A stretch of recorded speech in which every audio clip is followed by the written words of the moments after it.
the way I do about anyone but you. If I were to lose you now, I don't know what I might do. You're in all of my dreams, whether I'm awake or I'm asleep.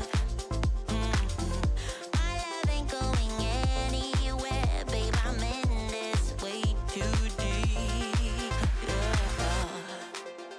It takes courage to admit the truth. I've been waiting forever. Didn't dream before, but now I do. Yeah, I can't wait we're together. You give me feelings I never felt before. Now I lost my mind, waiting for you to make up your save. I can't help it. I wanna be with you all the time. You give me feelings I never felt before. Now I lost my mind, waiting for you to make up your save. I can't help it, and I do anything to make you mine.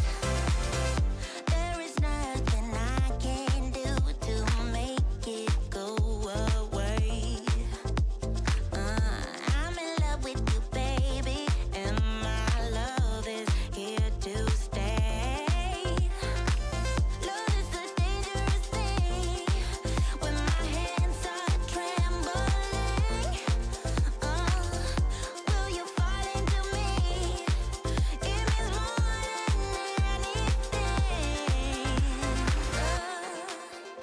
It takes courage to admit the truth. I've been waiting forever. Didn't dream before, but now I do. Yeah, I can't wait we're together. You give me feelings I never felt before. Now I lost my mind, waiting for you to make up your save. I can't help it. I wanna be with you all the time. You give me feelings I never felt before. Now I lost my mind, waiting for you to make up your save. I can't help it, and I do anything to make you mine, make you mine.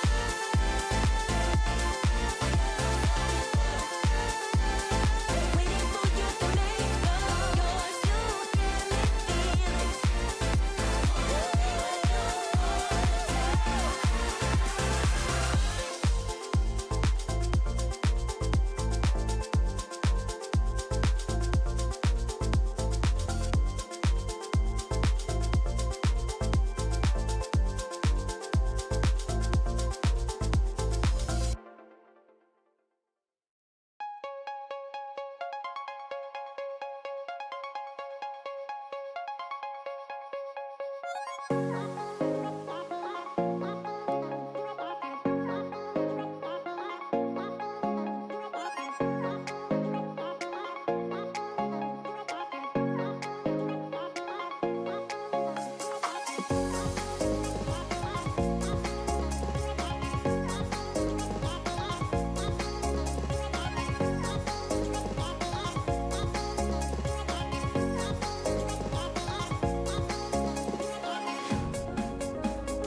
About to leave, already packing.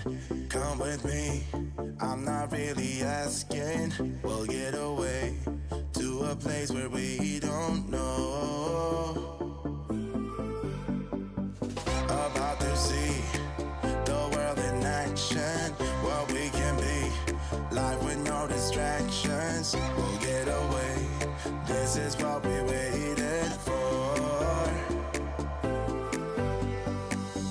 Take my hand, we'll make it somehow. We can't miss out. I'm done living life with the lights out. Die with my own doubts. Be free with me. Let's be free with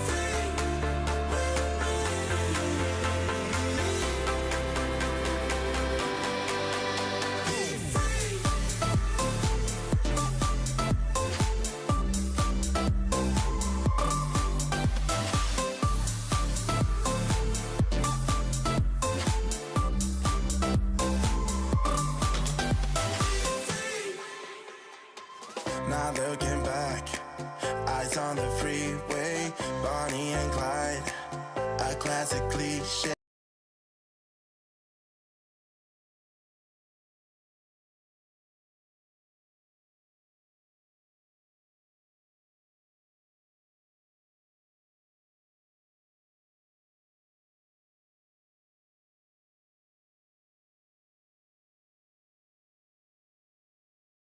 Good evening. Good evening, everyone. I'm probably not the one you expected to see, and for that, I can only apologize. Pia has fallen sick, and I am here to replace her as the lights have gone out in the venue in Portugal, but we are less than 15 minutes away from this first round of the Maia Chess Open in Portugal to get started.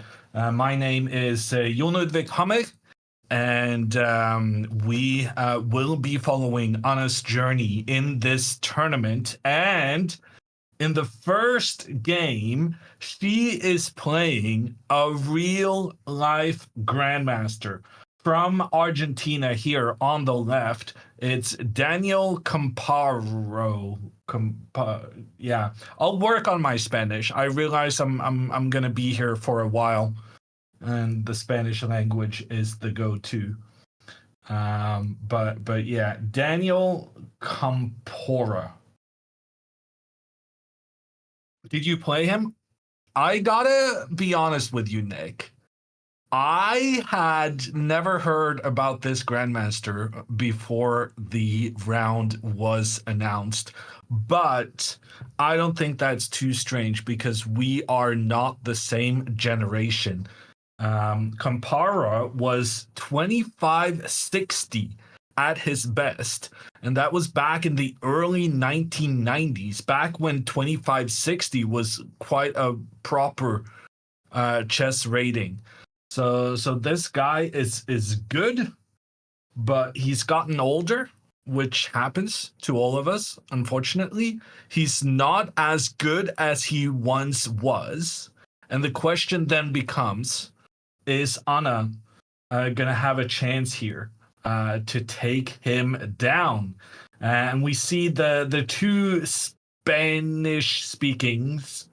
They're really chatting before the game, trying to get time to pass as the organizer gets through their presentation of sponsor. Maybe they have a mayor visiting, stuff like that.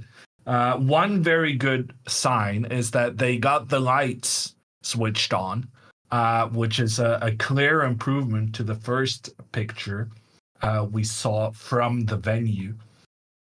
And the game has a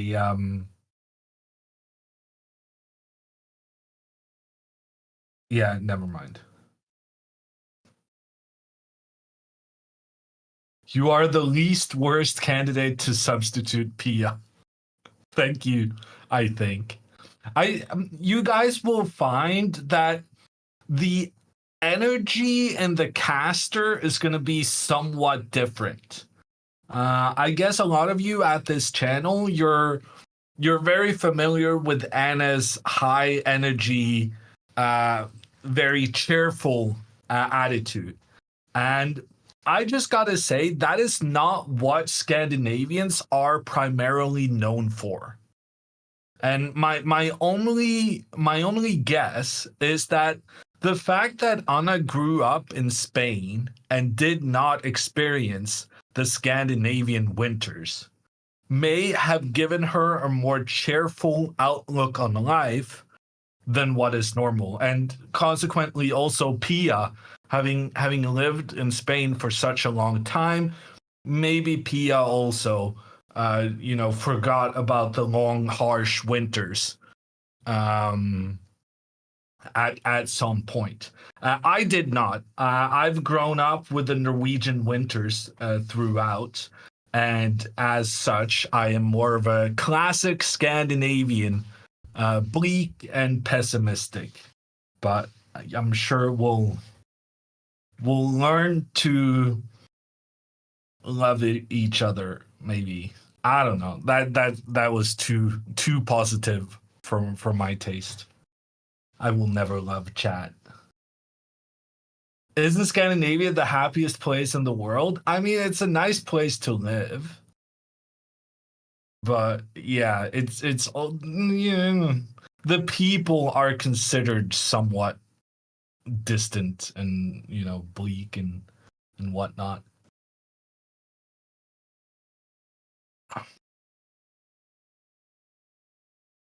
Did you live in another country? I lived in the U.S. for a year when I was younger. Um, yeah, but the not the part of the U.S. that's sunny all the time. It wasn't enough to infect my inner personality. Maybe Anna and P are just nicer than you are. I mean, for sure. In addition to all, well, maybe even as a consequence of the above mentioned reasons.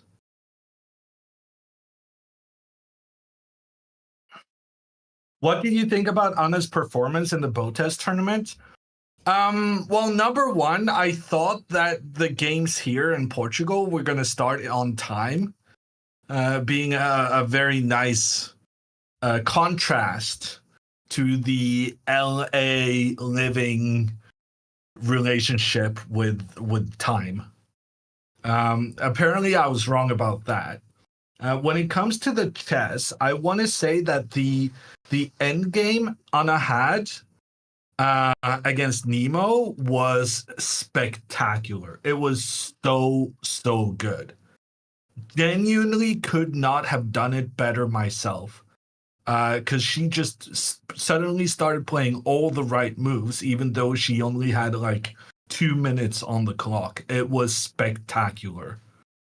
Um, of course, that was kind of counterweighed by the fact that she got that kind of harsh loss against Alexandra. But that was mostly due to Alexandra having a really, really good opening. And so I think, I hope that she's in a good place and that she got some confidence from her play in Los Angeles. Because, well, especially that end game against Nemo was incredibly good. She did well against Dina. Well, yeah. Let's not talk too much about that game against Dina. I think everyone is just better off that game being forgotten ASAP. It's going to give negative feelings all around. Dina's going to be unhappy she lost a bishop. Anna is going to be unhappy she gave the bishop back. But making a draw against Dina is a good result. And she was very, very close to a nice deserved win.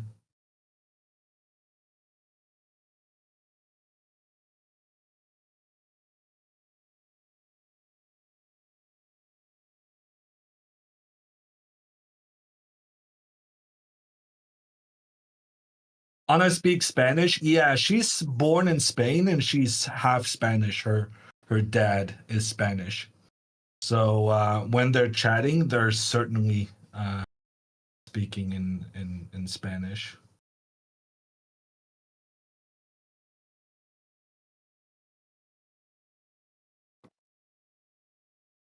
She has a Spanish YouTube channel now. I mean, that's nice for the Spanish speakers. If there are anyone out there, you're not going to understand. I mean, if you need a Spanish speaking channel, you're not going to maybe understand what I'm saying anyway. It's weird promoting a Spanish channel in English. Hablo español? YouTube, Ana Camling. Hola.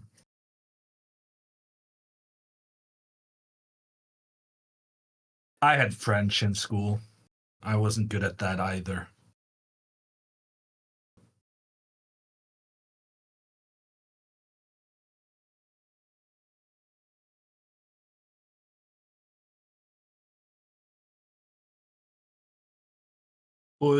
Que no es, yeah. Oui, oui, monsieur. Comment ça va?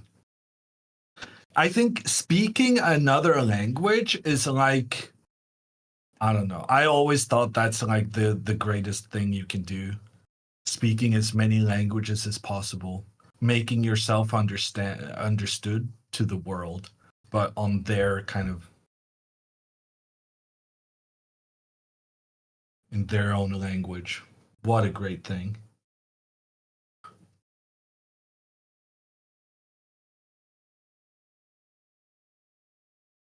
Your accent in French was very decent.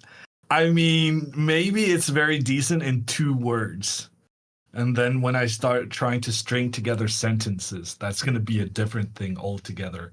Tell us about yourself. My name is Hammer. I am from Norway, but I have been lured over to the dark side by Miss Kamling, who was kind of desperate earlier today because her mom, Pia, she's sick, unfortunately, and a replacement had to be um, found in what I'm guessing is a couple of stressful pre-game hours. But a replacement was found, and I am happy that you guys are going to be a bit acquainted with me, a bit used to me, so that you're not too unhappy when you realize the full 11 days of the chess Olympiad is going to be without Pia as well.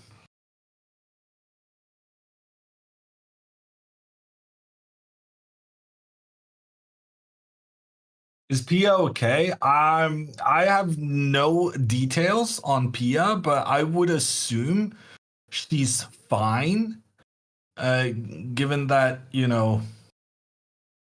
colds happen.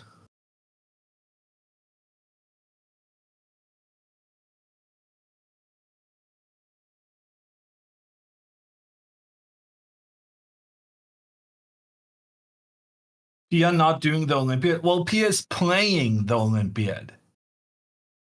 That's the essence of the problem. The Swedish team is a lot better with Pia playing rather than commentating on his games. So when I said she's not doing the Olympiad, I was somewhat off there, inaccurate.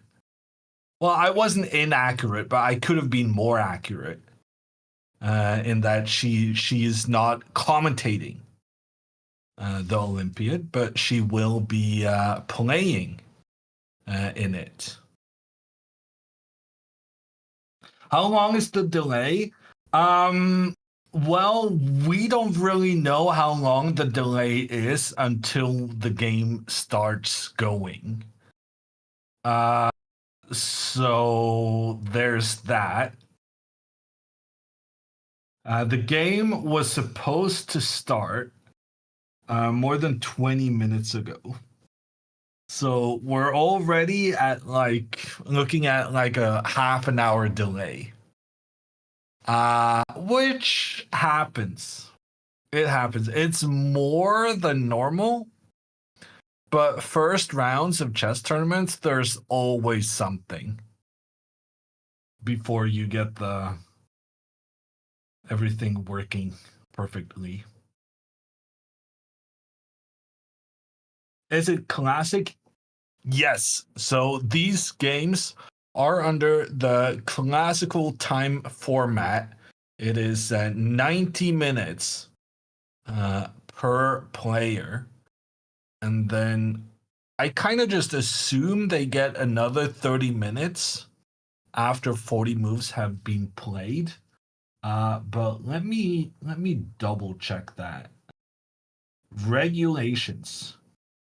Reglamentos en español. I think I'm gonna do regulations in English. Pairing system, 9 rounds. 3,000 euro first prize. Counts for FIDE chess ratings. Valid for achieving Grandmaster and International Master title norms. Blitz Cruise yesterday. That sounds exciting. Did I miss where they said how much time each player gets? Or am I just bad at reading? Here.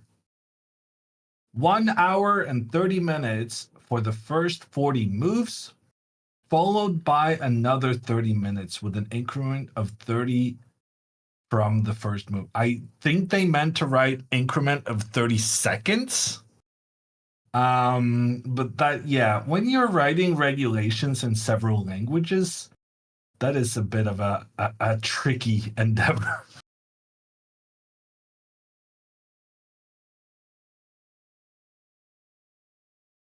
30-minute increments. See you next week. I mean, if Anna got another 30 minutes per move she made, you know she would utilize that, right? She'd find some reason to think 30 minutes for every move. I'm told that Anna has promised that she's not gonna get into time trouble anymore. I'm not gonna believe it until I see it. But those are the reports. Copium, I mean, it's copium from the people saying it, not from me. I'm just relaying what other people have said, and I do not want anyone to think that this is my opinion as well.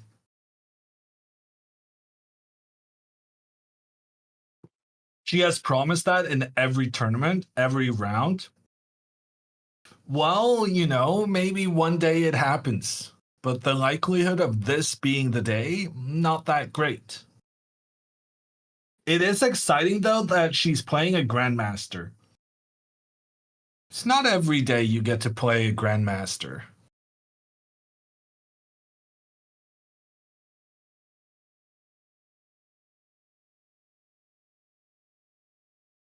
Who do you think gets into more time trouble, Anna or Andrea? I mean, they have found each other definitely in some kind of mutual personality trait for sure. Um, but I guess they're pretty equal in getting in time trouble. But I blame Anna more than I blame Andrea. Because Anna plays more often, and she has two grandmaster parents. She should know better, is what I'm saying. Whereas Andrea, she plays every now and then, and you don't necessarily get into the right rhythm with that style.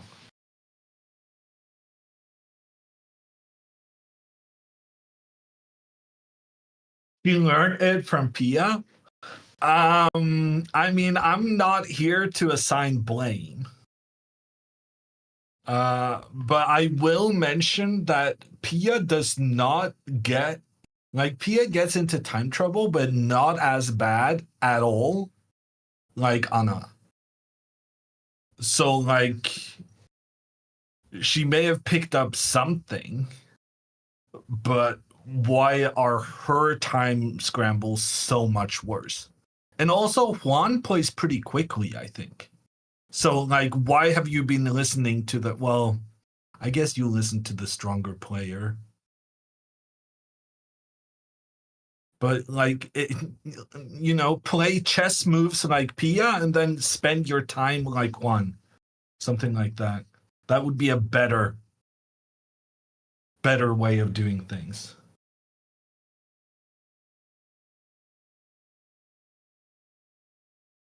Howell is a time trouble addict, but he loves it. No, are you sure about that? Like, there's so many people who get into time trouble, but I'm not sure they necessarily love it just because they do it. Getting into time trouble is more of a it's difficult to avoid than something you actively seek out to do.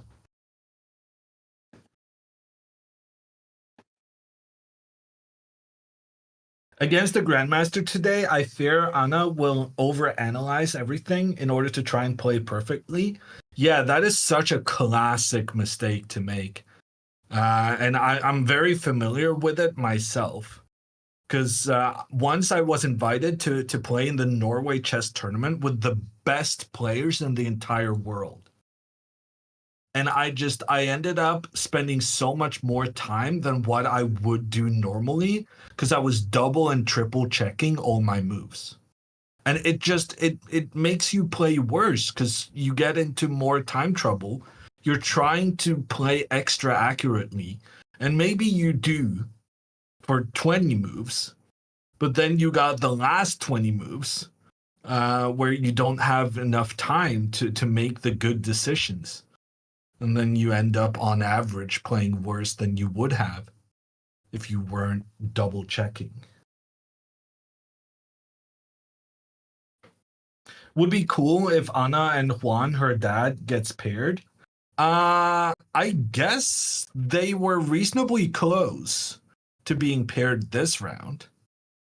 Like Anna is playing a elderly gentleman, a grandmaster, Spanish speaking.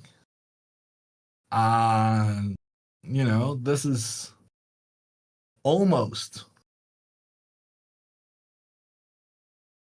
like playing Juan. I guess Juan has 100 less rating than Daniel Campara, but it could happen. It would require Anna to have as many points as her dad, though. So it would require her to play pretty well now that it didn't happen in the first round. Juan got paired with another streamer. Ah, which one?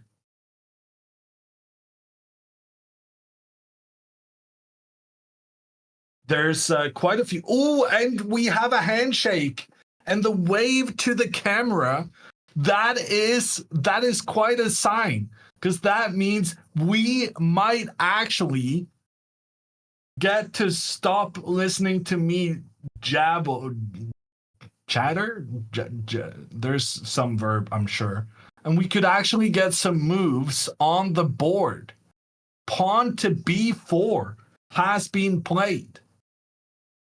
That is not the most sound way of starting a chess game.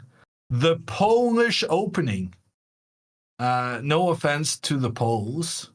Also, AKA orangutan. Anna Kemling won. I don't think that's right, though. Because we're watching them play.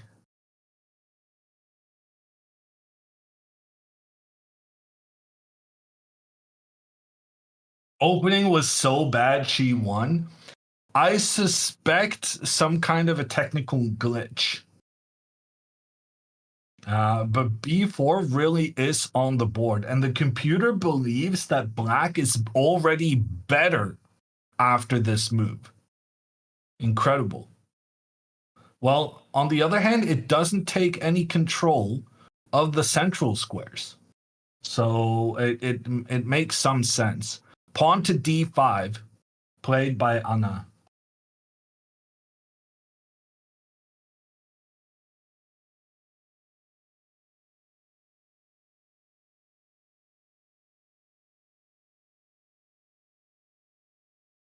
And after pawn to d5, bishop to b2.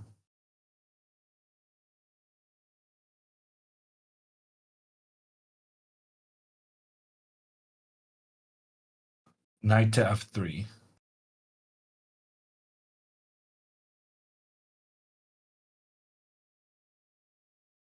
Okay, sensible play so far. Just get the knight out, get the pawn in the center. When your opponent plays a surprising opening, that's a good thing to do. Okay, knight to f6 just hit the board.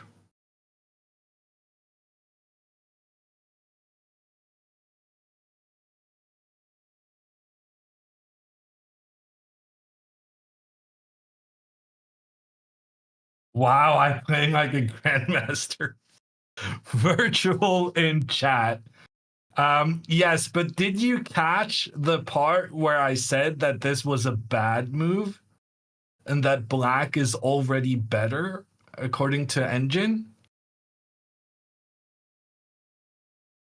Okay, knight to f3.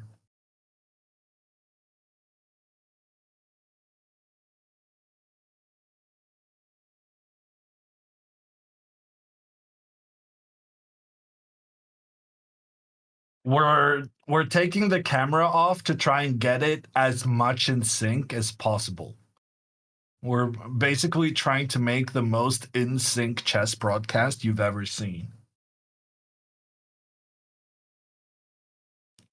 Anna should have replied with a cow. The W against the cow. Wow. What a story that would be. We're gonna have to have virtual play in some chess tournaments to make that happen.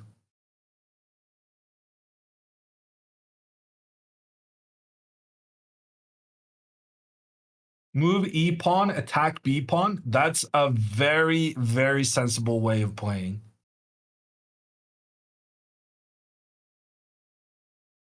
I definitely see that happening.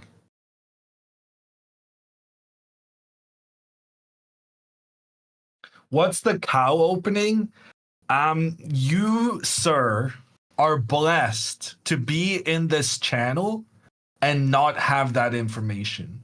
And I would very much encourage you to keep living your life in blissful ignorance of the chess atrocity that is the cow opening.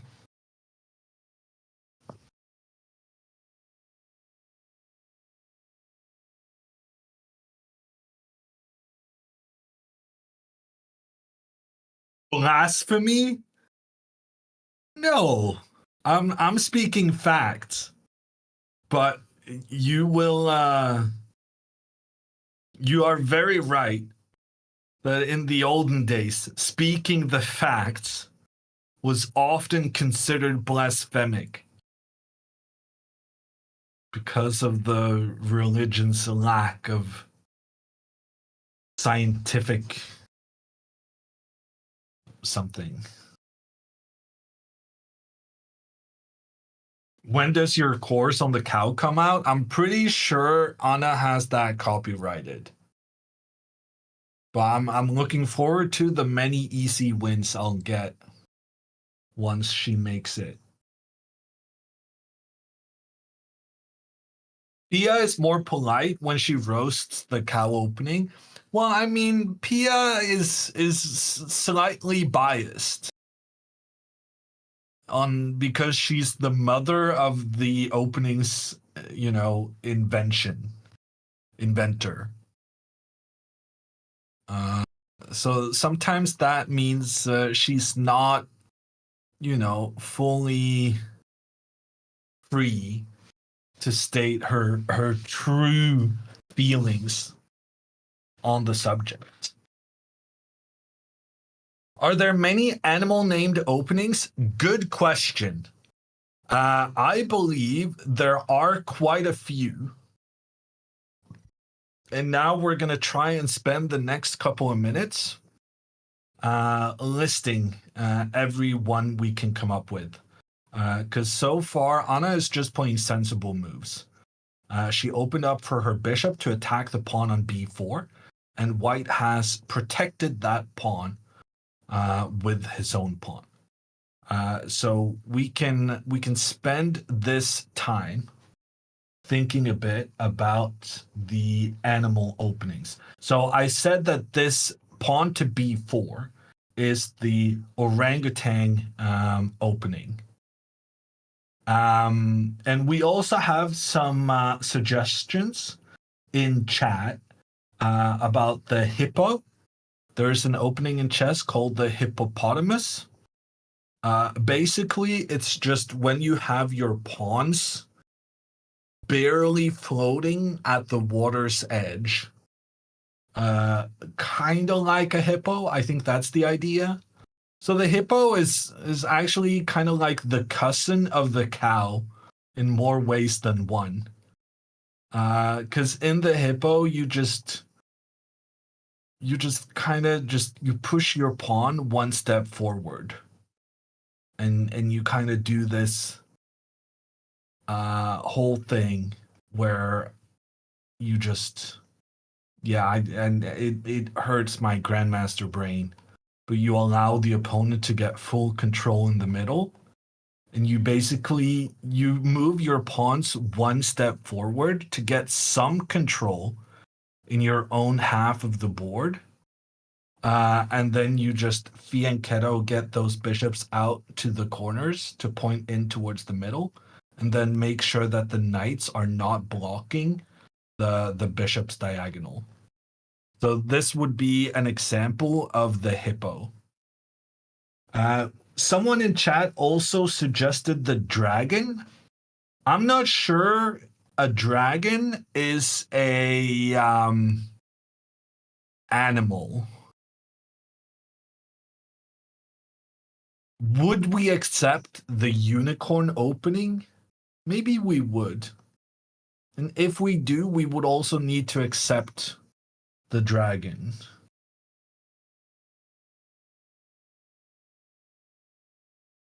Komodo dragon is, but the Komodo dragon is a lizard, though.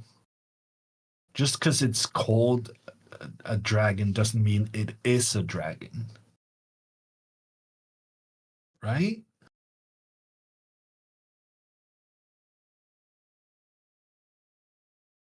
Dragon hater? I mean, I wouldn't want to get on the wrong, I wouldn't want to offend, the Takarensen from the famous TV show with the sweet British girl. But as far as, real life stuff goes, I don't think dragon is necessarily an animal. That being said, I do think someone should come up with the unicorn opening. I don't think that one is taken already. You butchered that name. I mean, I actually never watched a single episode. I don't know if you're allowed to admit that these days. It's a very controversial, not really even opinion, just a statement of fact. But sometimes people get frustrated with facts if they feel like it's a anyway. Tigerain is the mother of dragons. I wouldn't want to get on her bad side. But yeah, we were talking about animal openings in chess. And so far, we got the hippo, we got the orangutan, which is what Anna's opponent is playing right now. There's a technicality whether we should accept the dragon. And then hedgehog should be on the list as well. Kind of in the same vein as the hippo, in terms of that you're very passive with your pawns. Also, I guess the cow opening we have to include.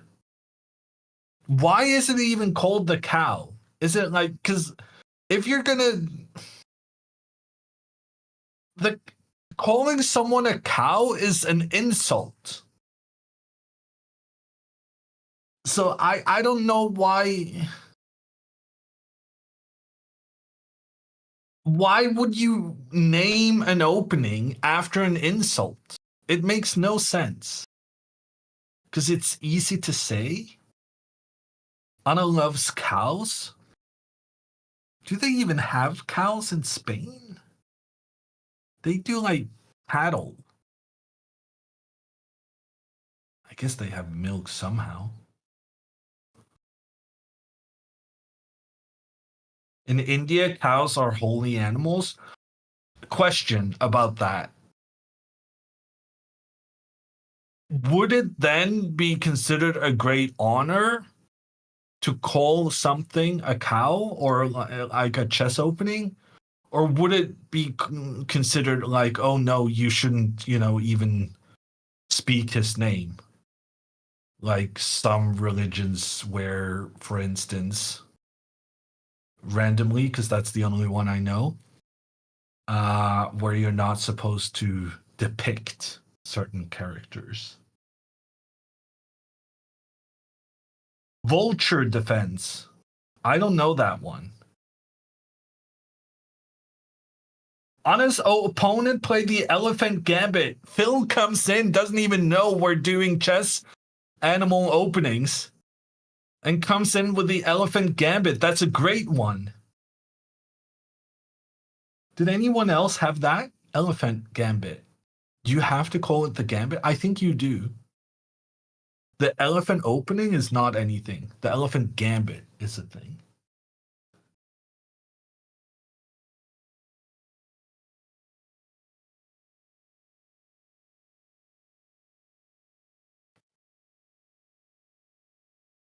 Chameleon Slav. Ooh, that's a good one. You're working right now. That's a very nice one. Sicilian Pelican. That's brilliant. But it's not an animal opening because it's named after a guy whose name was Pelican. I don't know. Still kind of counts, no, Jim? I would say the Sicilian Pelican counts. And that's one of Anna's openings as well, right? I think she sometimes plays that. Hammer will eventually start to love chat. That is some copium right there.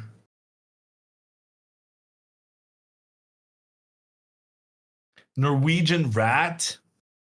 But Norwegian rat is such a bad name, though. We don't even like. It doesn't look like a rat. It's not like Norway has the greatest number of rats in the world.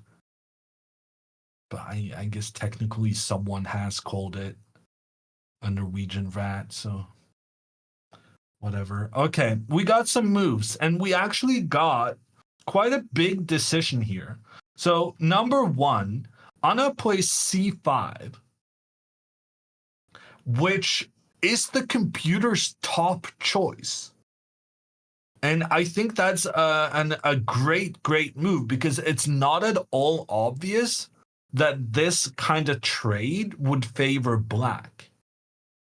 From kind of like a strategic standpoint, you would think that white trading in towards the center, like this pawn can influence some of the middle of the board. But this pawn, like the best it can do is try and control the c5 square, where Anna moved her pawn now. Um, so technically, with this pawn trade, Black has a less control in the center of the board. However, it gives Black a really nice square for the bishop in the center of the board. And in addition to that, White now has the white pawns are no longer working perfectly together because there's a white pawn way out on the edge of the board that is no longer protected by other pawns. So it's a slight weakening of the cooperation between the white pawns. Pawn to e3 was played very, very quickly by our Argentinian grandmaster. And then Anna castles, which is nice to see for someone who's used to doing commentary on Alexandra Botez's games. She is very impressive at managing to always find a reason not to castle. But Anna, she is more classically trained, I think is fair to say. She used her pawns to get control in the center of the board. She developed her knight and her bishop, and then she just castles. Like, first thing, off the bat, no finding excuses to do other things first. Just get that king to safety. Pawn to c4. Okay, so white is now trying to take advantage of the fact that they have an extra pawn controlling in towards the center compared to black. And that is the consequence of the pawn to c5 move that Anna did previously. White has 3 pawns here in that central fight, whereas black only has 2. Having more pawns in the center is generally an advantage. However, white, for instance, has not castled yet. So that strategic advantage comes at a price, which in this case is that white hasn't really managed to get their pieces into the game as quickly as one would normally like. And then now the question is going to be, can Anna take advantage of her superior development, or is white gradually going to be able to castle while still maintaining that pawn superiority in the center? How was your contract drawn up so fast today? Well, I saw a damsel in distress, Mace Man, and I said, "Oh, you need a last minute replacement 2-3 hours before your game starts? You're probably willing to pay me anything to fix this." And she said yes, and that solved it very nicely.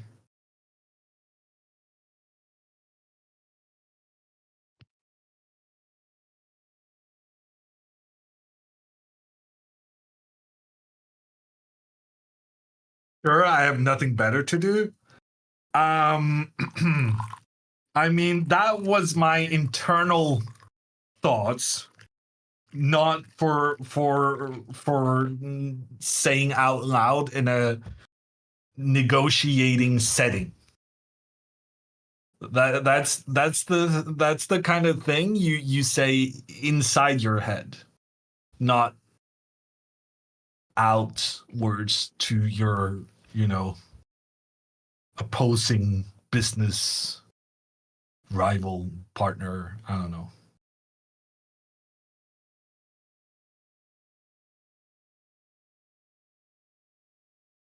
Hammer just said double it 300 times. It's incredible how, like, 2 years ago, That wouldn't make any sense whatsoever. And now today it's like double it is it's like we have a common understanding of what that implies. Oh my god. Yeah. Some TikTokers are very creative, but there are some concepts that just it's too much. I've seen enough double it videos for a lifetime. Popular culture in the making. I just wish we, made better popular culture. Knight to c6. I don't know if anyone has noticed, but every one of Anna's moves are getting this little green star thing. And what that means is that she's playing perfectly right now. Like she's playing all the computer top moves. Knight to c6, this move is quite dangerous for white because now she's threatening to go pawn to d4 on the next move. Say if white just tries to develop their bishop, pawn to d4, suddenly this pawn is blocking the diagonal for white's bishop. It's taking control of the c3 square, making sure that white cannot develop this knight very easily.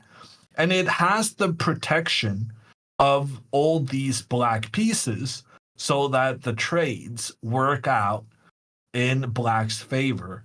And if everything is traded, the queen is super strong in the center of the board because normally we don't want to bring the queen out early because it's going to be attacked by the knight. It's just that the knight that normally kicks the queen out got traded in this sequence. So that was a big, big threat in this position, pawn to d4. And the grandmaster plays pawn to d4 quite quickly in order to counter that idea. Attacking the bishop, Anna plays her bishop back. Yet another green star. Like she's genuinely playing perfectly at this moment. But I'm starting to realize that even though the computer really likes black's position, it's not actually that easy to understand what's good about black here right now. Because you're struggling with this bishop. This bishop cannot get into the game to the left because there's a pawn blocking its path. And it can't really get into the game on the right either because of the pawn there. Yeah, and one of the top suggestions here is rook to b8, which is such a mysterious move.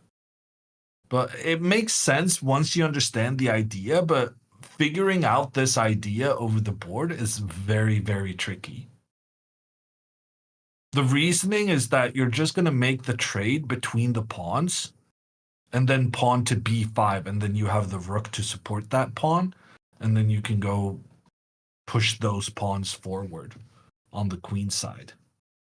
And even that doesn't really look super impressive to black because I like having the two pawns against one that white has in the center of the board.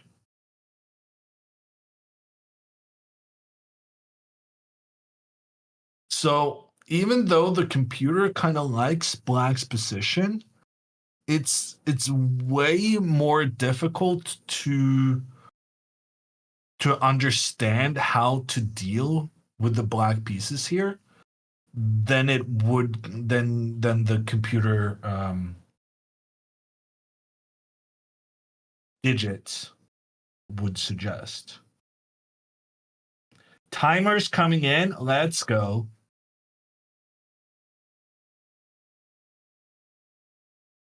Accuracy shows both at 99.6 at the moment. Yeah, and that's despite playing a very untraditional opening.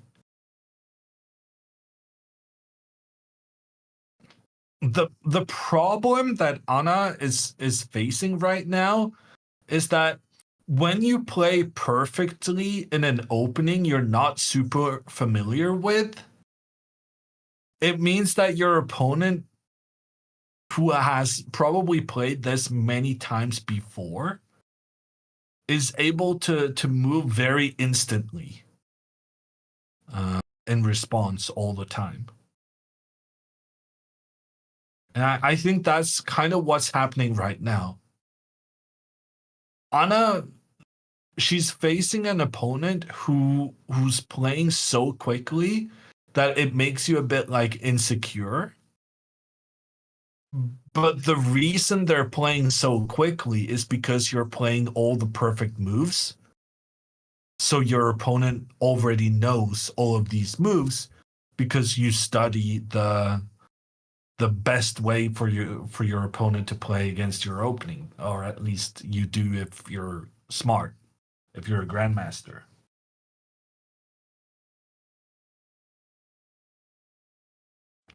Will Anna attack the center? Well, that's the thing.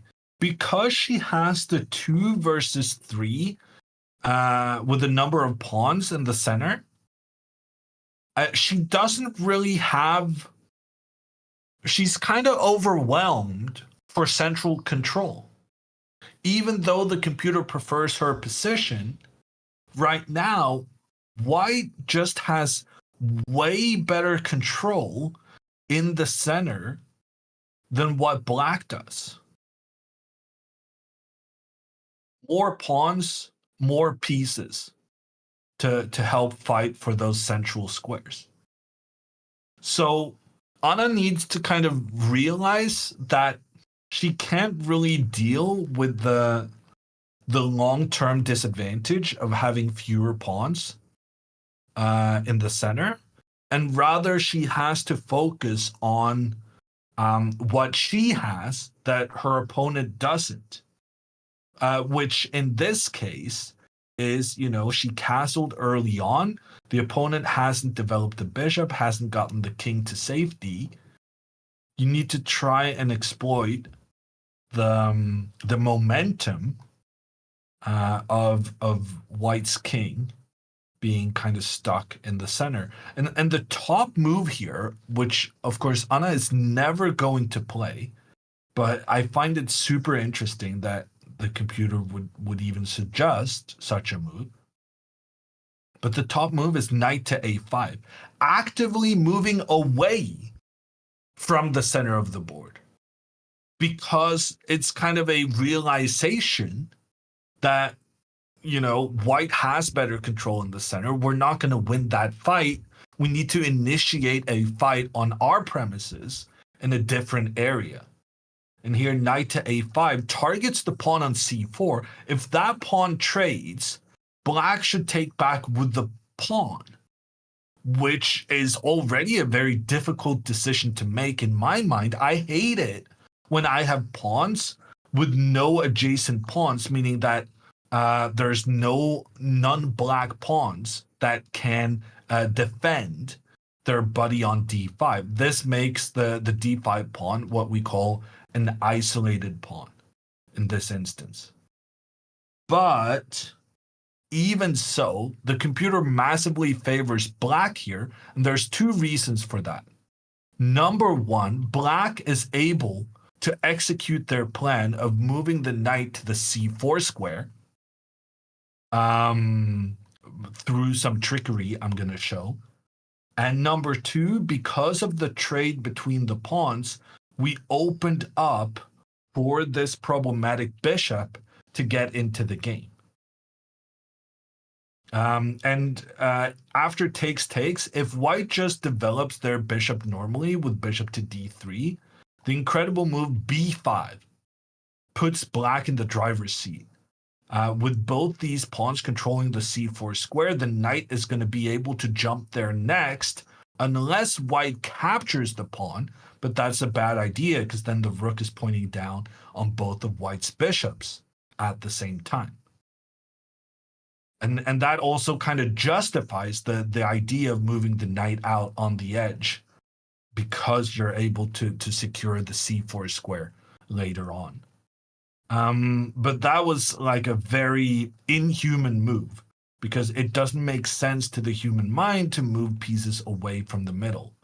Instead, Anna has made the trade in the center.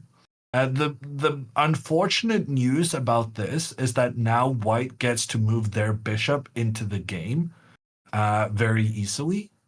But I think what she's going to follow up with, she's just going to go pawn to b6 and bishop to b7.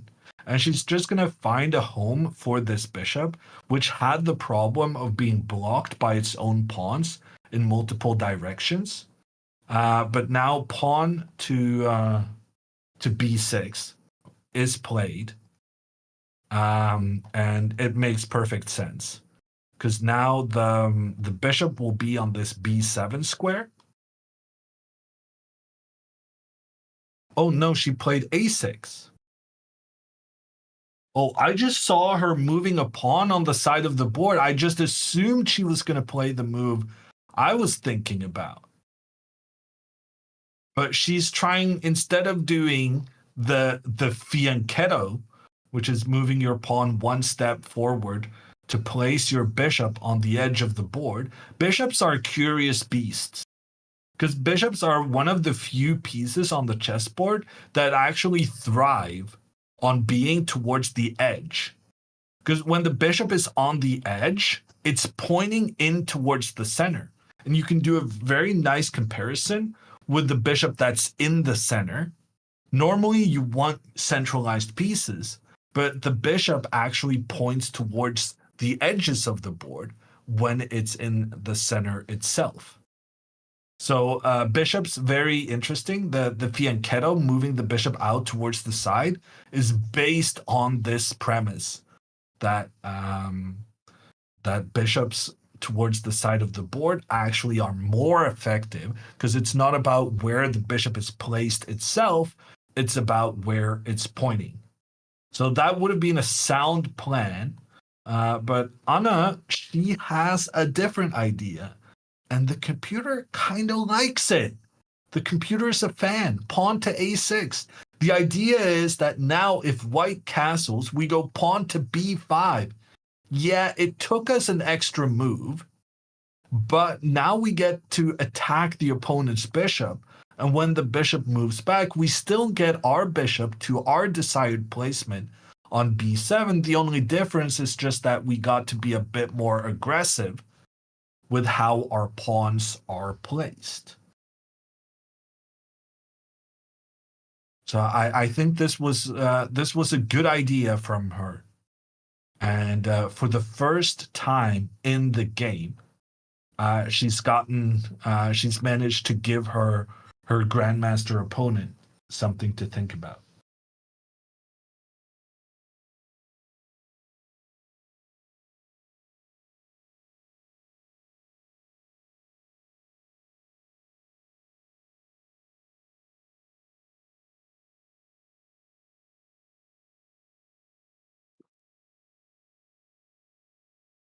Why is Ben Feingold here today instead of Pia?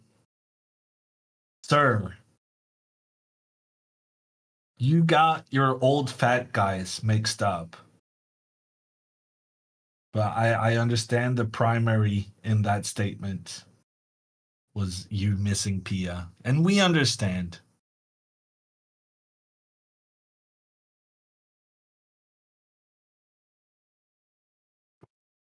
I think Anna is getting a little nervous.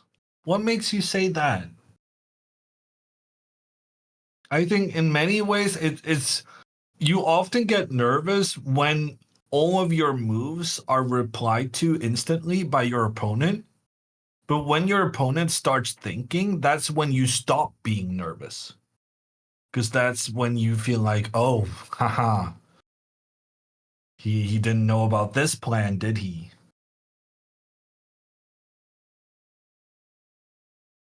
Any chance we'd get to see you in Portugal in the foreseeable future?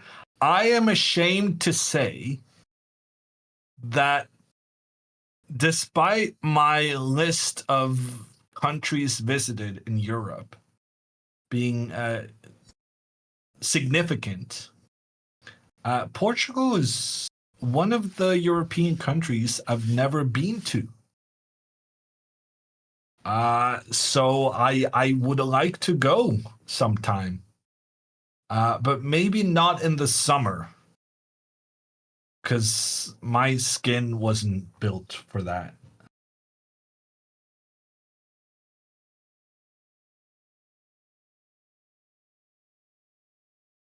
Have you ever been in Czechia? Yeah, no, I've been to the Czech Republic many times. I was in Brno. I don't really know how to pronounce it, but I was there last fall, and yeah, I was actually in Prague in December, but I guess that's December 2022. Prague is, yeah. The Czech Republic in general is very nice.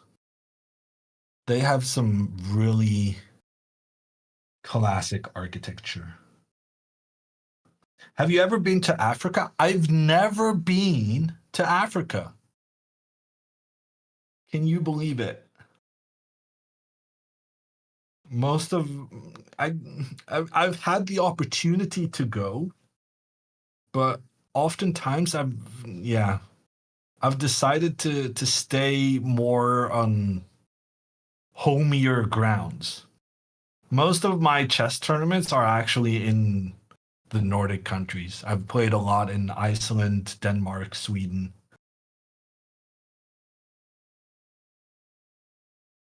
Oh, you've been to the Canary Islands, so technically that's Africa.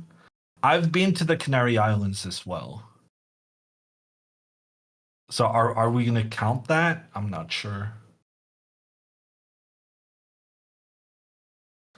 No way, Hammer. How many continents have you checked off? Continents. I'm a frequent traveler, not a grandiose one. You know, I travel to Denmark and Sweden and Iceland quite a bit. I travel inside Norway quite a bit. But yeah, I had the opportunity to go to South Africa and I didn't when I was a kid. Because when I was a kid, I thought going on like it was some kind of like friendly chess exchange program kind of thing. And I was like, I'm not going to waste my time doing that. And if there's not a chess competition, I'm not going to go. And then there was the World Youth Tournament in Brazil, and I didn't go because I thought it was too far. And then there was one World Youth in Vietnam, I think, and I didn't go.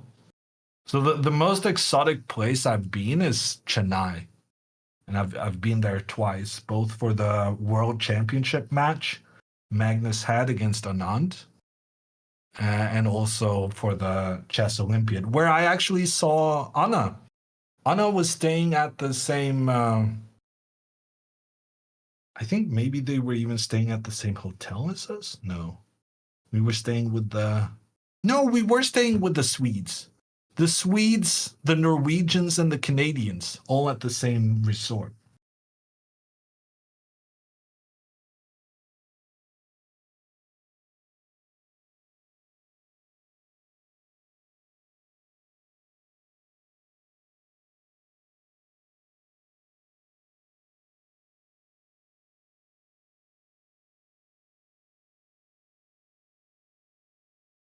Okay.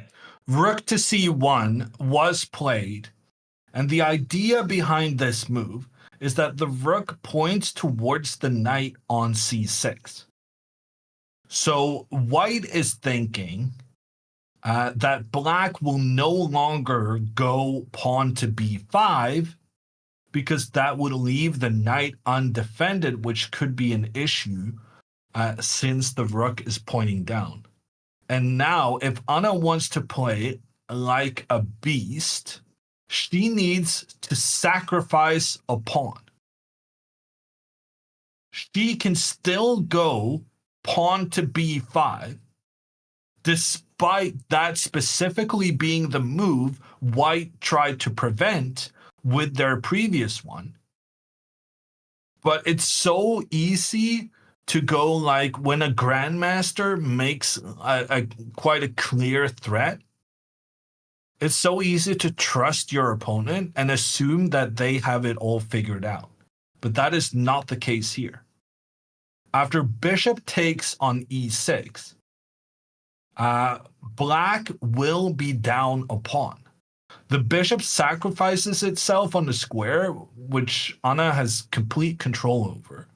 But the key is that after the bishop is captured, the rook will come in, capture the black knight, and white will have an extra pawn.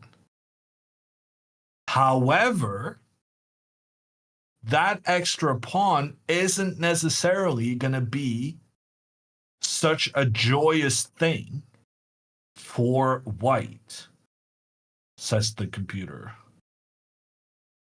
Because the computer wants to go queen d5, attacking the rook. And if the rook moves away, computer wants rook over to the c file, and then queen infiltrates to a2. It's really difficult to like understand from the position we have on the board right now that sacrificing a pawn is like a really clever thing to do. But if she manages to get over that whole, one pawn is better than no pawn, then it does make some sense how the black pieces are very organized in the same area and are working well together to put pressure on white's camp. Here, immediately, the threat would be to trade off the rooks, and then the bishop would then be able to come in and capture, helped by the queen, but also helped by the fact that the black queen is pointing towards the white queen. So let's go back to the current position. I went on a bit of a wild goose chase here, but the essence is the threat, the XA threat from the rook towards the knight might not be as good as Daniel, Anna's grandmaster opponent, might have thought.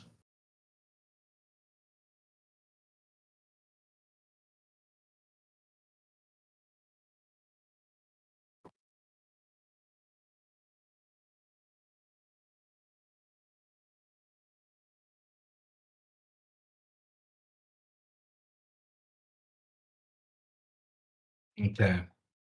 Anna goes knight to a5 instead.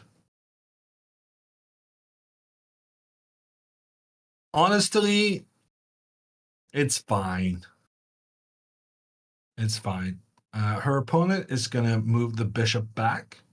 He's going to try to keep this bishop controlling in the center of the board. But now that Anna evacuated her knight from the c6 square, now she can go pawn to b5. And she can execute her plan, and she can get her bishop on this beautiful diagonal pointing in the direction of white's king, in addition to doing the kind of super fianchetto, spending an extra move with the pawn on the side of the board in order to gain more space and put more pressure in towards her opponent's half. So I think overall this has been a good development for her. The attack on the bishop in general, the only time we like trading a knight for a bishop is when the opponent, the player with a knight, also ends up getting a weakening of the pawn situation. Like, you trade a bishop for a knight if your opponent gets doubled pawns sometimes, or if they get an isolated pawn, backward pawn, all of these bad pawn phrases. We're fine doing that. However, when there's a knight on the edge of the board trying to capture a bishop, that bishop is going to want to save itself. And the bishop wants to be as centrally placed as possible. So bishop to d3 makes perfect sense. And now pawn to b5. I would be very, very surprised if Anna didn't play this move.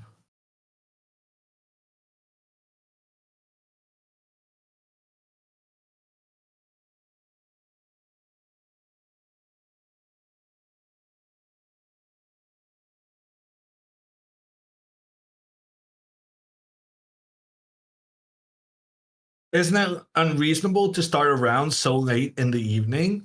Well, I think Southern Europe has a different relationship to evenings than most.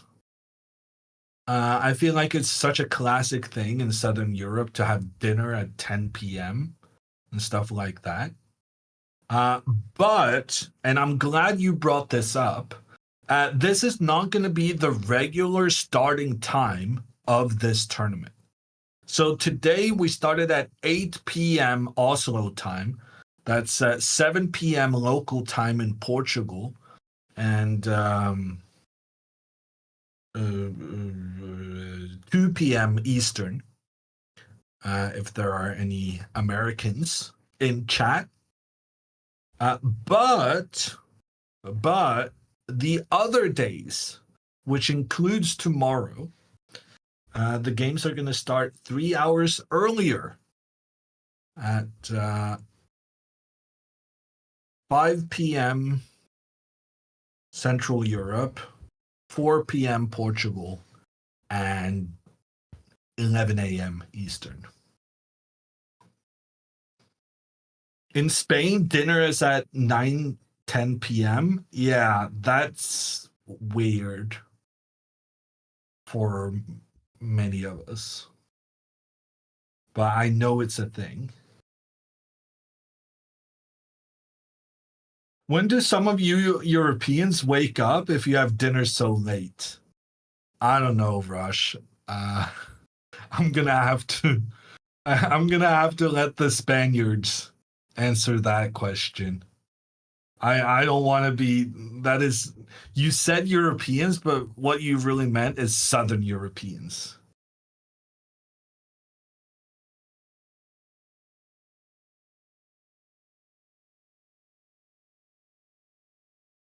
In Portugal, a lot of restaurants weren't even open until 7 p.m. Ooh, that's interesting, Rainra. That's very interesting. I mean, probably not as bad as Spain or like bad. But I know the French also have quite this culture of eating out and sometimes it being on the later side in the evening. But I think these are also the cuisines that gave us the tapas and stuff like this, right? So it's not like they're having a Nordic full meal with, tons of potatoes and whatnot, things that grow in the dirt. B5 has been played.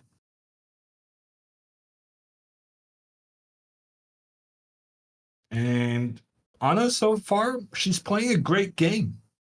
Computer thinks she's slightly better. She's navigated a very uncommon opening without getting too far behind on time. Well, she's pretty far behind on time, but she's playing sensible moves. And so long as you're playing sensible moves, you can always justify your time usage. But this Grandmaster is very clearly trying to unsettle Anna by playing with pace. So he castles quickly, but boom! Let's go. Bishop to b7. The response coming pretty quickly in return. Okay, I'm liking this. she doesn't want to get bullied around by someone playing super quickly. And if there's only one sensible move in the position, she's just gonna make that move and let him think about what to do next.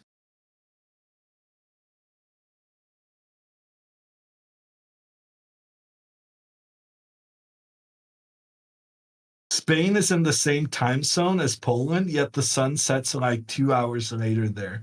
That's a good point. Basically, the entirety of Spain is west of the Greenwich Mean thing, the line.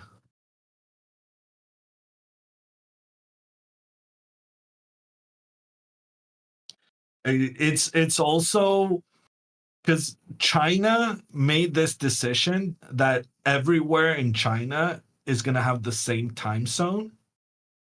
And let's just say that that affects quite significantly the natural biological clock of most people, because China is kind of gigantic, and it's not gigantic in the up and down way like Norway, and even Norway isn't even that big, but at least we're big in the right directions time wise. Um, but China is this kind of big, and that is not the greatest thing when you decided to give everyone the same time zone.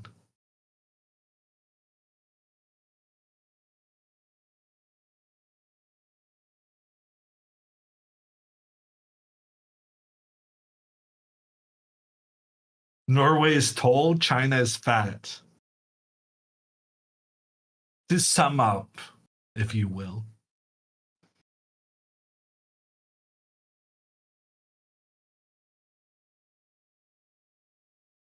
Okay, pawn to e4, sensible move.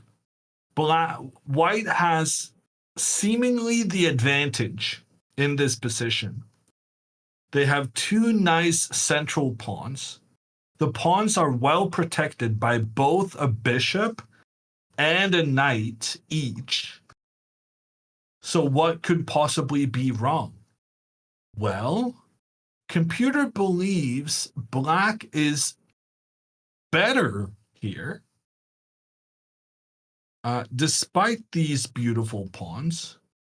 And it has to do with the square on c4.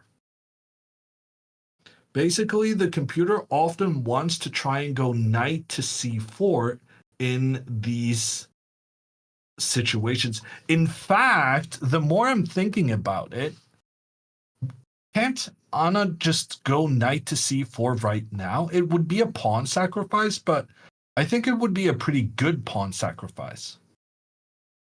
After knight to c4, the knight is attacking the bishop and it's attacking the pawn.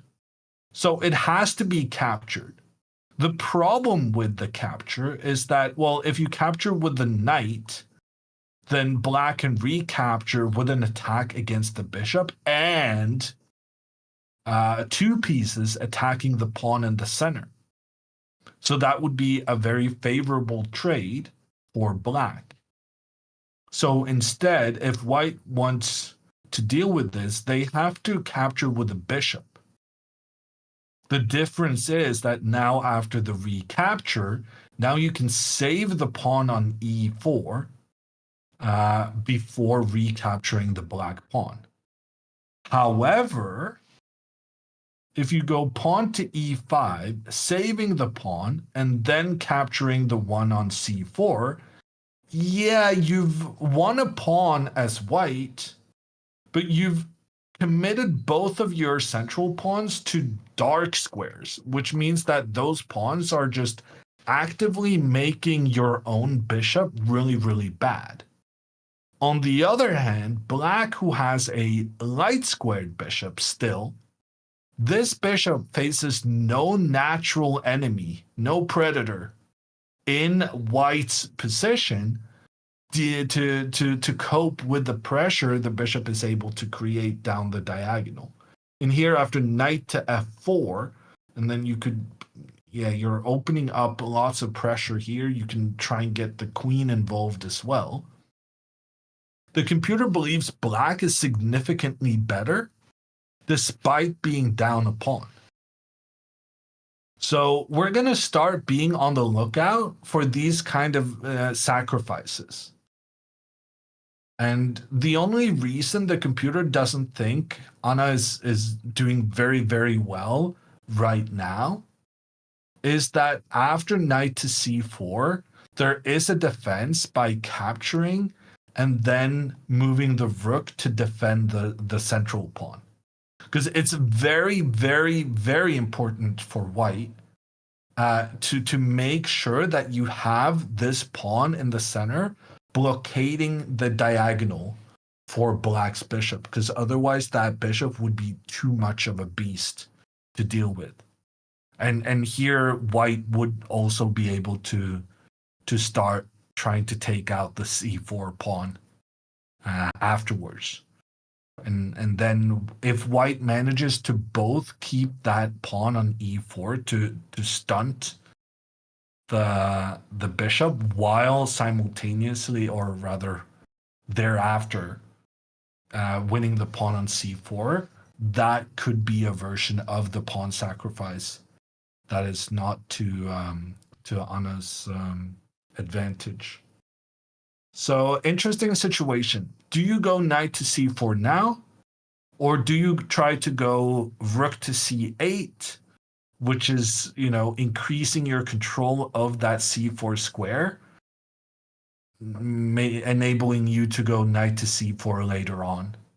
For instance, a variation that's being suggested is just for black to trade off the rooks, get the queen off the bottom rank, and then get another rook coming in.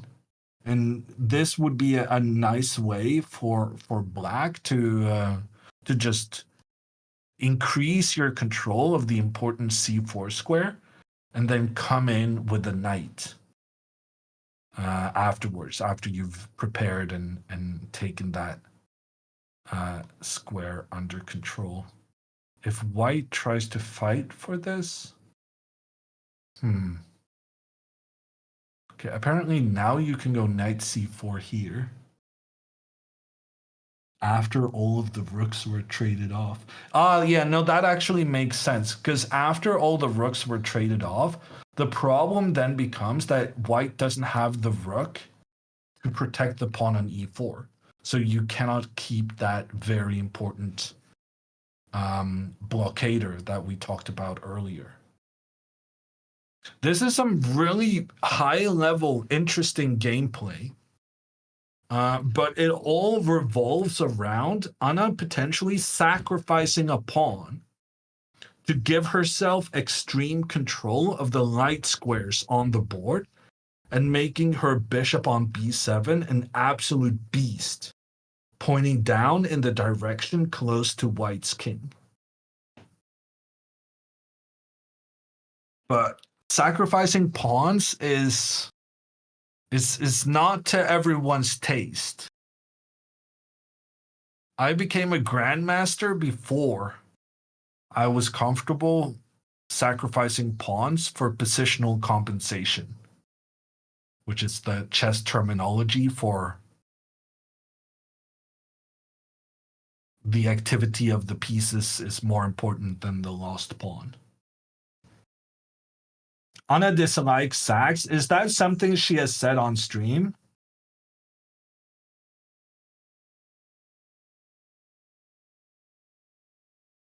You became a grandmaster by being greedy?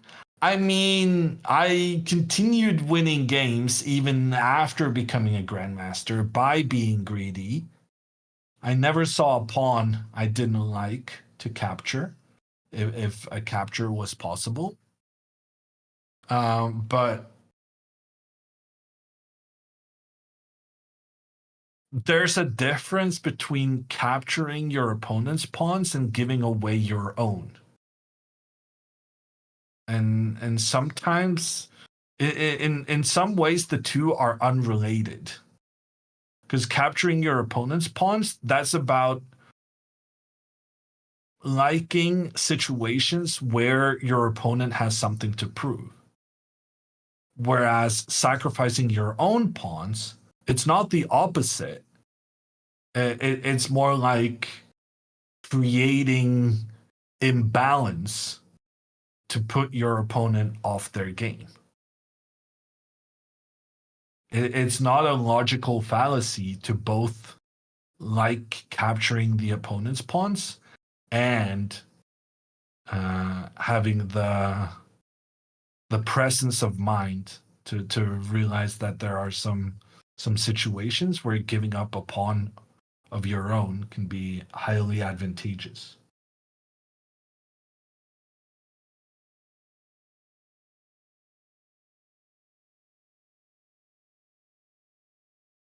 Wait, are you a grandmaster? Have you ever beaten Magnus? I genuinely can't tell whether this is a meme anymore, but I do appreciate you guys always teeing up, making me look good. The answer is yes, I have beaten Magnus. I once checkmated him with an en passant. En passant checkmate. And I also beat him in a classical game once. So I used to be good. We know? I don't know. There's a lot of people coming in a chess broadcast and who stay for 5 minutes and then browse on to something else. And I'm pretty confident like half the viewers didn't actually know. I'm spreading the word of my, brilliance. There's no expiry date on that.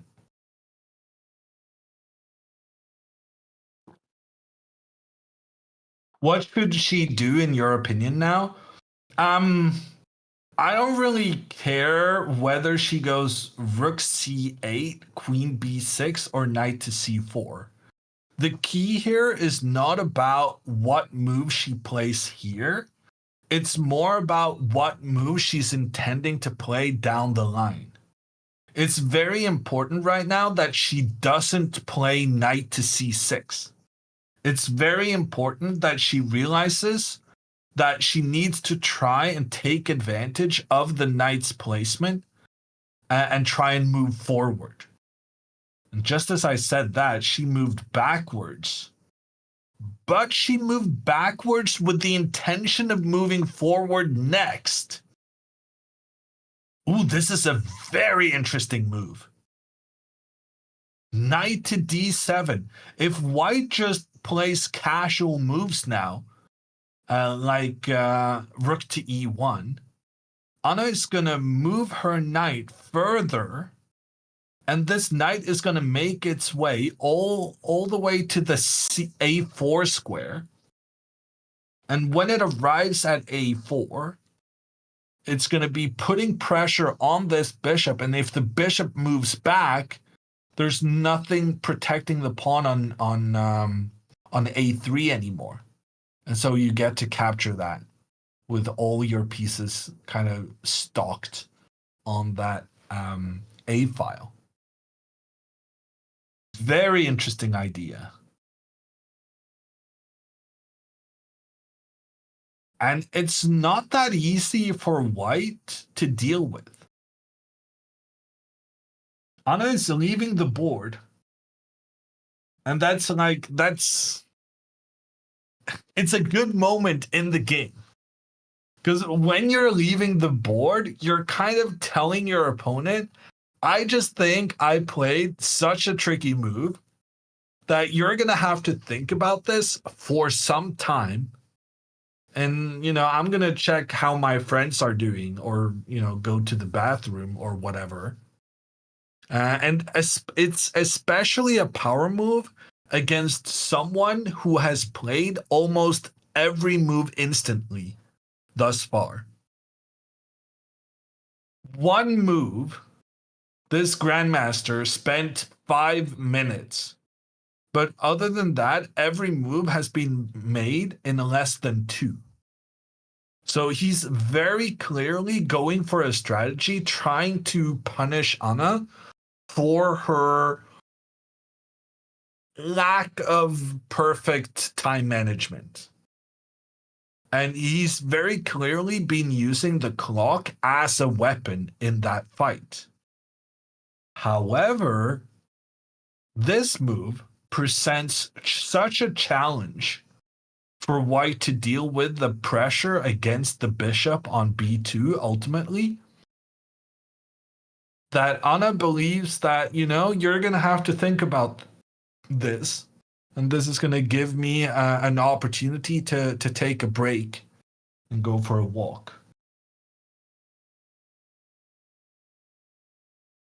Is knight c5 ever a consideration? Yes. So I mentioned this knight to b6 and then knight to a4. The computer now is very clearly saying that there's only one acceptable move here for white, and that's pawn to a4. The reasoning behind that is that you need to take out the b5 pawn before the knight arrives to its destination on a4. So basically, you need to create the situation where white manages to take out the black pawn before the knight gets to the a4 square. But knight to b6 is not the only way Anna can try to get to a4. In fact, when a knight is wants to go somewhere 3 squares diagonally, there's two routes, c5 and b6. We focused on the b6 route because that was the safest within, the sphere of black's control. But as a chatter mentioned, knight to c5 is also an interesting option because this attacks the bishop, also attacks the pawn on a4. White clearly has to take out the knight, but as you do that, you allow the black queen to come in through the center, taking out one of white's most important pieces, the bishop on d3. Unfortunately, this is good for black because, it's good for white because knight to e5 attacks the queen. And then when the queen moves back, the knight has gained control of the c6 square so that you can push pawn to c6 and you manage to push black back.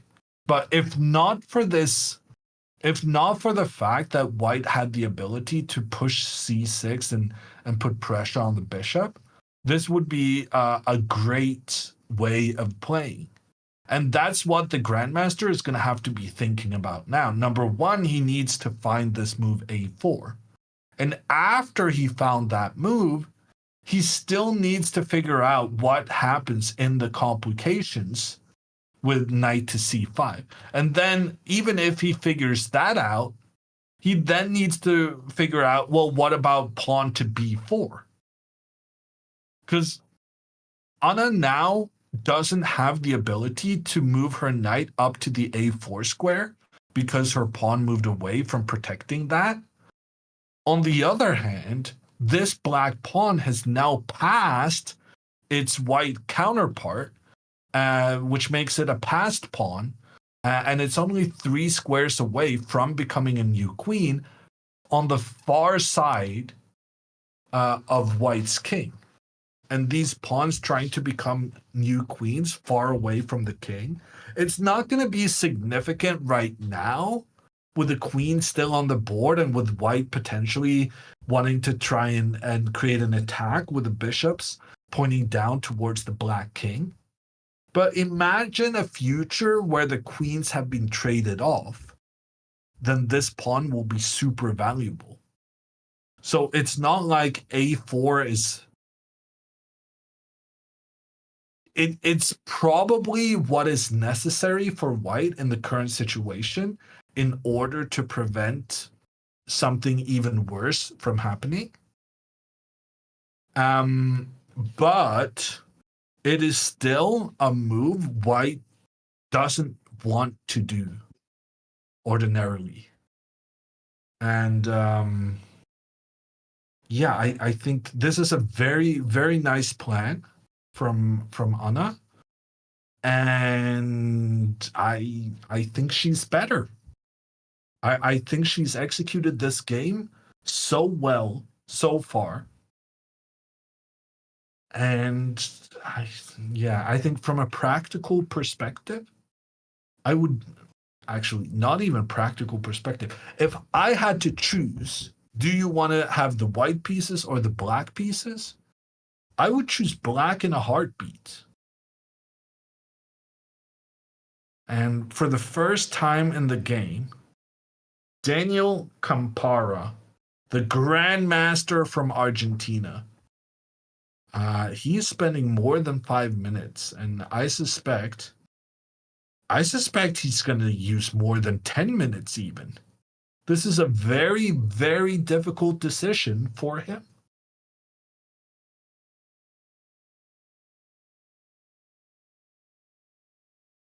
Her time isn't looking so bad. Um, I mean, it's not looking as bad in comparison to her opponent's time. But if you consider the fact that starting with 90 minutes, technically you're kind of starting with 110 minutes because you get those extra 30 seconds per move you make. So if you have 110 minutes for 40 moves, that's an average per move a little less than 3. So that means you should be at 45 minutes on the clock when you're on move 20. And right now we're on move 14. So we're way behind schedule. But the reason for that is because it was an unorthodox opening. New plans had to be made. And yeah, she's gonna get in time trouble, but time trouble isn't really the worst thing as long as the time you invested was invested in making good decisions. If she had been spending this amount of time and playing bad moves, that would be horrible. But spending this amount of time and finding some really good moves, finding plans that create a lot of difficulty for the opponent. I mean, would it be better if she played faster? Yeah. But you don't know whether playing faster would have meant that she also played worse moves. And at the end of the day, I do think that it often pays off investing some of your time in making good moves so that when you get to move 25, your position is going to be easier to play quickly because you got a good position because you made good decisions earlier on. Does beating a male grandmaster count towards achieving a women's international master norm? Yes, it does. In order to achieve any norm, you need to play against 5 titled players. And it doesn't matter whether that title is a women's title or not. Or likewise, it doesn't matter whether it's a men's title or I said men's, an open title, whatever you want to call it.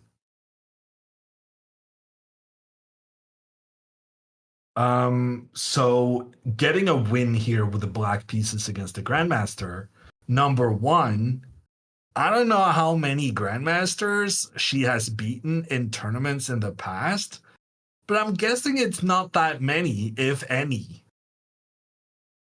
So that would already be a massive achievement. And then we can start thinking about, upgrading your chess titles and whatnot. But I'm assuming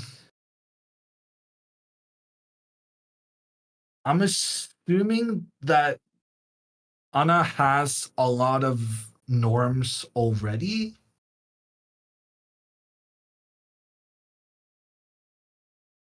Is she looking for? You guys are gonna have to help me with the Kremlin lore. But is she looking to make norms? I thought she only needs the rating, basically.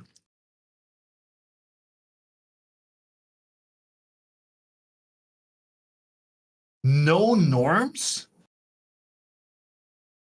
Seriously? But she was like 2200 at some point, no?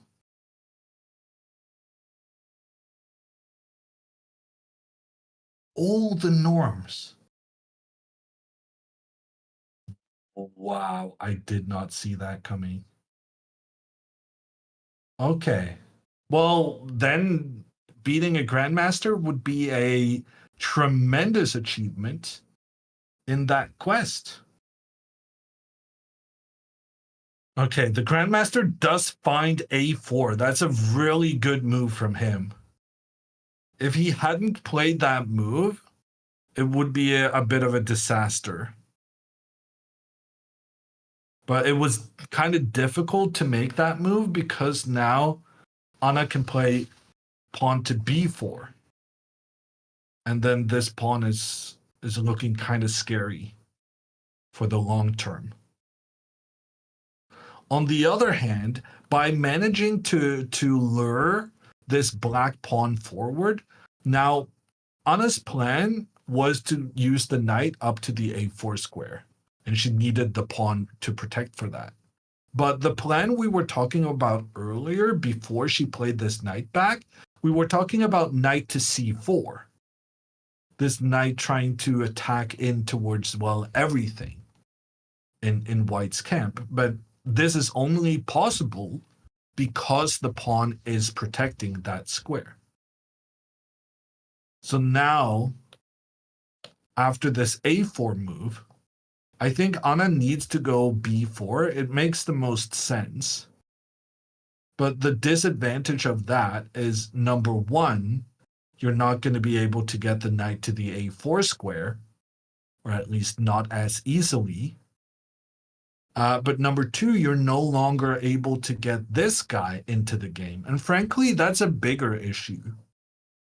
Because this knight is on the edge of the board. We had a plan to get it in towards the center, maybe even trade it off. But now this knight would then be stuck on the edge. On the other hand, the knight is controlling the b3 square, so maybe it's trying to help the pawn get even further forward. Yeah, no, I'm liking this move. I think, okay, White played the best move to prevent Anna's plan, but then she can play the most annoying move in return, which kind of highlights the main issue. The reason White didn't really want to push that pawn forward on the side, but they kind of had to prevent the plan of the knight getting forward. Rook c8 to unstuck. Well, I mean, first we need to deal with this pawn that's under attack. So I'm thinking b4, and then frankly, like, White's moves here are not easy. Like, White doesn't have a super convincing plan. But say you go rook to e1, and then I kind of like this knight to b6. Yeah, it leaves the e5 square, but if White tries to jump in there, I was thinking, this could be very interesting. If we just take aim at that a4 pawn, using both our knight and our queen, That could be like it's not easy at all for white to keep this one defended. And if they do defend it, they're gonna have to move their rook away, and then we can move our rook to take control of that open file where the white rook kind of left its post in order to defend the lone pawn on the A file. This is actually something we talked about super early in the game.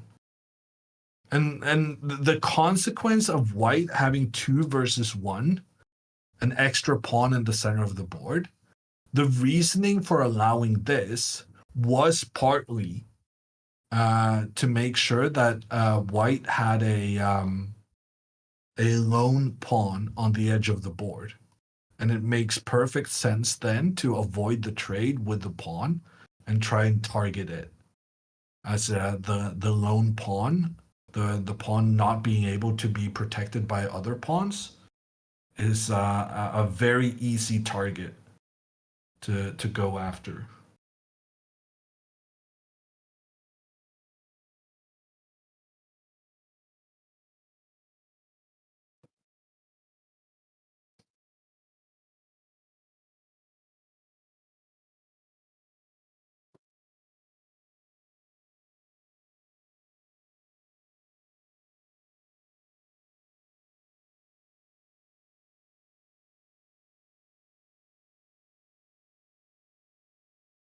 There's the queen there. Yeah, no. So the queen is protecting, but the queen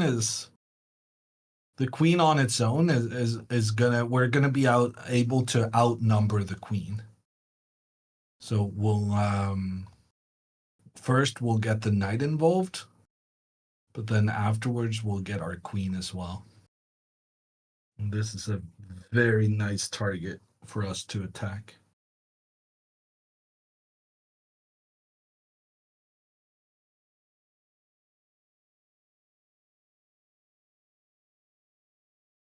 Computer likes queen to b6.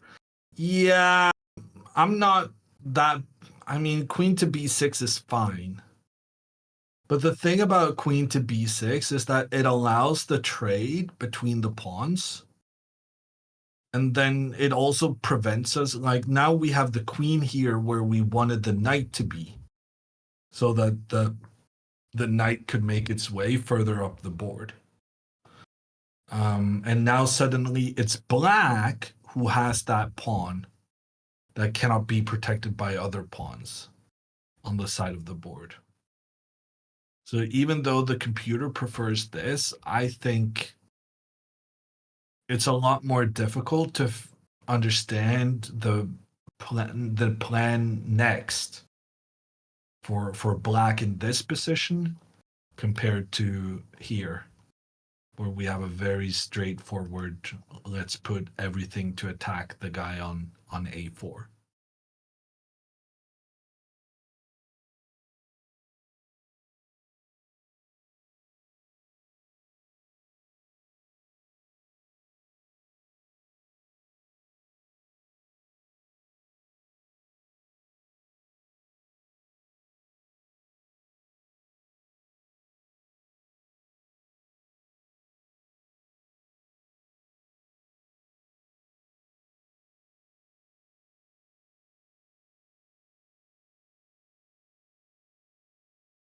If you get a grandmaster title, you never lose it.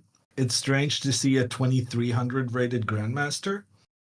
Well, I somewhat biased grandmaster title holder who knows that they're gonna get old at some point. That's kind of the charm of it, right? It's like black belt, right? Even when you become, the wise old sensei, and you're not necessarily able to do all the things you could back when, you're still respected for your achievements at your best, rather than the brains. Yeah, the brains. Yeah, inability to do what it could in the past. But also, my problem is partly also motivation. I'm not as motivated. I don't think my brain is so old that I couldn't be able to play at as high of a level as I once did. But the some of the issue that we don't necessarily talk that much about is the motivation of it as well.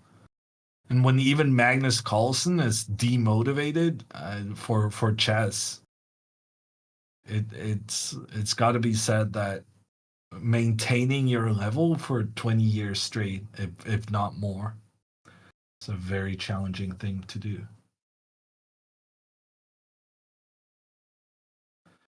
If you're a grandmaster and you're getting quite old, is it a good time to just quit when you're still at your best? But in saying that, you're kind of also saying that people don't play chess for fun. Like, imagine if chess is one of your greatest joys, you find it fascinating, challenging, all of the ings, and then at some point you don't get to play anymore because you're not as good as you used to be. That's harsh.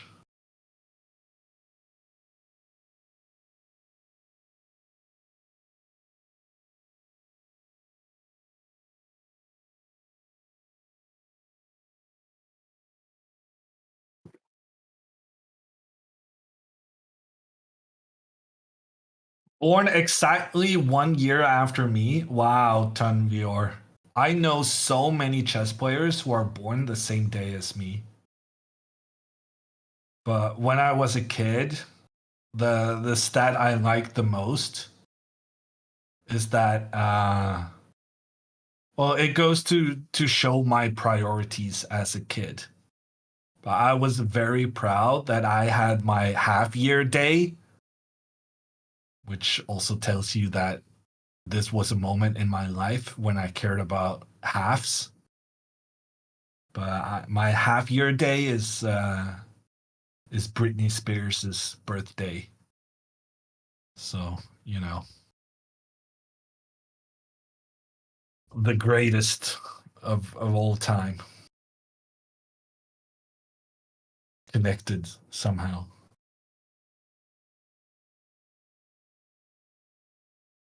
Who plays chess for fun? Yeah, fair enough. I play chess to win. When I stop winning, I might as well stop playing chess. But there are other people with healthier motivations than me. What's the best way to get my 7-year-old into chess? Uh, you are gonna want to use some of those manipulative abilities. Well, this is just a theory, and I'm looking forward to testing it on my own kids one day. But whenever I'm asked this question, I always go, the way to get someone to become good at chess, a kid, is that you play chess with your spouse, you allow the kid to watch, and you say, no, mommy and daddy is playing right now. No, you cannot join. We're playing right now. Oh, you want to play? Well, you can play after we're done.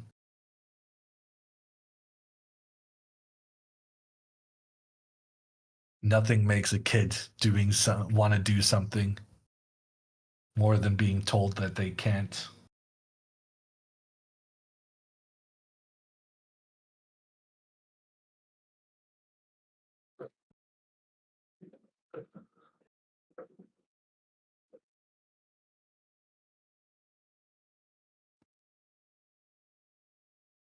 Similar techniques trying to get your kid to become a world-class footballer. I wouldn't know. I haven't spent my brain power figuring that kind of thing out. Um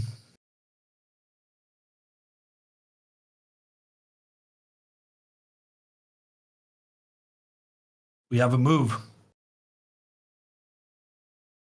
Queen to e2. Computer says big mistake. Well, computer doesn't say big mistake, but I'm saying it.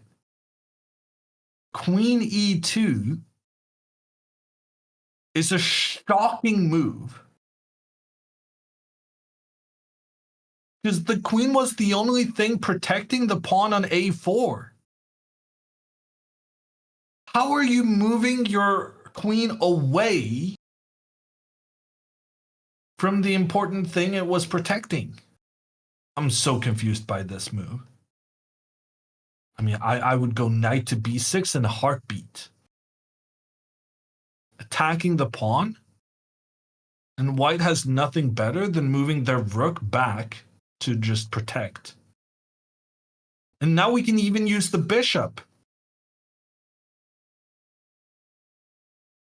Why would you voluntarily move away from the one big weakness you needed to protect? Well, actually here, then white can do a counterattack. Ooh, but it might even be good for black because we get the attack on the... Okay, Anna goes knight b6. Good move. Attacking the pawn. She has the initiative right now. There's no doubt about that. She's making moves to attack the opponent's pieces, and her opponent is having to move their pieces back into starting positions in the corner of the board just to keep everything protected. I mean, there's plenty of game left to be played. But right now, Anna has made her two previous moves pretty quickly, even though they were not... Well, and they were kind of obvious. But she's not kind of overthinking. She sees a plan, she executes the plan. And her opponent is having to make some tricky decisions in return. And he's not really respecting the amount of trouble he's in. Because this queen to e2, he played that in under 3 minutes.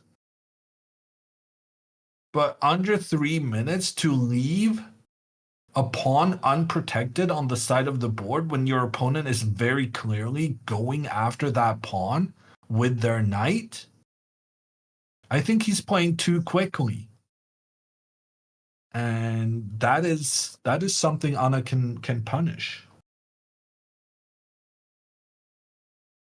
Can he not just move the queen back now? I mean, he can move the queen back, but then you move the queen up and back for no good reason.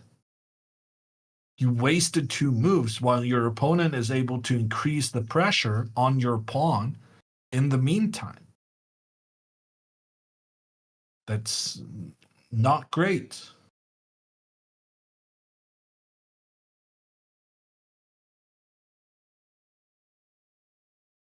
How long was his longest move? Well, when he got in some serious trouble, back when Anna was threatening to move her knight up towards the a4 square, here he actually spent more than 13 minutes. So he must have understood that his position had some issues. But then after he made this decision, then he's suddenly making quick moves. And as a result of those quick moves, he now had to move his rook into the corner of the board. Not a great thing to have happen.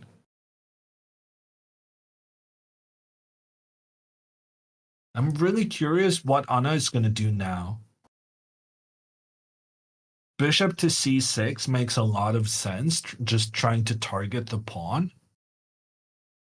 But there's an argument to be had that the bishop is needed to protect the pawn on a6, with white pointing towards that with both the bishop and the queen.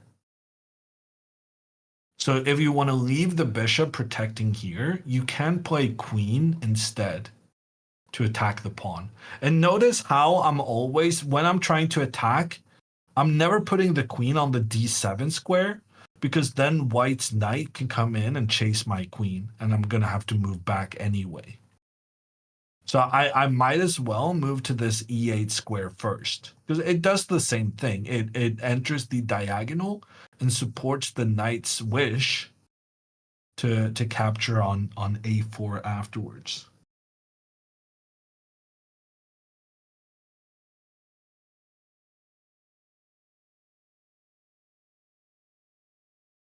It's a very interesting position.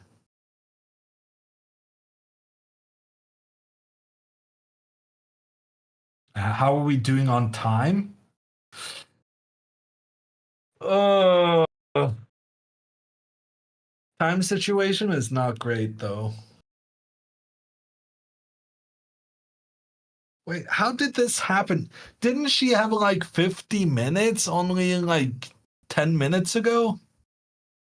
Where did the time go?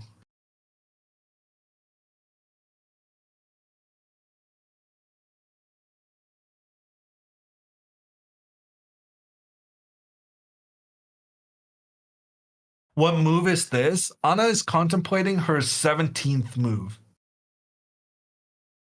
So if we calculate an average of 3 minutes per move, she should have had.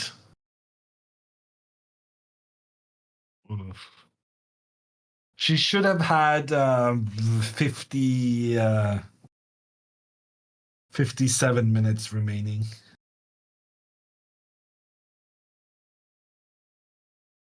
He's gonna get into time trouble, but the question is whether she's going into time trouble with an extra pawn. Because a pawn can,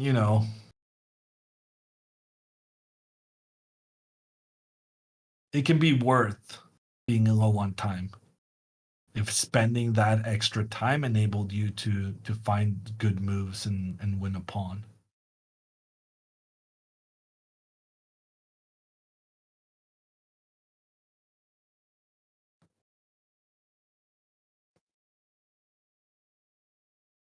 Time is always the problem. She always plays perfect chess, then self destructs later. I don't think that's entirely true. If she always played perfect chess initially, her rating would be a lot higher than it is. I'm mentioning this because she has played an excellent game so far, and I don't think we should understate that. She's played this really really well so far, but you don't get anywhere playing half a good game. You gotta see it through. I always play perfect first moves. Well done, Panda. Then you're better than today's opponent, at least. His first move was so bad, the computer preferred Black's position after it.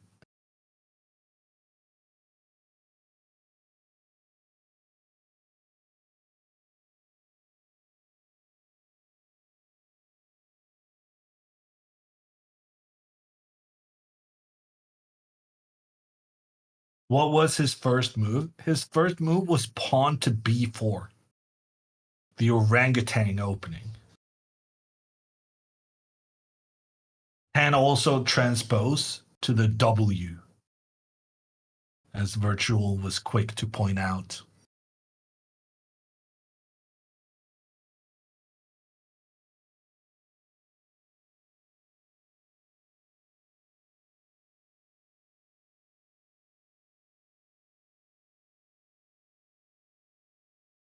B4 accelerated W. Yeah. Do you feel like this grandmaster, utilized your W strategies as the game progressed? If Anna loses today, will you be going around saying that she lost to the accelerated W? I guess that's my question.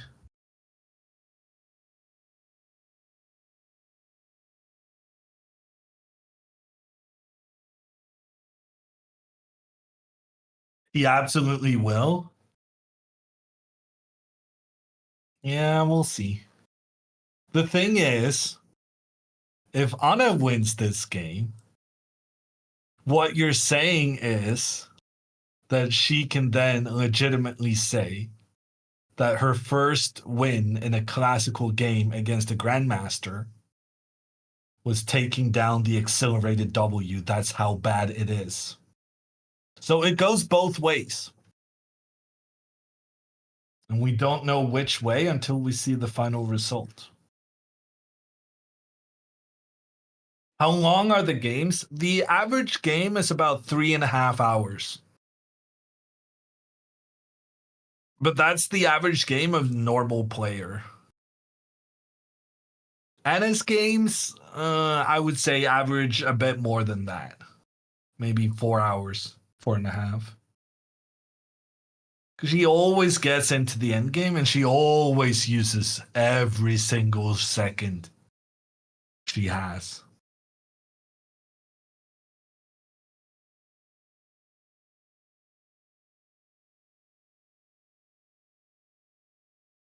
Queen is the best move right now. Computer is saying bishop to d6, which I kind of have a hard time understanding. And then computer is saying second choice rook to c8, which is weird because I thought we cannot move the rook because of the bishop pointing towards the a6 square.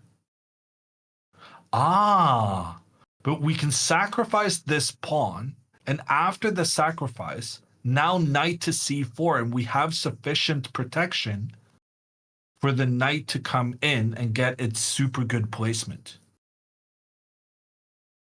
Yeah, rook to c8 was probably very clever.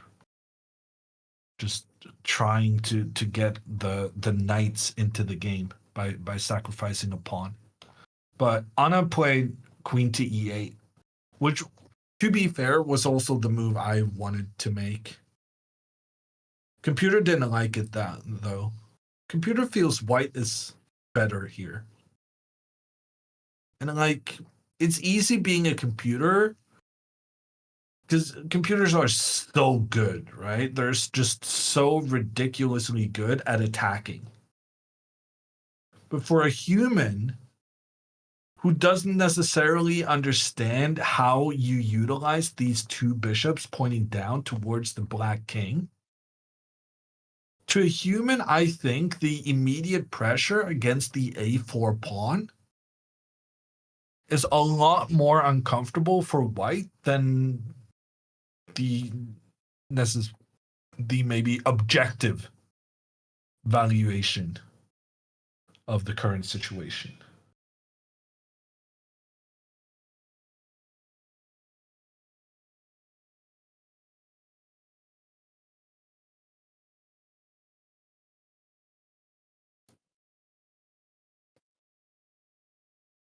What's white's plan? I'm not sure. But h4 is some way of starting. Wow. Yeah, that's a very clear indication that he wants to attack the black king. The interesting part is that he makes absolutely no effort to defend the pawn on a4. And the computer says Anna cannot capture that pawn safely right now. In which case, that explains why queen to e8 was a mistake. Because if you're making these weird queen moves and not threatening to capture, then, you know, you might as well not have done that. And I think the idea here is that if Anna captures on a4, even though she gets the pressure against the white bishop, the way white deals with this is by sacrificing their rook against the knight. And after the recapture, then rook to a1 attacks the queen. The queen has to move, but the queen cannot move anywhere where it also protects the knight that's behind the queen. The queen would like to go like to b5, stay close to the knight, but then the queen will be captured by the bishop. And if the queen goes back to where it came from, then the rook comes in, captures the knight. And that's, I was going to say, and that's it. But actually, that's not the end of it at all. Because here, after bishop to d8, you're able to force the rook away. And when the rook moves away, then the pawn pushes forward. And then these two pawns working together can be very, very dangerous. And it gives black a very easy plan moving forward. That being said, if you're a genius, maybe you sacrifice the rook in such a way that the black pawns are unable to push forward. What an interesting position. White has a knight, a bishop, and a knight in trade for 2 rooks and a pawn. Computer says white is completely winning, though. Maybe not completely winning, but winning. 3 minor pieces. We call the knights and bishop minor pieces in a world where the queen and rook are heavy pieces. And 3 minor pieces have traditionally been considered stronger than a queen, as in kind of significantly stronger than a queen. Although with modern computers, we are learning that the queen is more valuable than we thought because the computer is so good at making threats with the queen. That being said, Anna probably is going to go bishop c6 now. Surely she's just going to reinforce this attack. She already chose her path. She chose to go after that pawn on the edge of the board. And now she's pretty committed to just executing that plan. Weirdly here, after knight to e5, computer is saying bishop takes is not the best. Oh my, wow. This is really fascinating. Computer is saying even if black manages to capture a pawn on this side of the board, this h4 move was actually super good. And the best way for white to continue is just pushing further forward. And you're just going to ignore this whole black being on the queen side thing, and you're just going to super focus on potentially attacking the white king. But this is still a pawn up for black. I'm amazed the computer is so chill about it. Yeah, no, we got a really, really interesting position. But Anna is down to 26 minutes. The thing about super interesting positions is that they're very time consuming and you don't really have any prior knowledge to lean on. Part of what makes a position interesting is that we've never really seen anything like it before. And anytime you encounter a position you haven't really seen before, it means that you got to spend a lot of time coming up with new plans and whatnot. And here, Anna doesn't really have the time to come up with, well, to reinvent the wheel, essentially. This is really old man chess. I disagree. I think it's completely the opposite. I think white giving away a pawn seemingly carelessly, but just ignoring it to do a gong ho on the other side of the board. I think this is incredibly exciting play. An old man chess, the word you use to describe that is not traditionally exciting.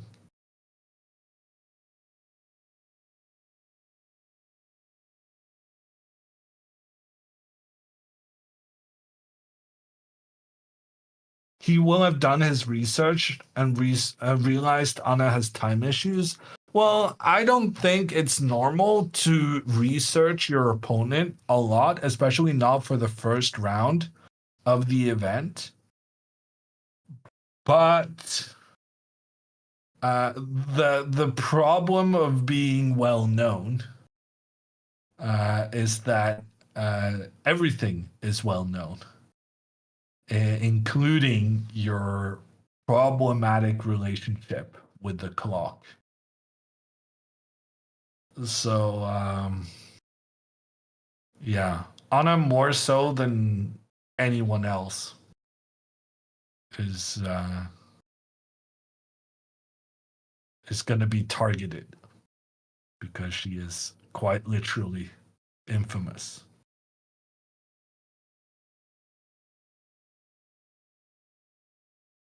Is there a proven method to learn to time manage better? Have kids? No, not really.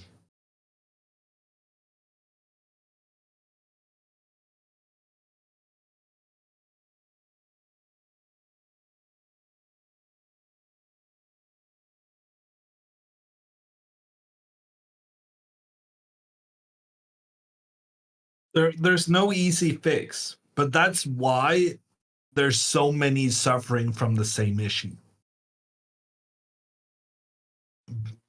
Having, perfectionistic tendencies in chess, it's the biggest cliche there is.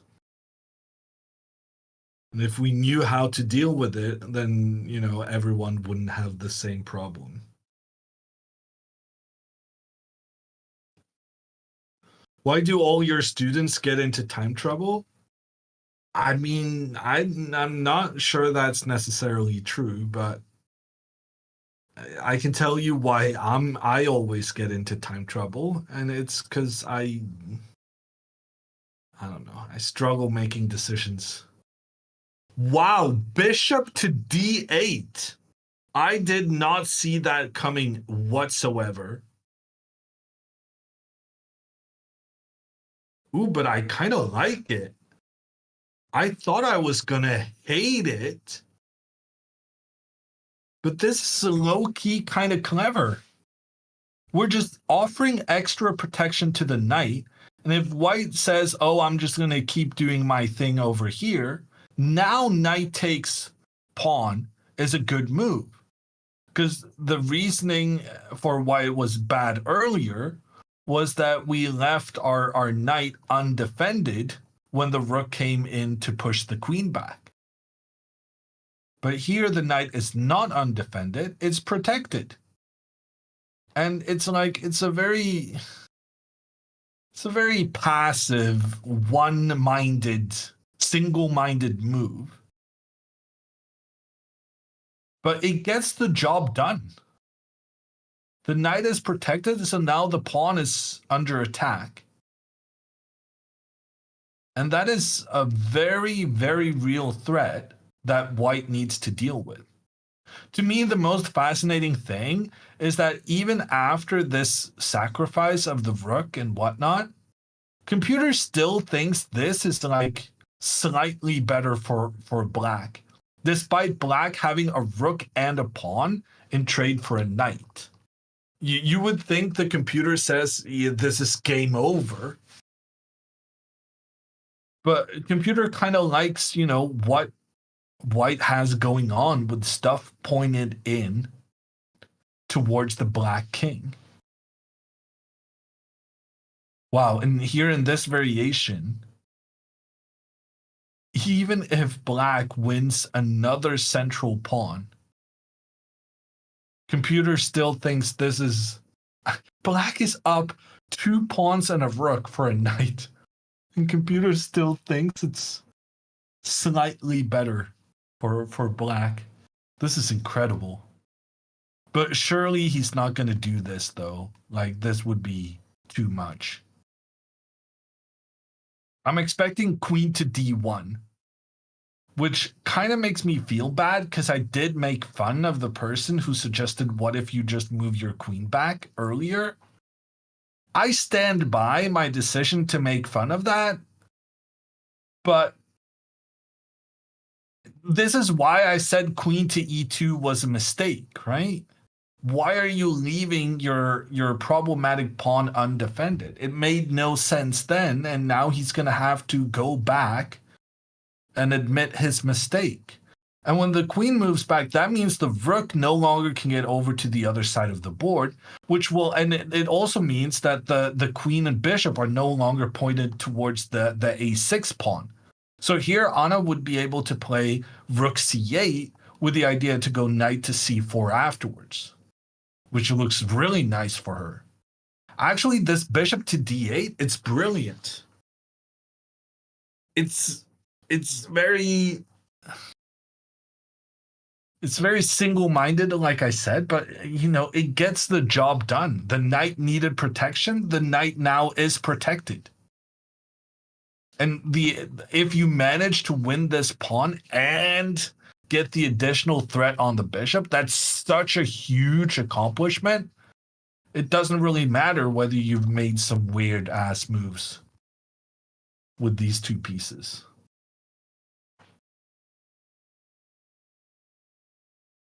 Hammer awarding an accidental exclam. Well, I mean, it wasn't accidental when she did it. It's just, I don't know how to say this nicely. Well, this is my opinion, how I view the situation. And then, others may have their opinion. But in my grandmaster mind, this kind of move, going backwards, leaving the defense of the pawn, yeah, it defends the knight, but still, it's a difficult move to come up with. And I'm gonna, before I get in trouble, I'm gonna do a hard turnaround, and we're not gonna say what I was gonna say. Bishop d8, great move. Obviously, great move. Threatening knight to a4. She wanted to take the pawn, and she found a variation in which that now is the threat. What moves were you looking at instead of the bishop move? Well, to be fair, my moves weren't that much better, like rook c8 and bishop c6. It's just it makes sense attacking, and it's a lot of people say that the most difficult moves in chess are the backward moves because your mind is so used to looking forward. Like everything you want to do, everything you want to accomplish is usually about moving forward because, forward is where the opponent's pieces are.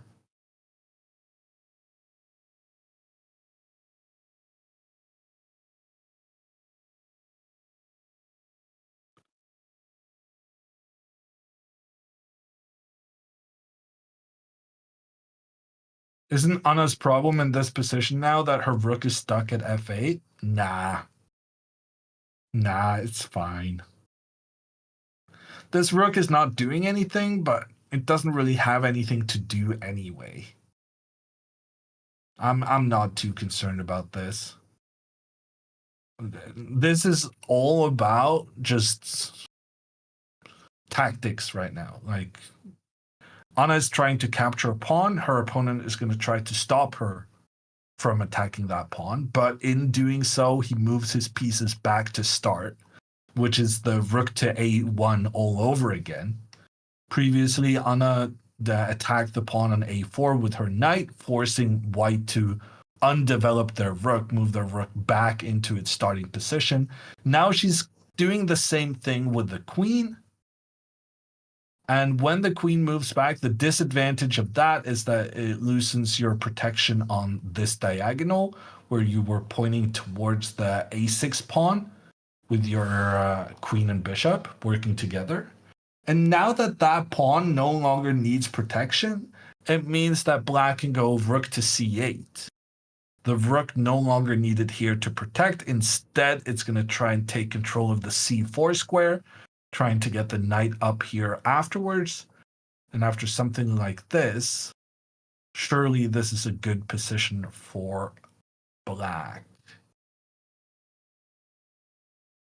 And the computer says no. Takes. Queen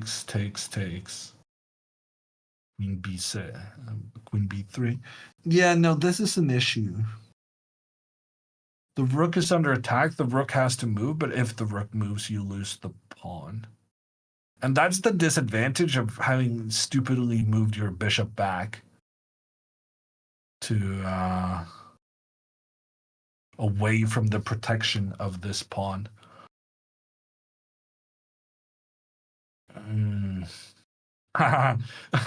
So here the computer is suggesting bishop to e7.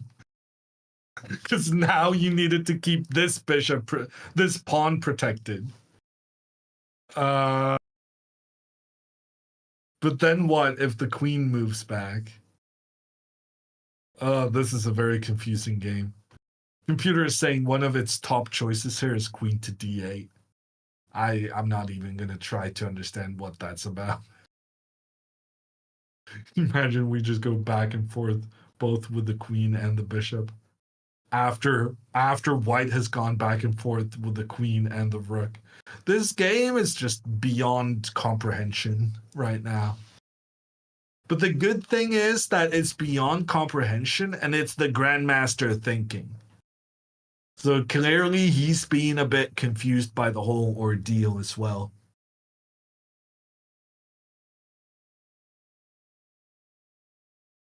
The computer isn't biased against undoing moves the way humans are. That's a really good point, Thomas. The humans have biases we don't really think about that often, especially when it comes to correcting your own mistakes and doing something that feels wrong. Because the computer can't really feel that something is wrong. Because it just says either it's a good move or it's a bad move. Or it's something in between. But it doesn't really understand the concept of instinct, which is essentially the only thing we rely on as humans in chess. A computer makes how many calculations per second? 17 million? A human in a game of chess, even at a very high level, will calculate what? 200? 300?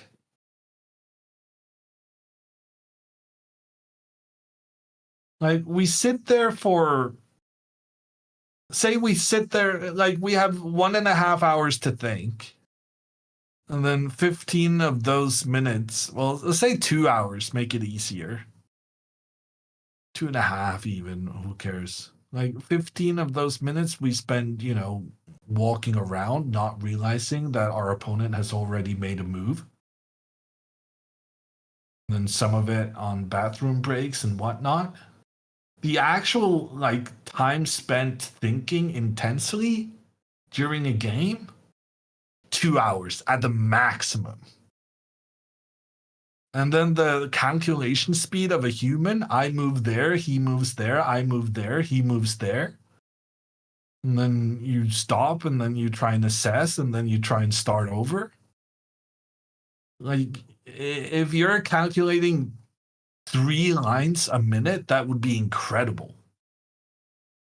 Like, I think that would be really good. So then we have 2 hours, that's 120 minutes, 3 variations per minute.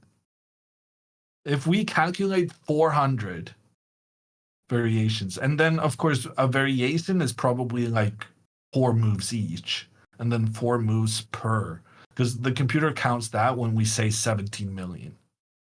So let's do 400 times what was I saying? 8 times 2?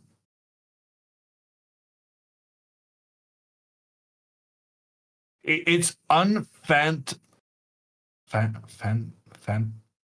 Oh man, I messed up this word on a Hikaru broadcast. Unfathomable.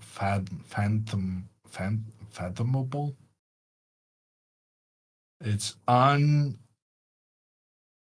yeah, I see you guys writing it. I still have no idea how to pronounce it. It's very, very difficult to understand how insane the difference between a computer and a human is. The reason we can play at a level that is quite decent, even though we calculate so much less than a computer, like they do 1,000 times more moves per second than we do in an entire game. If my math was mathing to about 1,800. Okay, it was probably supposed to be like during a chess game, maybe we think 4,000?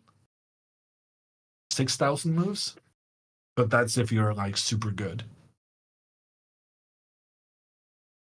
We think 6,000 moves, the computer thinks 17 million in a second. Like the reason we can do that is because we trust our instinct. We have a feeling. And that is bad in some instances because it makes us less likely to consider the best move in certain situations, such as where the best move is moving back to where you came from. But it's still incredibly impressive that we can play at such a high level given the restraints we have.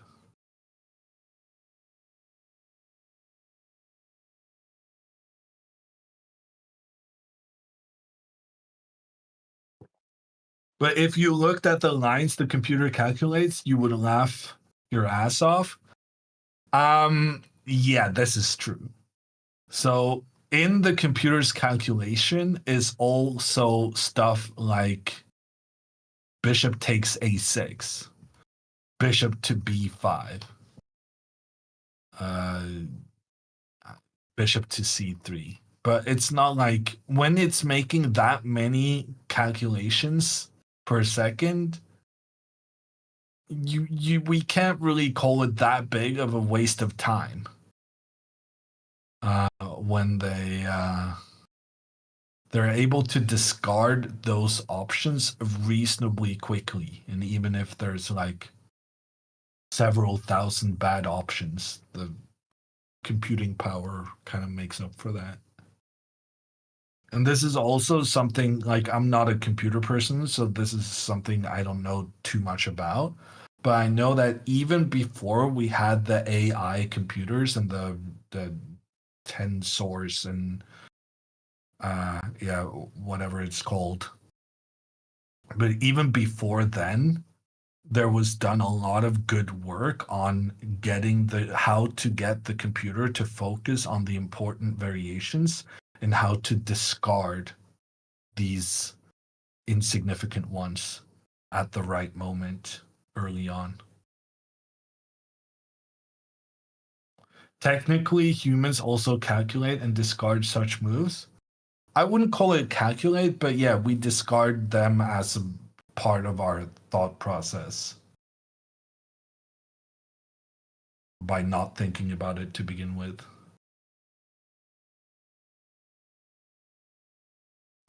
Will we ever get computers playing like humans?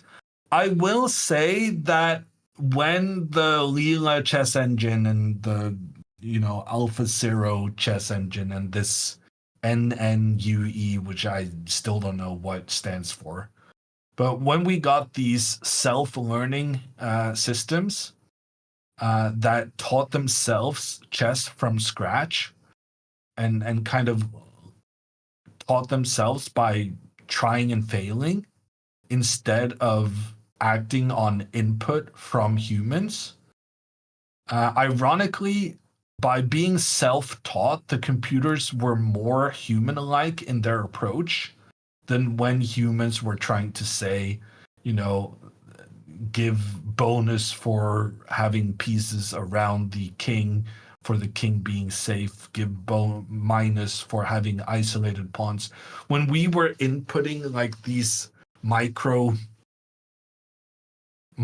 assessments and then just testing whether the computer did better or worse with the adjustment we did, it played less like a human than when we just allowed the computer to teach itself chess, which I think that's a great achievement for humanity in general,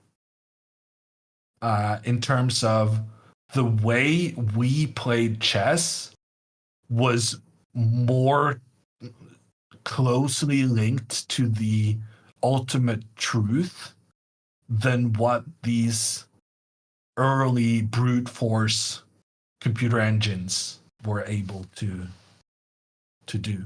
Because the brute force engines were amazing at, attacking, but it was terrible at strategic play.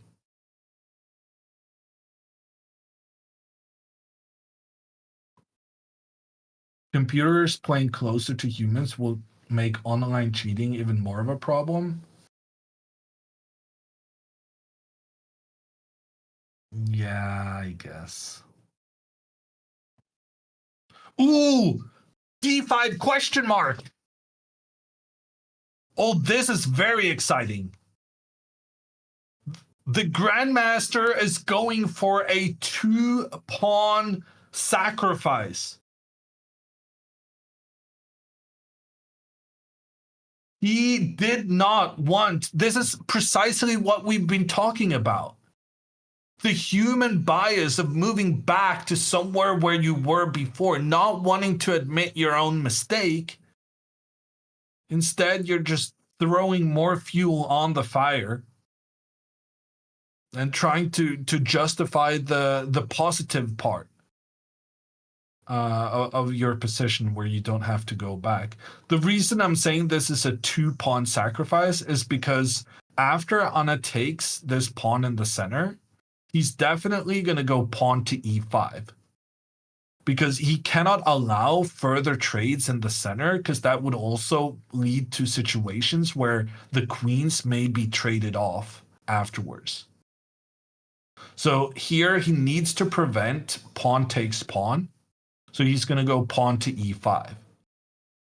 And then the idea is that if you had gone pawn to e5 initially here, that would allow the black bishop to point very nicely down towards the white king. Whereas by going pawn to d5 and only then pawn to e5, then the black pawn is actually standing in the way of its own bishop, which could be a disadvantage. That being said, now that I'm looking at this, Anna could capture this pawn on a4, but frankly, even just moving the knight to c4, taking advantage of the black pawn now being able to lend support to that square, also seems like a very reasonable move.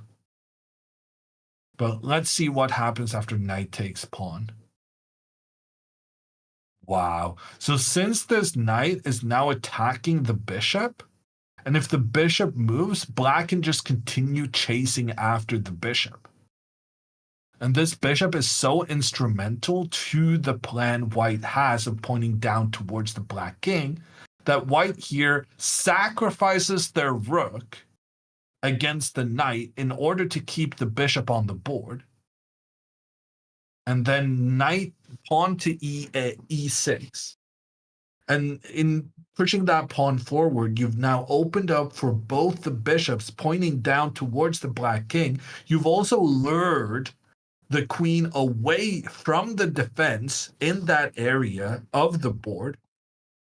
Computer says if pawn takes, then queen comes in, check on the king. King moves to the corner, and bam! Queen to h6. The ultimate move exploiting the fact that the queen cannot be captured due to the bishop pointing down on the king. The queen is attacking, threatening two checkmates on the black king side, and really emphasizing here why it was worthwhile sacrificing the rook in order to have both those bishops working together. So, in fact, going back to this situation, there's only one move that doesn't lose the game instantly. And that is just moving the queen back into defense.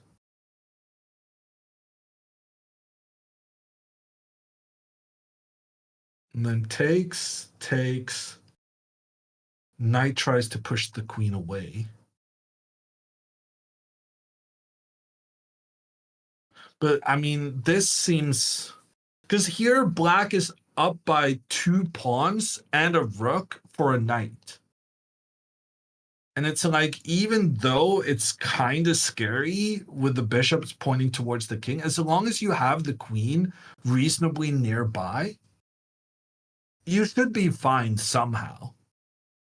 Computer is saying like white is fine with correct play, but at this point, white has sacrificed so much that the correct path is not obvious, because you're not getting an immediate checkmate against the king with the black queen nearby. And if you try the immediate checkmate, oh, damn. Okay, so the immediate checkmate, I was going to say then pawn to g6 probably fixes that, because you can get your bishop into defense as well. But it turns out here white can just continue sacrificing. This is not me calculating, I'm just following what the computer is saying.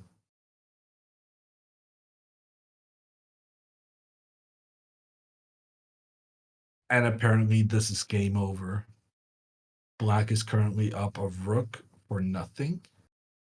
But I mean, it's very clear that we are facing some issues in multiple directions. Huh, fascinating. Okay, I'm going back to the current position. I think part of the reasoning why the Grandmaster went for this is because he feels like there's some interesting attacking chances, and Anna is so low on time that by creating problems in the position, he thinks that Anna is going to crack under pressure. And, he might be right. But for the moment, I see no reason why we're not just capturing this pawn. Although we can also capture on a4. So if we do this now, then he will sacrifice his rook. Man, this is going to be a Levy video, isn't it? Computer is saying here, after knight to d5, d4, that white is winning. Because you're going to bring your queen and you're going to increase pressure. And if pawn takes pawn, then the knight comes in here and bam, bam, bam. This guy has heart. I'm going to give him that. This guy is a proper attacking player. Like, he's going for it.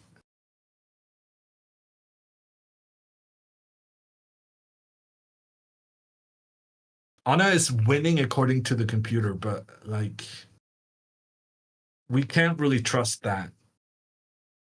It's like, if she plays the computer's top moves, she has to thread an incredibly dangerous line afterwards. Personally, I would prefer if she went with a solution where she's slightly better but manages to stop some of these attacking plans.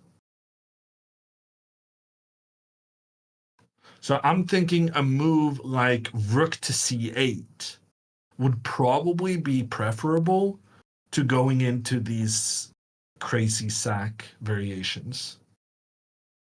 Although, as long as she sees that queen back is absolutely an absolute necessity, then this would be fine as well.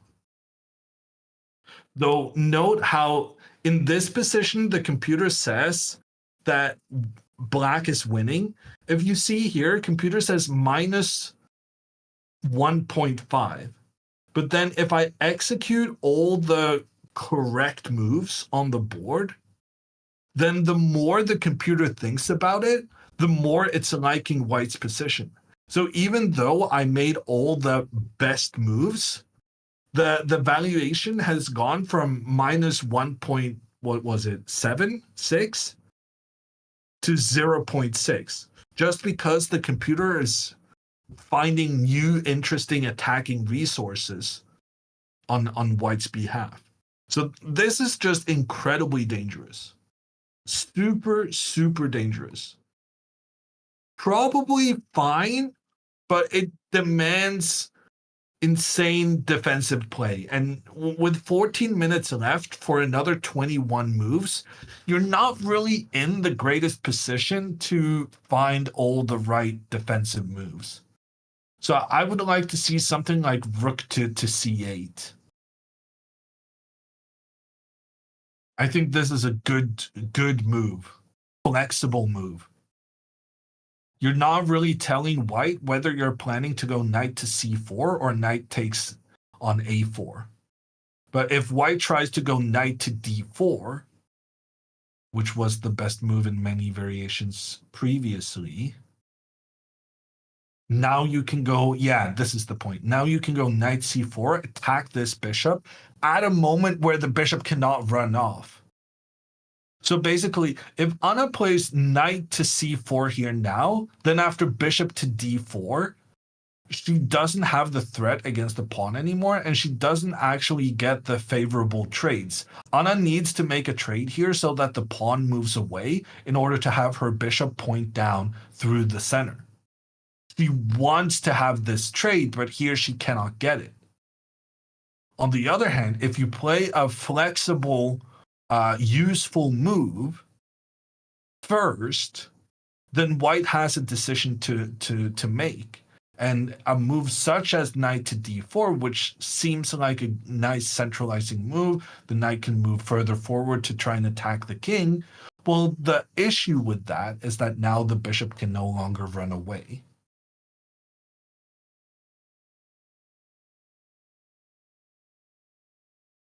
Ooh, but the problem here is that she has so many moves to consider. Rook here is decent. Knight here it's still decent. It's not a bad move. The other knight there might be better because then you keep this guy attacking the one on a4. Taking the pawn on a4 outright is also a good move. Like, it's objectively the best move. It just exposes you to some scary attacks. But if you just find the right defensive moves, then maybe you can stave off the attack and win the game.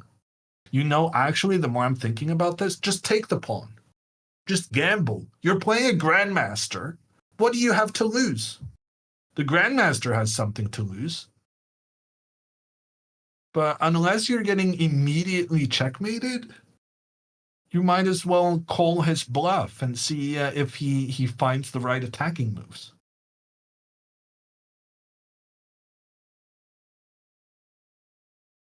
What do you have to lose? The game? Yeah, but if you get into it in a strategic battle against the grandmaster, you're not going to have the greatest chance, right? So if he's willing to sacrifice 2 pawns and a rook, you might check him up on it.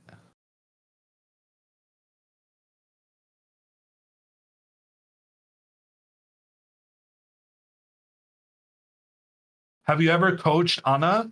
We did have a 3-minute chat at the chess pub where I did some life coaching. I gave her some wisdom.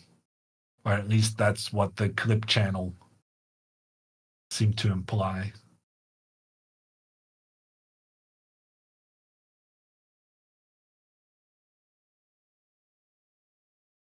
She did draw you though? Yeah.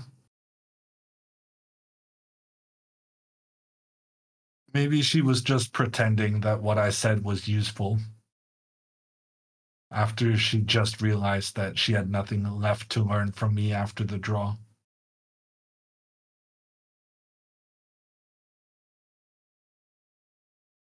Hammer must charge by the minute. I mean, preferably not, if I can impart wisdom in such a quick time. You shouldn't be punished for being good at your job, you know? Well, I mean, there's some motivational speakers talking about this, but like, if I can get the job done in 5 hours, do I deserve more or less pay than a person who spends 15 hours on the same task? It's interesting because the answer is not obvious.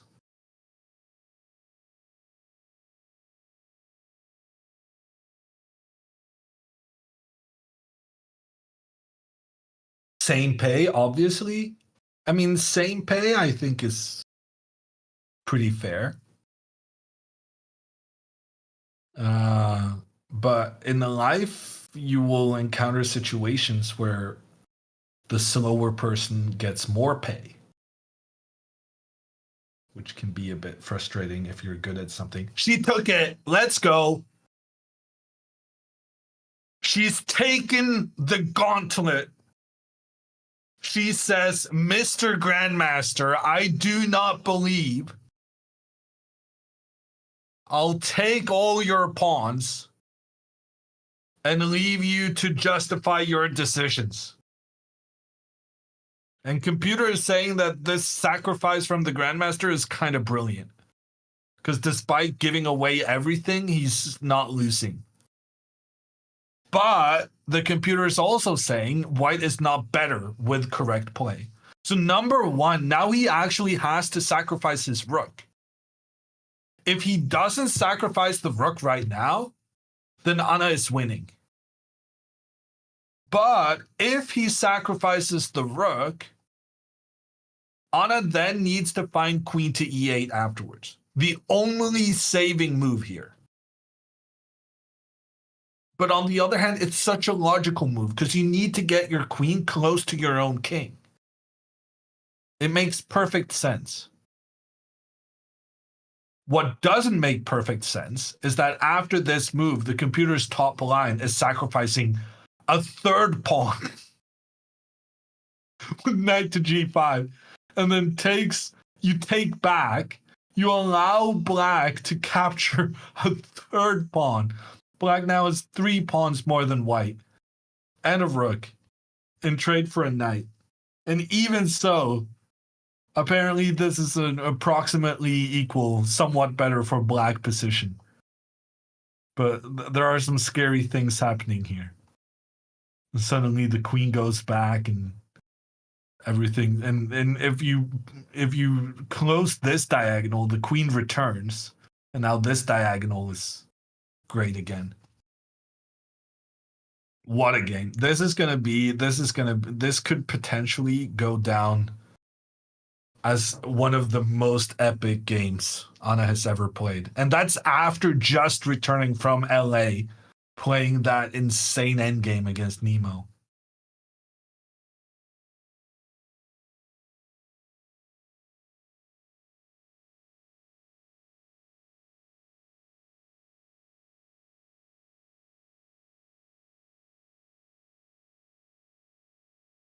I think he just nodded his head about the rucksack.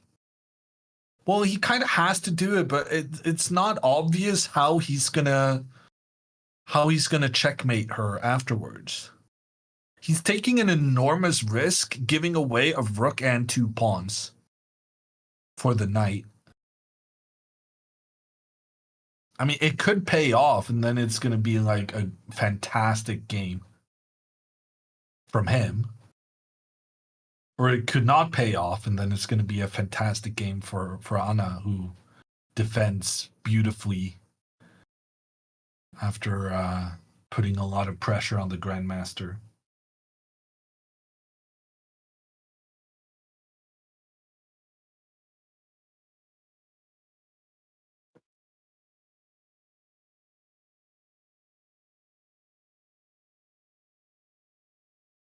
Why does he have to sack the rook? What is Anna winning if he doesn't? Well, so the thing here is, in order to justify the 2 white pawns that has already been sacrificed, you need to create an attack against the black king utilizing these 2 bishops pointing down. The problem of not sacrificing the rook is that then the black knight would be able to continue moving forward, taking out the bishop. So the reason you have to make the sacrifice is partly to lure the black queen away from the defense of the king, but primarily it's just about making sure that this black knight is unable to try and trade for one of the white bishops, because right now the white bishops are paramount to getting any kind of attack against the black king.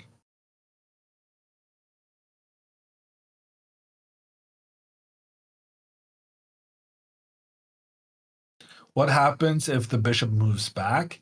Well, nothing, which is the issue.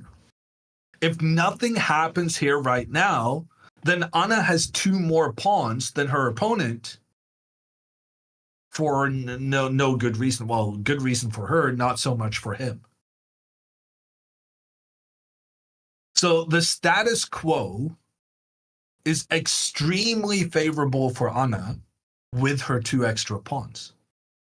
And when the status quo is favorable, it means you need to do something extraordinary to change the momentum.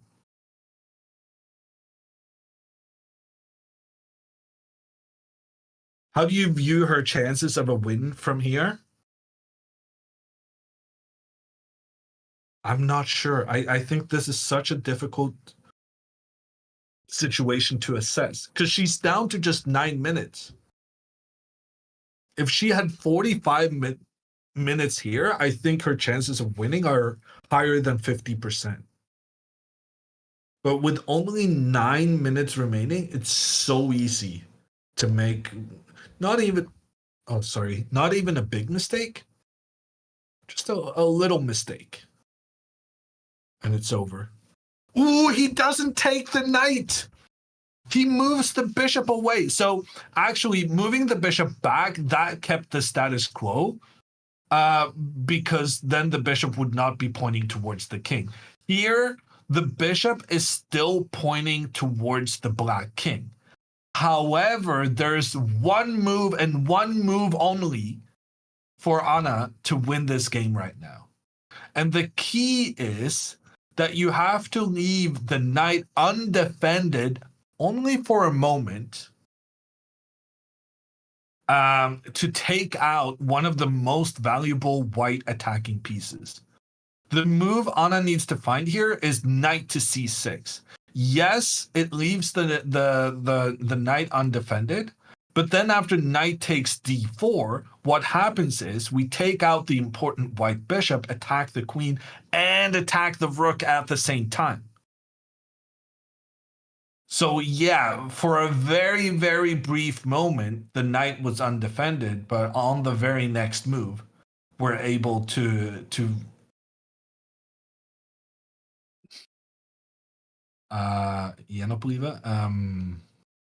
resurrect that.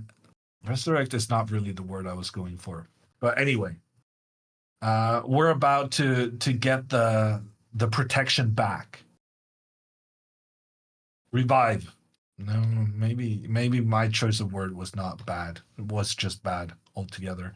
By the way, for those of you counting, this is a 3rd question mark move in a row. And if Anna now plays knight to c6, I think she's going to win this game. That would be her first ever win against a grandmaster in a classical game.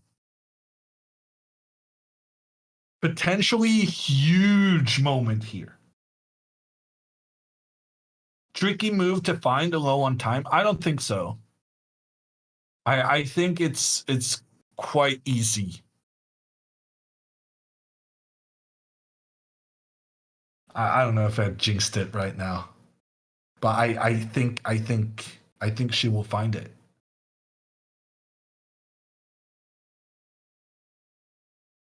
I just don't see what she would do instead. The only possible alternative is knight to c3, which is also good for her, just not as good.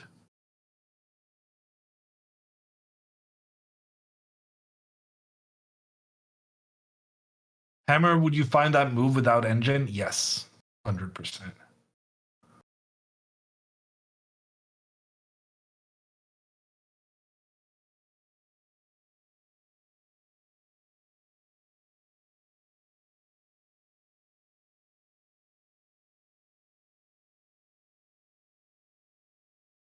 She's gonna play it. I just don't see why.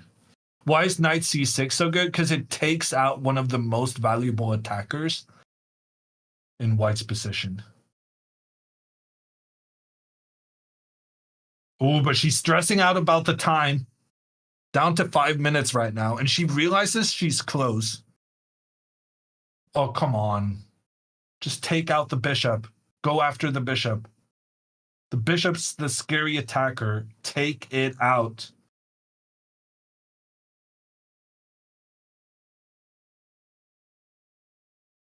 She's looking at the clock again.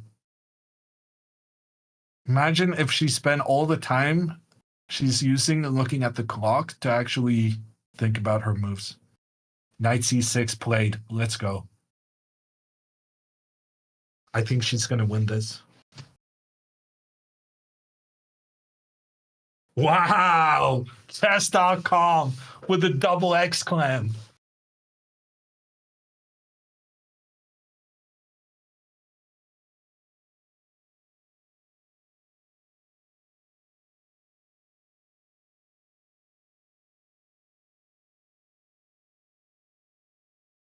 It's not over yet by any stretch of the imagination, but this was a huge step towards the win. There's no way for white to save the bishop. Well, that's not entirely true. You can move the bishop back, but then this knight comes in, and then you can capture the pawn in the center. So here, black would be up by 3 pawns. You can't really do that. So you gotta allow the knight to capture the bishop. I'm guessing he's gonna go h5.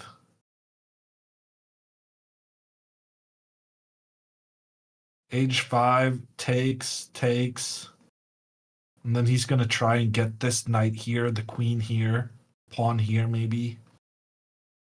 The another thing that's so great about this is that by managing to take out white's dark squared bishop, this black dark squared bishop could potentially be a monster in the future. And a move white would really like to play at some point is pawn to f4.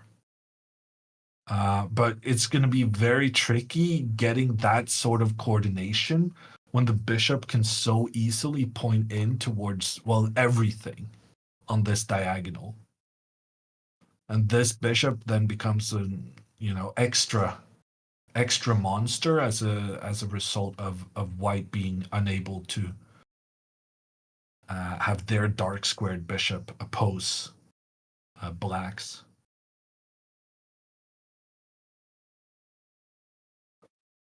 He grimaced? I mean, I would think so. He definitely knows he's in big trouble right now. He's down 2 pawns, and one of his most valuable attackers is about to be traded off. But this is interesting. So after h5 takes, so far so good. Here, it might be even more valuable than trying to move up and attack the queen. It might be even better to try and just trade. So Anna might benefit from not just trying to attack, but being up by 2 pawns, you can afford to just trade. And if the bishop moves away, I kind of like this move knight to e4. Okay, computer hated that. But I was thinking there are some ideas here where we can go with the knight here and try and just trade even more. So why does the computer hate this? If knight takes, I was thinking maybe we can go queen takes and I'm attacking here and attacking here. But there's a counterattack and the queen is defended by the knight.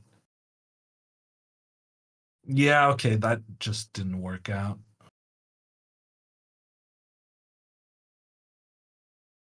Okay, saying that she's going to win may have been somewhat of an exaggeration. Like her position is very promising, but it's still difficult. And she's very, very low on time.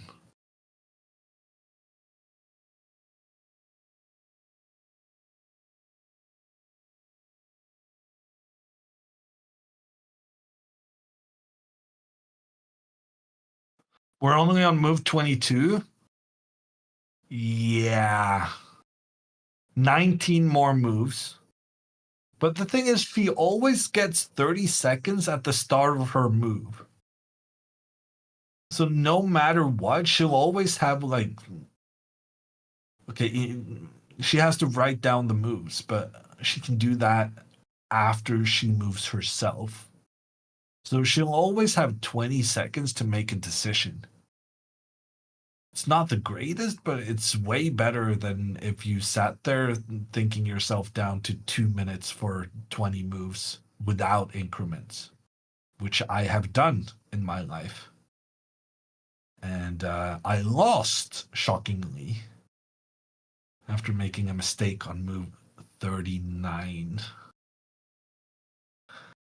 I'm still bitter about it.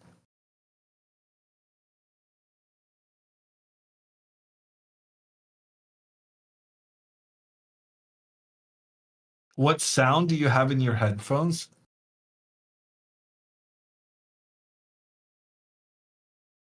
Well, the thing is, like, revealing errors is extra. But you're absolutely right. I do not have any sound in my headset.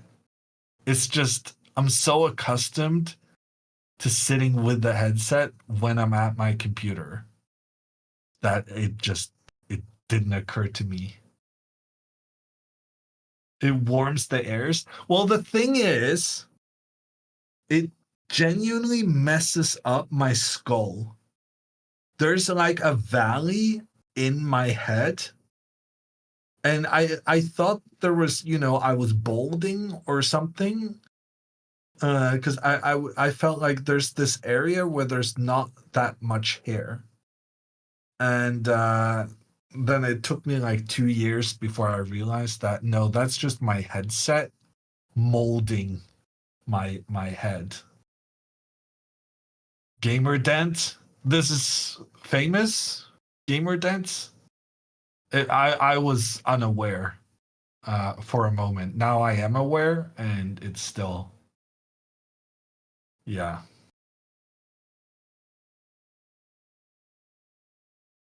Is that reversible? I would think so.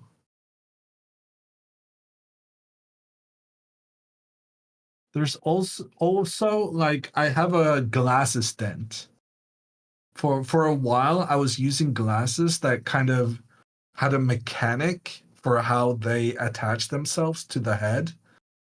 They had some kind of spring feather or whatever, and I haven't used those glasses for I want to say like 5, 6 years, but I still have a dent here behind my ear where those glasses used to lie. Yeah, so actually maybe it's not reversible. I can tell here that there's like a pathway. Yeah.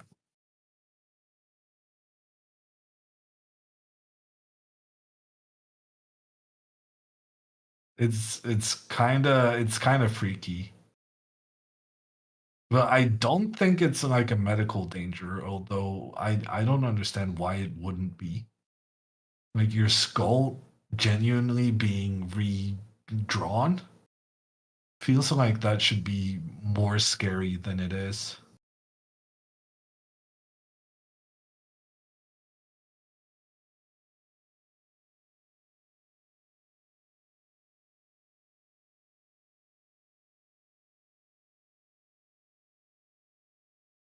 Are chess players allowed to drink coffee or energy drink during the game? Yes. And I believe that caffeine was taken off the doping lists recently.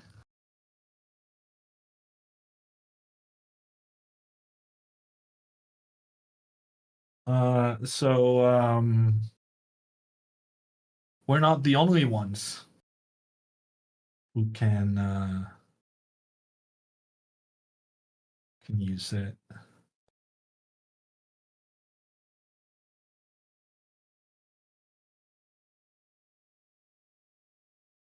It was taken off in 2018 or something.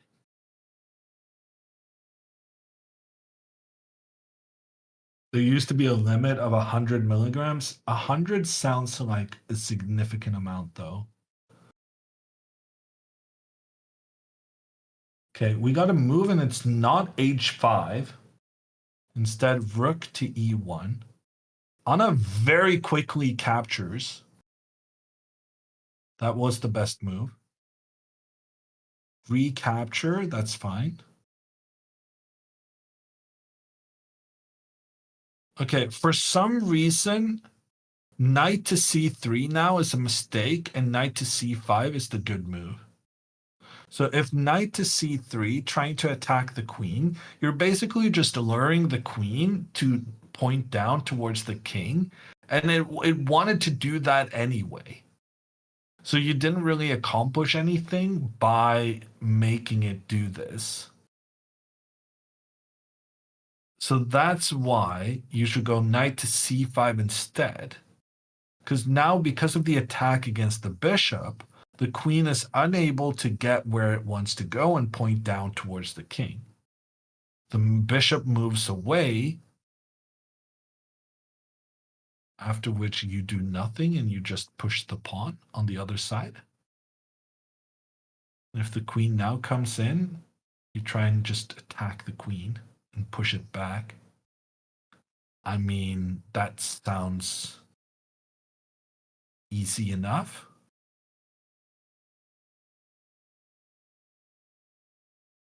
Okay, so I think this is maybe the most important moment in the game right now. The decision between knight to c5 and knight to c3. Your instinct is always going to be going after the most valuable piece on the board. But part of the reasoning here is that the queen, because it is the most powerful piece, has so much. It can choose where it goes much easier than other pieces. It has more scope. I don't know what I'm saying. Okay, but knight to c5 at the very least puts pressure against the bishop so that the queen cannot move. So by going back instead of forward, you save a move. And also by going back instead of forward, you give yourself the option of potentially trading afterwards against the powerful knight in the center. That's another very good reasoning. Ooh, I forgot that there's a pawn that's under attack on h4.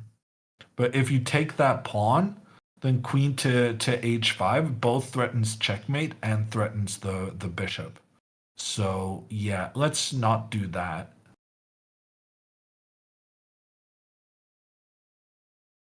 Knight back, try and eliminate dangerous bishop. And also knight then has the ability to come further back into defense. Okay, let's go. She's playing all the good moves today. She genuinely has played flawlessly. The only mistakes she made was some of the moves that I suggested. Queen to e8. Computer didn't like that, but it was my preference. So I think we can argue that she's playing at a well, she's playing at a grandmaster level. But it's not enough to do that for half a game. You got to see it through. So that's the question right now. Can she continue this good play for the next 17 moves until she gets another 30 minutes? That's the key.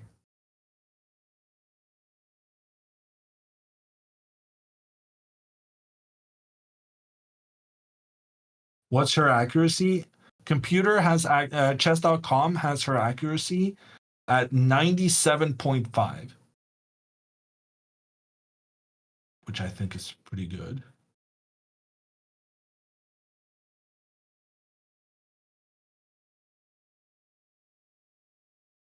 How many rounds a day? 1 round a day max. But keep in mind that tomorrow the games are starting much earlier.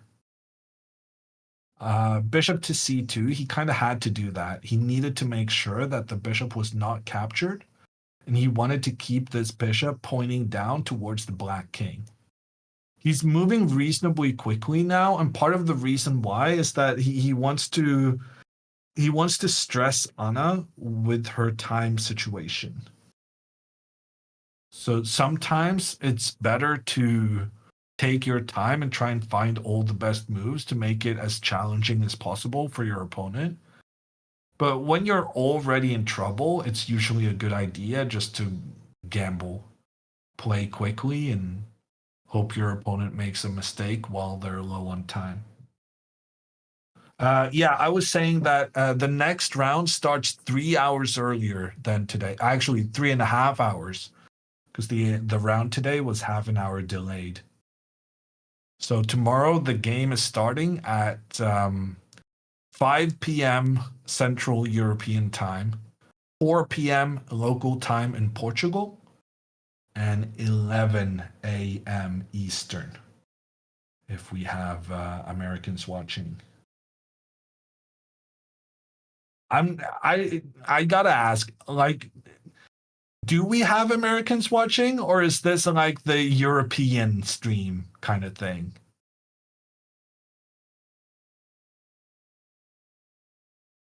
Okay, USA, USA. That's I can attest to that being an American. Yes, that's a very US thing to say.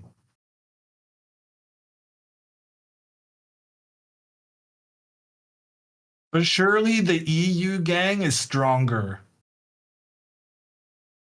on the crumbling channel than most elsewhere, right?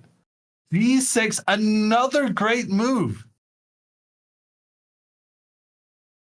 Really good decision here. Pawn to G6. It creates problems for this bishop. Bishops hate it when they're being blockaded by a pawn protected by another pawn. And as if it wasn't bad enough here, there's 2 pawns protecting that one. The disadvantage of putting all your pawns on the light squares like this is that you then don't have great control of the dark squares. However, since we managed to eliminate white's dark squared bishop in the center, white doesn't really have the power here to exploit some of these weaknesses. In fact, 2 of the squares I'm currently highlighting is actually under control from the black dark squared bishop. Anna is up by 2 pawns, but the computer is giving her an advantage of 2.7, which means the computer believes Anna's position is even better than the 2 pawn advantage she has.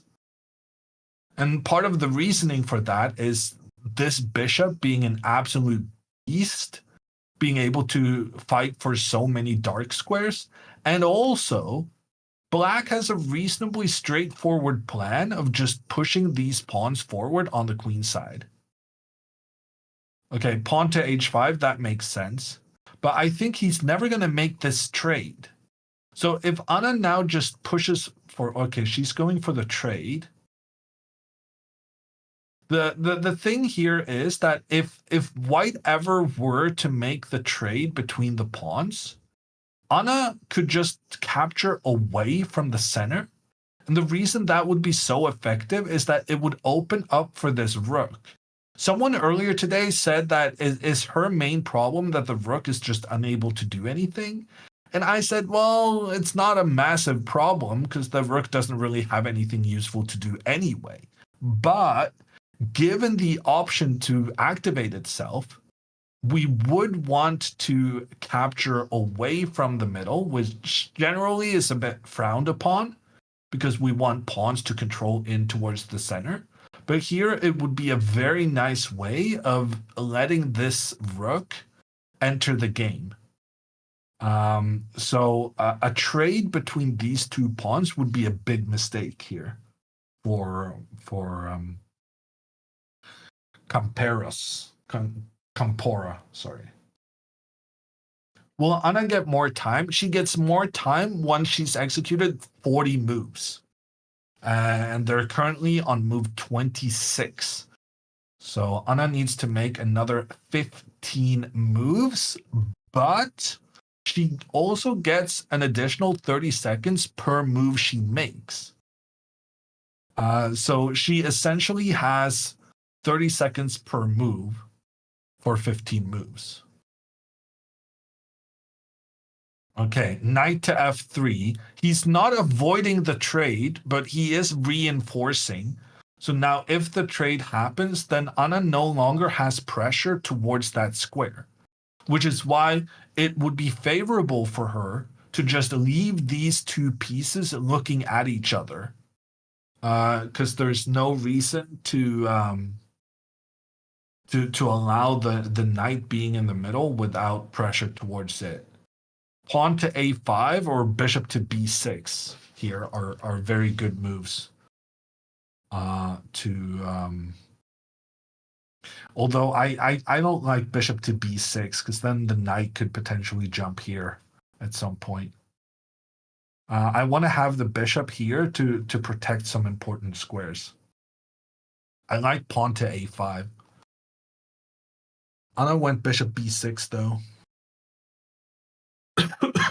Computer liked that move, so it's completely fine. My only concern is that something like knight takes, and now if you take with a pawn, even though you wanted to try and activate for your rook, your concern is that now the white bishop is no longer pointing towards a pawn protected by another pawn. This pawn is all on its own now, which is less good than it was earlier, and it creates some potentially big problems having to deal with an attack towards that pawn. Computer saying queen to d2 and trying to get that queen involved. So so if takes, she should take with a queen, but then knight to g5 is a bit annoying, putting pressure on the queen. And when the queen steps back, my concern is that there are some sacrifices here. Knight takes on h7, takes back, and then pawn takes on g6. Here, it's very, very important that we not capture back this pawn, because then the queen comes in, exploiting the fact that the pawn cannot capture the queen due to the bishop pointing down on the king. And when the king moves back, oh, I thought it could be potentially checkmate against the king, but turns out there's another issue that the bishop is undefended on the opposite side of the board, allowing the queen to just capture the bishop. And then, even though technically both players have 3 pawns, 2 rooks, a bishop, and a queen each, it's just that the black king has no protection whatsoever. So even though it's equal in number of pieces, the king's safety is going to decide that. So that would be what I'm scared about, but it turns out it's not actually good for white. So then Anna's decision to go bishop to b6 it's a good one. But sometimes it's like we have these good moves and then we have reasons we don't play good moves because we're scared of what we in the chess trade call ghosts. And I don't know if Anna avoided this ghost by not seeing the potential danger, or if she realized that that danger can be dealt with convincingly. I'm kind of assuming she didn't see the potential sacrifices because, frankly, she only had like 30 seconds to think about her moves, so she can't really cover everything. But that being said, the computer is saying that the sacrifices don't work, means that her decision to go bishop to b6 is ultimately a good one. And this happens at every level. Like, very often in time scrambles, I will have no idea what's going on. You just go one move at a time and then suddenly you're winning or you're losing. Because there's so many moves available to both you and your opponent, you're not going to be able to see every option. And then you end up getting a big surprise, and sometimes it's a nice surprise, and sometimes it's a bad one. Bishop to a4. This is great. This is very, very good for Anna, I think. Because he's going away from the attacking plans. By moving the bishop here to point down on the queen, he's giving up his chances of pointing towards the king. So now he's in he's in damage control mode, and he's just trying to trade down to an endgame, and he's hoping that he can make a draw in an endgame down a pawn. The attack on the queen has to move. Queen moves forward. Then the knight can attack the queen again. Anna needs to trade off this knight because, frankly, the queen doesn't have any good squares to go to. Compliments of white having control of all these dark squares. He's taken the knight in the center instead. Ooh, this is good. Actually, that's brilliant. That might be very, very good because now so number one, she's attacking the queen. So it doesn't matter that her queen is under attack. And the difference now compared to the previous variation we studied is that now after queen to e7, there's no plan of going knight to c6 trying to attack the queen, because earlier the queen had nowhere good to go, but now that the knight on f3 has suddenly had to go for a walk and be the knight that made its way all the way up here, the queen can then go to the h4 square. And you don't have to make the trade, which means that you keep the bishops and you win the game. But in order to prevent this, white is going to go queen to g4. So queen to g4 now is going to prevent any idea black has of going queen to h4 or queen to g5.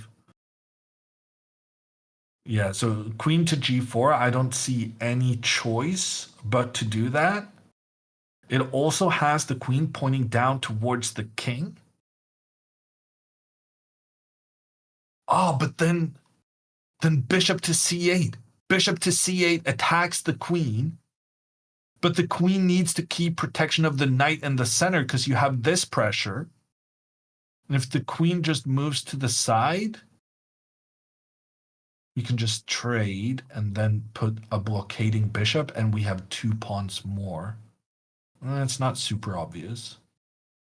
Oh, he played knight to c6. He played knight to c6, but that was the reason we made the trade between the knights to begin with. That is a big mistake. And now queen to h4 is the only winning move according to the computer, but it makes so much sense because it keeps this one protected. It puts a pressure against the king.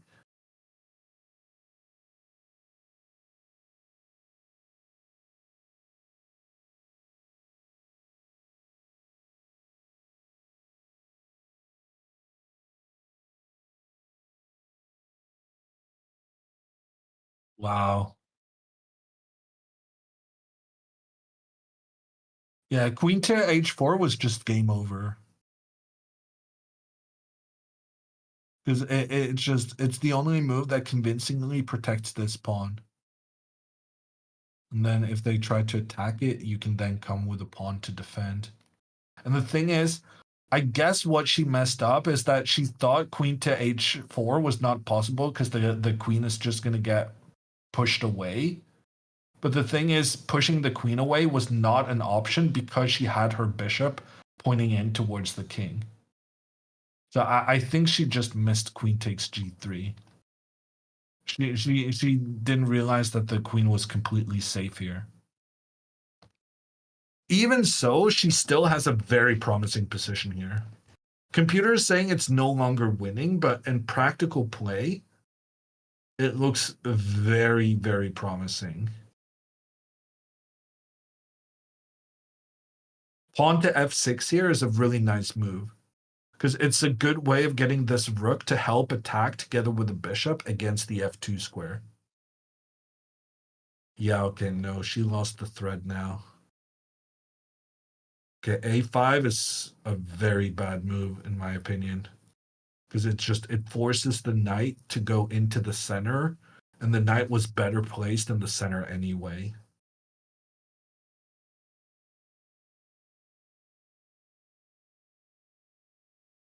Okay, she's kind of panicking right now. She needs to readjust to the new circumstances. She's still significantly better. Computer's saying that objectively white can save themselves, but like she still has an extra pawn and she has the two bishops. I'm honestly shocked that the computer doesn't think her position is better than what is this 0.8. Okay, so this is why she wanted to force the knight back. It's just because she wanted to activate her bishop. She realizes that this pawn was blocking the bishop's path. And if she pushed her pawn forward, she would open up for this bishop, but then her other bishop would be blockaded. So she made the really good call that, I can't make sure that both my bishops are active. So it's better for me to redirect one of them. So she's got the two bishops pointing in the same direction. She has an extra pawn. Like she's still doing very, very good. Like I'm shocked the computer is not more optimistic on her behalf. She still has excellent chances to win this game.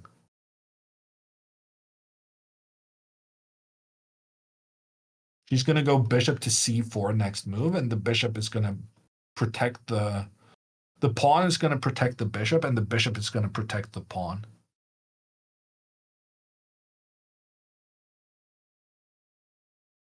How many moves until move 40? She needs to make another 9 moves. But now there's no attack against her king. So it should be a lot easier for her to make good moves. Something I'm concerned about right now is she considering taking the knight with her bishop? After queen to f3, is she wanting to make this trade? Because that will guarantee that she doesn't lose the game. But at the same time, it would also make it super difficult to win. Whenever you have bishops, that one bishop goes on the light squares and one on the dark squares, so-called opposite colored bishops, It's yeah, it drags the game towards a draw, even though you're up a pawn. Because, well, this is a very good example. You have an extra pawn, but there's no way that pawn is moving further forward because the opponent has full control of the light square. And you cannot attack that light square with your bishop because, yeah, bishops don't work that way. Okay, queen f3 has been played. Ooh, my move bishop to c4 is not good either.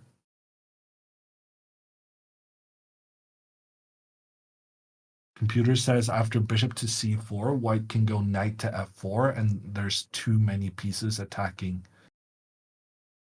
this pawn on d5. She could actually risk being worse in this. Okay, I take it back. Just take the knight. Just make sure you get a draw. It's actually not as easy as I thought it was because this pawn is so weak. And the knight really wants to chase the queen.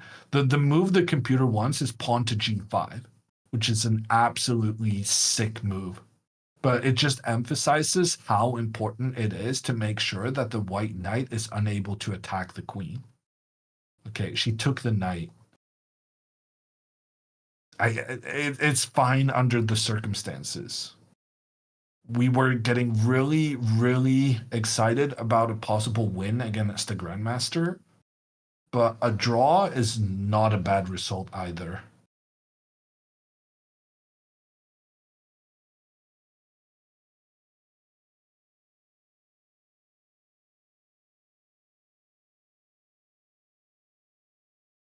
If Anna crushes everyone in this tournament and reaches a GM norm, does she become a Grandmaster immediately? No.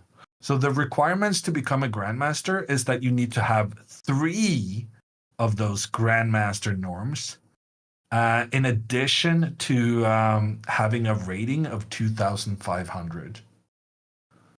And so there are 4 demands, and you need all of them.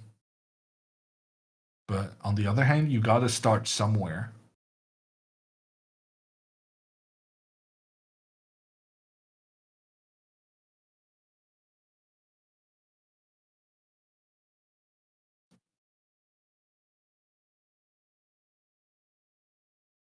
Is Anna GM material? I mean, she is devised from Grandmaster material, but I don't think she herself is.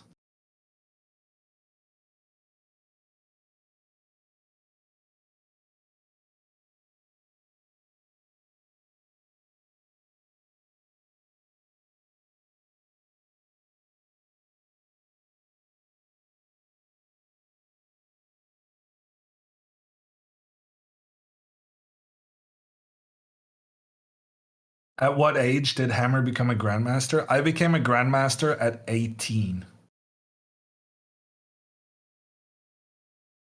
18, 7 months, and 4 days for those keeping count. Why so old? I don't know. I mean, I was one of the best juniors in the world at a point where the best juniors in the world included Carlsen, Nepomniachtchi, Andreikin, Geary. So I was okay.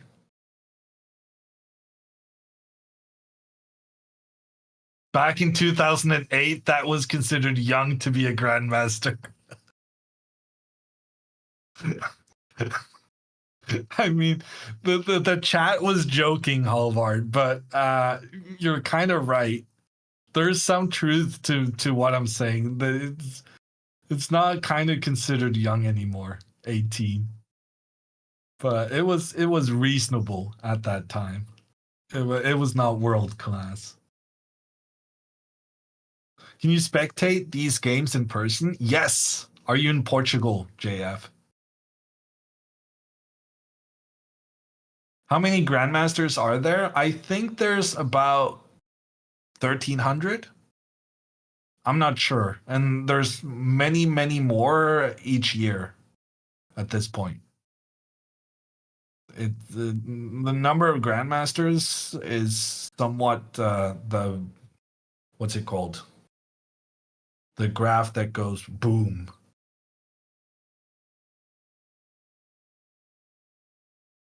Not linear, but exponential. Thank you.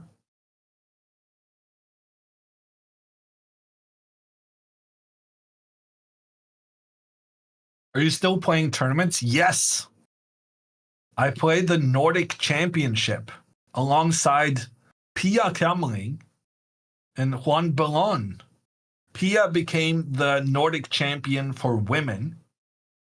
Juan became the Nordic champion for seniors over 65. And I did not become the Nordic champion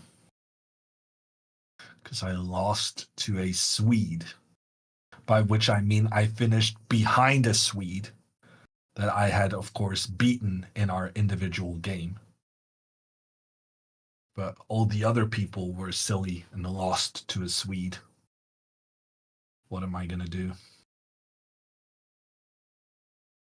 I beat both the Swedes I played against. I did what I could.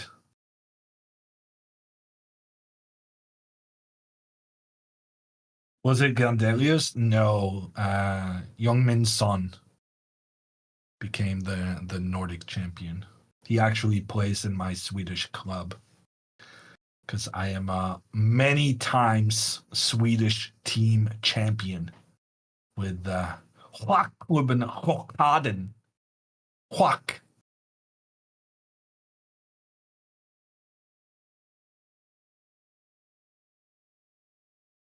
That was me speaking Swedish. Youngmin Son? Did I say young? No, he spells it with a J, but it's kind of pronounced similarly now that I think about it.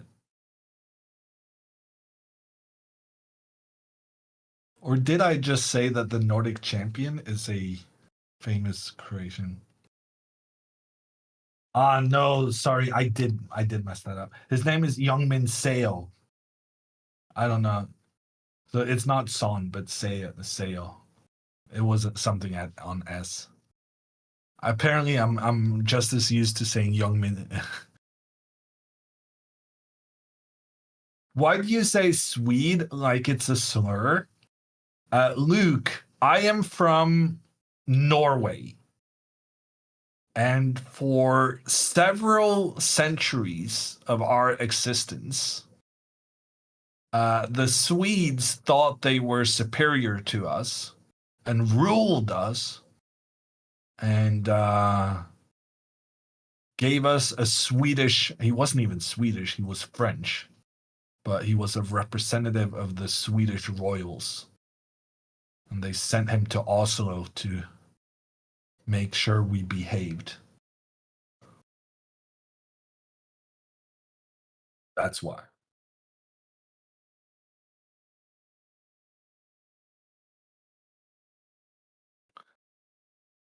Okay, rook to e2. So this makes sense in terms of defending the pawn on f2, because that pawn could end up in some trouble with this bishop pointing down towards it.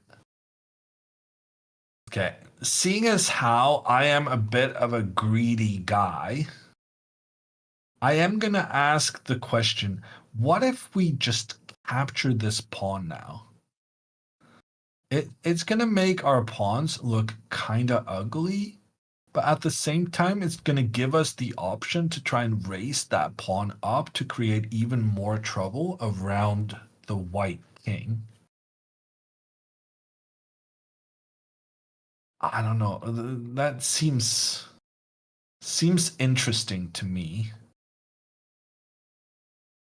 But it's not the kind of move you want to make with 15 seconds left on the clock. My concern is just that if this pawn moves further up the board, that could be annoying. Bishop c7. That is not the move. That's a very bad move. Because we're frankly never threatening to capture this pawn anyway. Like, under no circumstances can we take this pawn. Okay, apparently computer's saying we can capture this pawn. I was thinking it's impossible because of pawn to f4. The pawn is attacking the bishop, but if the bishop moves, the white rook will capture the queen. Ah, but computer says queen to b6. We're pointing the queen towards the king. And then after rook takes bishop, we can go rook c3, attacking the queen, attacking the bishop, and attacking the king, all at the same time. So is she really going to self-pin her bishop with 30 seconds left on the clock? That seems inadvisable. I'm not a big fan of that plan.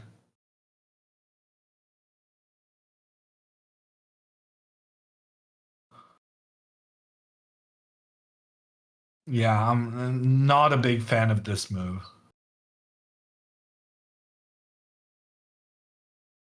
I guess her idea is that white was planning to go rook d2. And if he goes rook d2 now, having the bishop here to support the queen is going to be very advantageous. But frankly, rook to d2 was never really an issue because you could always just capture the central pawn if he did that.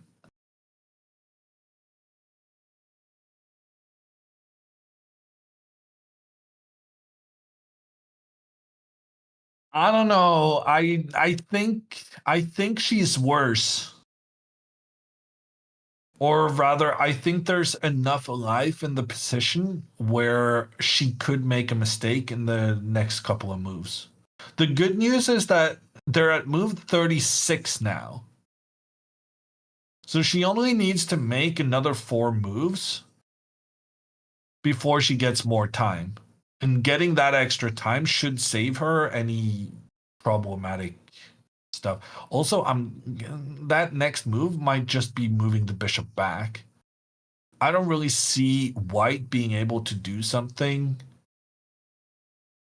crazy. That means there's not time to just move back and forth a little bit.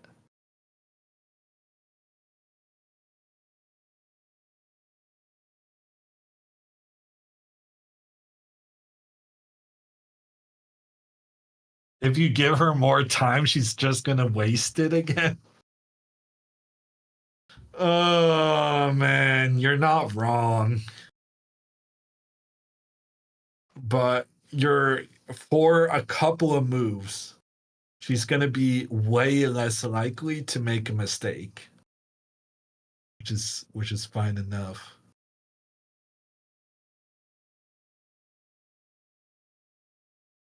Okay. Queen moved, attacking the rook. Rook moved, attacking the bishop. Good counter. I guess bishop is just going to move back. But then if the bishop moves back, maybe we can push this pawn. How adventurous do we want to be? The problem with pushing the pawn is that now the bishop is no longer protecting it. So now it could go on a big adventure, but end up just being captured in the end. The problem for Anna is that she doesn't really have a nice plan. Her plan right now is just having everything defend the pawn on d5, which is very defensive. It's exclusively defensive. I would feel better if she was the one initiating something, which I guess is partly why I liked pawn takes pawn earlier. Because, yeah, it's going to make your position look ugly, but then at least you don't have to worry about the pawn going to h6, kind of cramping your king, and suddenly you're the one. Ooh, he's inviting a repetition. The queen moves back, attacking the rook. The rook kind of needs to still protect the pawn. Is this going to be a draw right now? Is she trying to go for the win? Why are you not just moving the rook back? At the very least, do it once to gain more time. Oh my god. What am I watching? She's going for the win. And for some reason, this move was not suggested by the computer, so I have a bad feeling. Queen moves. She's attacking the bishop. Computer says it's a mistake because a pawn takes on g6. There's no way he's playing that move. That's for sure. Computer is saying he should just sacrifice his bishop? That's crazy. How is this good for white? Okay, he was not crazy. He just moved his bishop. Now, for some reason, rook b2 is the only move to not be in big trouble. Why wouldn't you just go back and forth? You didn't even have to decide to make the draw there and then. You could have just gone back and forth, and if he wanted to make the draw, you could have made the decision later when you had more time. Rook to b2, I don't know if that's a natural move. Oh, she played it. That was the only good move, according to the engine, and she found it. So part of the problem here right now is that after Anna moved her queen away, basically this queen was it had a very important defensive task on the e6 square, which was making sure that white could not go pawn to e6. So essentially here, if she started doing something over here, pawn to e6 would absolutely kill her. Because then this pawn is attacking the pawn on f7, but the pawn on f7 is needed to protect its buddy on g6. But here, yeah, that's not happening. And if you take the white pawn, then white captures over here, and suddenly there are no more pawns protecting the black king. So you had to go rook b2, because now if pawn to e6, oh gosh. Computer is saying you take, allow white this trade, and go h6. We're just going to allow white to get a pawn 2 steps away from our king. Yeah, this is crazy. This is chaotic. At some point, I was like, oh, trade the bishop for the knight. At least it's just going to be a draw. But there's way more life in the position than I originally thought. Hammer, we're used to Anna heart attack games. Oh, really? Well, I am not. So you're going to have to.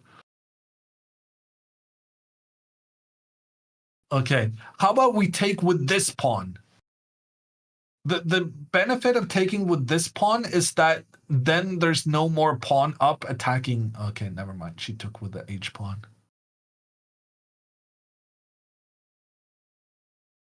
I'm not super happy about the king situation right now.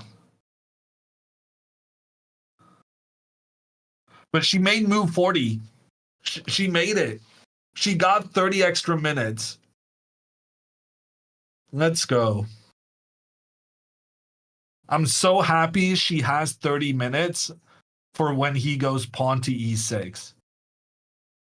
Because that's going to be a... yeah. She's going to spend some time there, I would think. White is better, but it should be a draw. But this game is going to last another hour, at least.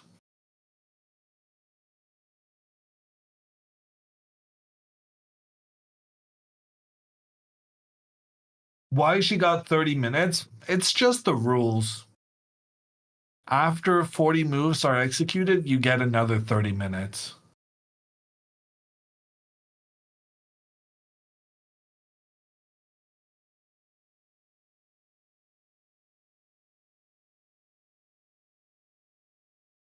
At least she got a grandmaster with both hands on his face. You think that's like... it's just a good posture to think, no? Sometimes I do this if I want to look cute, but this is also kind of classic.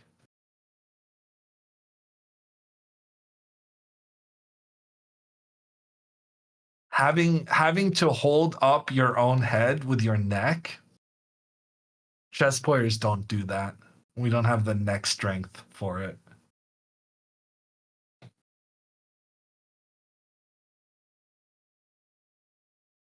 Wait, someone's saying something about hand blinds. I see people doing the hand blinders all the time for chess just to focus. Yeah, it's a classic. But the fact that you had a name for it means that other people must be doing it in other activities as well, right? Surely chess players are not the only ones to kind of try and take away their peripheral vision.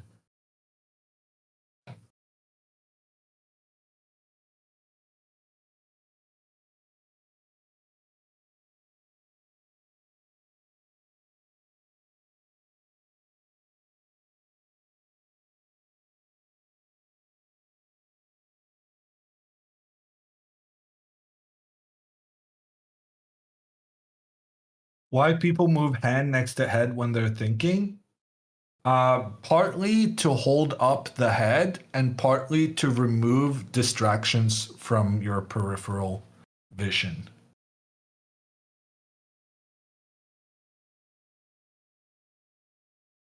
Did Campora also get 30 minutes? Yeah, it's not like it's a streamer only thing.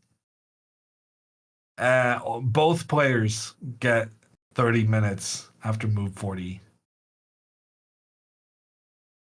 Streamer loot is definitely a thing in many games. Chess is not one of them.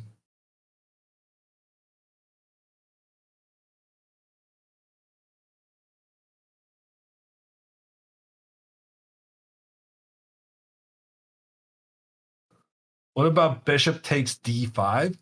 Bishop takes d5 here would actually be a tremendous mistake. If bishop takes pawn, then the queen has to defend both the rook and the bishop. And Anna, she can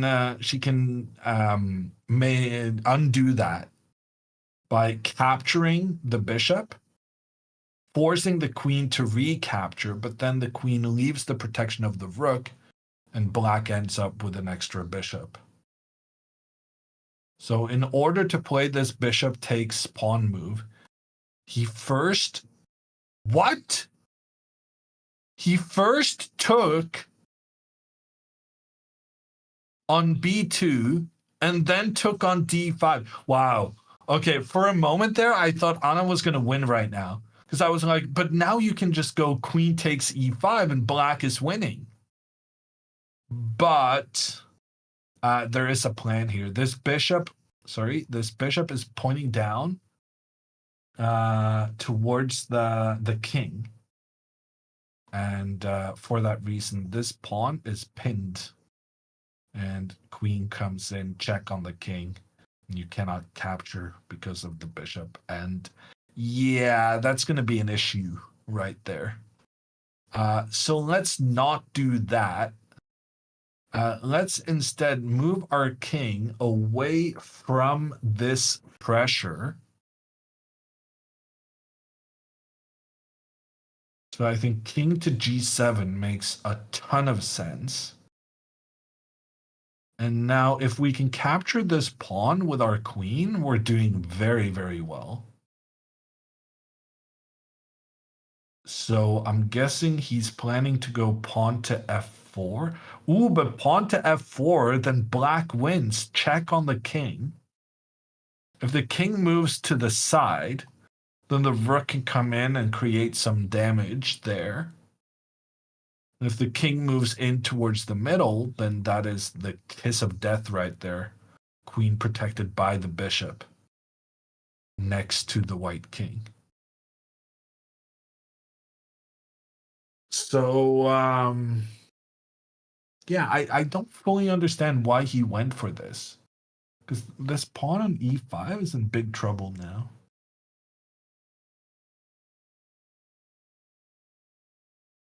So after king to g7, computer says queen to f3 is the only way for white to be okay. But maybe we can just capture anyway. Like, how big of a deal is it that our king gets forced out on the edge of the board? Because we're making some threats of our own here. With the queen coming in, supported by the bishop. Ooh, but if he can go g3 and then king up. Yeah, okay, so this could potentially be, somewhat dangerous.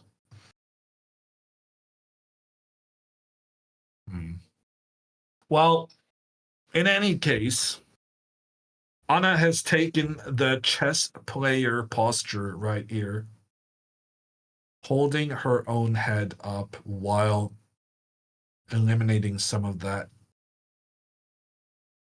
distracting vision towards the left and fully immersed in the game. 10 minutes down already. To be fair, she started 15 minutes down. So that feels like a somewhat harsh interpretation of events.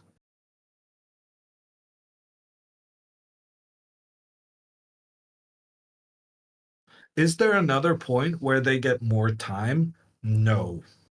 In some tournaments, you get extra time after move 60. This is not one of them. But she always gets another 30 seconds per move that's made. So it's not like she's ever going to have to make a move in just 2 seconds. But yeah, knowing her as we do, there's a fair chance she is going to have only 30 seconds remaining in the not too distant future. What do you think Anna's biggest weakness is as a chess player right now? That's an interesting question, Axel, but I also think it's one that I would be better qualified to answer after the Olympiad.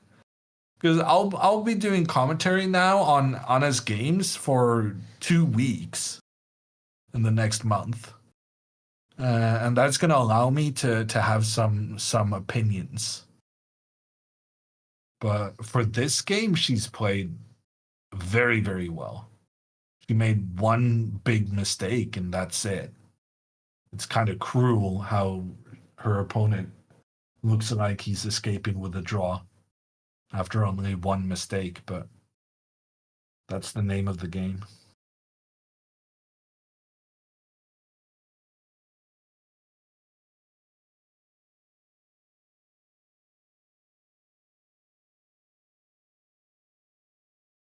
What if bishop b6? Well, there's a big threat here with bishop queen takes pawn. So bishop to b6 would be a terrible, terrible move because it doesn't address the threat. But it's okay because Anna's going to play king g7. She's been hovering the king with her hand for some time. Juan drew. If Anna draws, there's a big chance for a father-daughter game. That is actually very, because there's not going to be too many people who draw the first round because there's usually a big difference in ratings. So we could legitimately get a Juan versus Anna game. Annihilate her own father for her first Grandmaster win.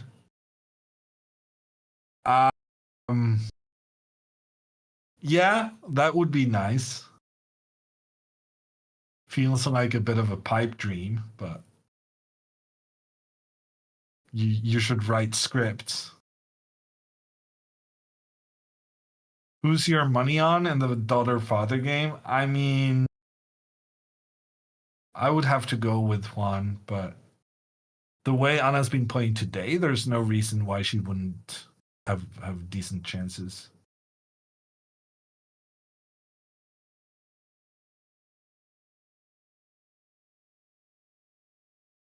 Juan plays super fast and Anna plays super slow. Yeah, it's not the greatest combination, is it? But like today, she made a lot of good moves because she took her time, right? So today kind of illustrated both the benefit and the problem of spending a lot of time, which is you get a good position. Taking your time means that you're in control, and then being low on time means you're prone to blunders, which is what happened. Is Queen F3 an option here? Queen F3 is in fact the only decent option. If not Queen to F3, then Anna has very good chances to win. But yeah, of course Queen F3 is going to be played.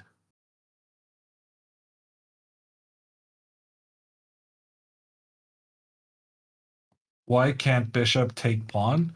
If Bishop takes pawn, then the Queen would get in and attack the King, and the Queen could not be captured because of the diagonal with White's Bishop pointing towards the King.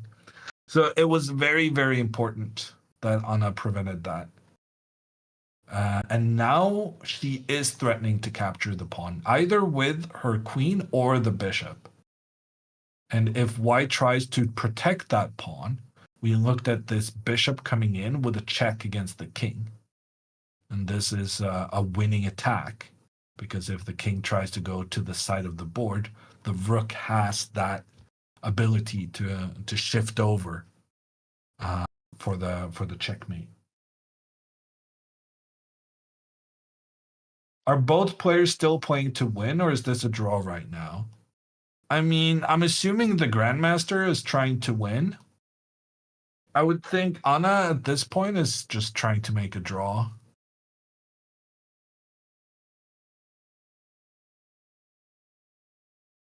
So it's more like a normal situation. Position is objectively equal, but it's a bit White has more king safety, so it's a bit more uncomfortable being black. And then you try your best, and either Anna is gonna blunder or she's gonna make the draw. Is the realistic script if I was in charge.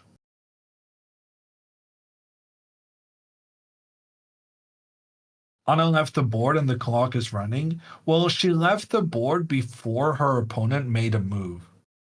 So in general, if you leave the board while you are to move, I think you technically have to ask the arbiter. But if you gotta go, you gotta go. Is the general. But it would be considered polite to kind of like tell your opponent, sorry, I have to go to the bathroom. Big emergency. But when you leave the board, when your opponent is thinking, then that's completely fine. And then they tend to make their move before you're back, and then it's just a question of noticing that a move has been made. Anna is planning to make her move already. That is interesting because I don't think it's very obvious what she's going to do here. Ooh, she takes the pawn on e5. That is kind of risky right now. Now, after queen takes, check on the king, that has been executed. The king has to hide out towards the edge of the board. And the concern is that if now a rook could get over here, it would be checkmate. But the good news is if the rook tries to get over here immediately, then black is the one with the checkmate. However, pawn to g3 is kind of scary. And the idea is that the king is going to move up and then the rook is going to come over to attack the black king. Here the computer says queen to f5 is the only drawing move. Okay, that's technically not true. It's saying it's the only good move. And then queen g7 is apparently also a draw with correct play, but more tricky.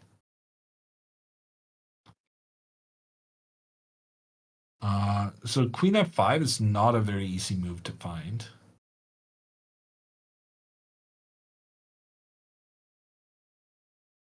Also, she might go into the corner.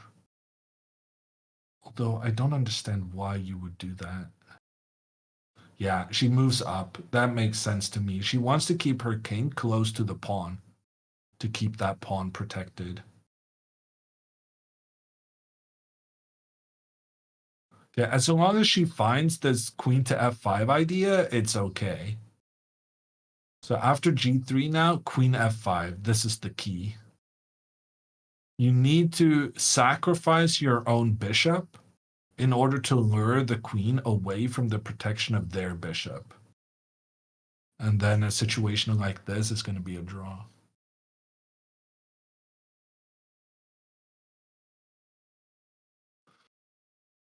Although even here, like, it's a little bit more uncomfortable for black because you're always scared that somehow this rook is going to make its way over and manage to give a check on this king. And like the king is fine right now, but if the rook gets over, that's a big, big problem. Grandmaster plays g3 and he plays it quite quickly. Queen f5 for a draw, queen g7 for suffering, and any other move, Anna loses the game.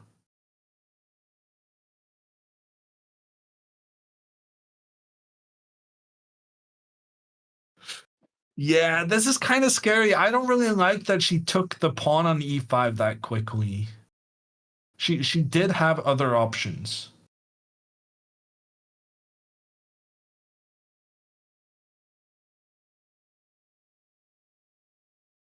On the other hand, if she does play queen f5 now, she should be completely fine. Queen f5 is just a draw. So it's all about this one move. Queen f5 and it's a draw. Any other move, big trouble.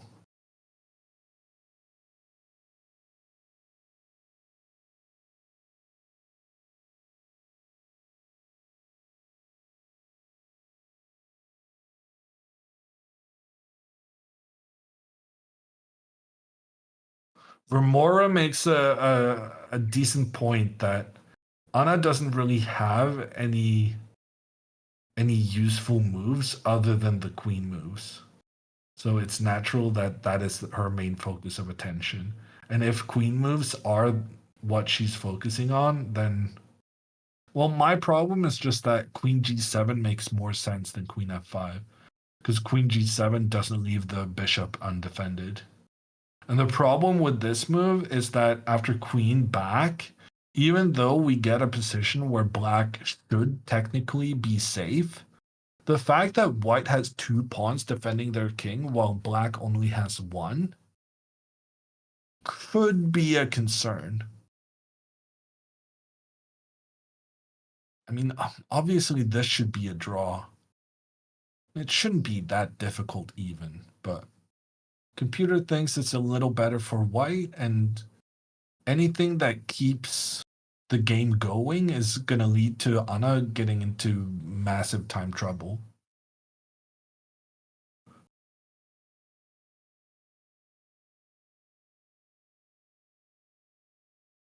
I'm seriously concerned that after queen g7 she's going to lose the game just because you know she's going to get low on time. And with a king that's poorly protected, that's like the number one reasoning for blunders in time pressure.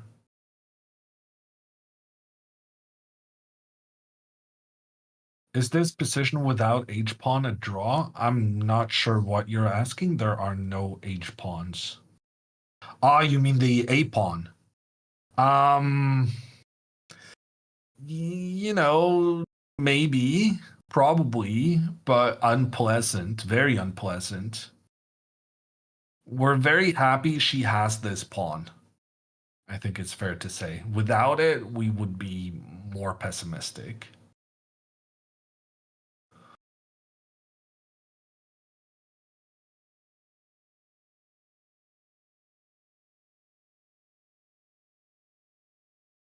He's only looking at that quadrant. Yeah, it's the right area to focus on. But I do think, yeah, the problem is both the move we don't want and the move we want are in that same area. So it's going to be very difficult for us to understand which one she's thinking about before executing her move.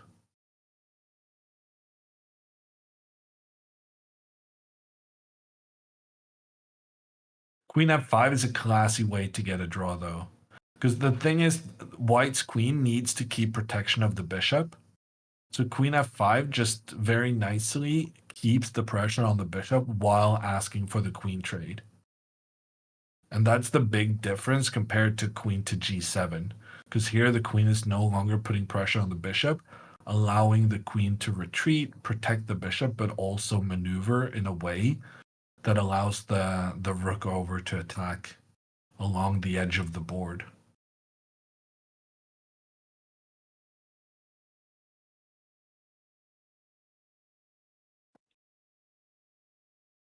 Oh, just play queen f5. She so deserves a draw from this game. It would be so heartbreaking if she was winning and then not only didn't get the win, but also ended up losing a long end game. But that's what my coach always said. When you face a grandmaster, it's not enough to beat them once, because they'll never stop fighting. You beat them in the opening, you beat them in the middle game, you still got to beat them in the end game. I tried being that kind of grandmaster to other people. The problem was every time I lost something, I got so upset and I didn't manage to put on the most difficult defense. But whenever I was trying to beat someone, oh man, the way they fought. What about Queen H5? Queen H5 has the benefit of hitting the rook. But the problem is, instead of trying to get the rook past the king over to the H file, here, rook to D4 is a good move. Moves the rook that was under attack, but importantly, still tries to get that rook over to the side of the board to attack the black king. And here, black actually doesn't have a defense against that rook coming over, because like you don't want to have your queen and king stuck on the same file there.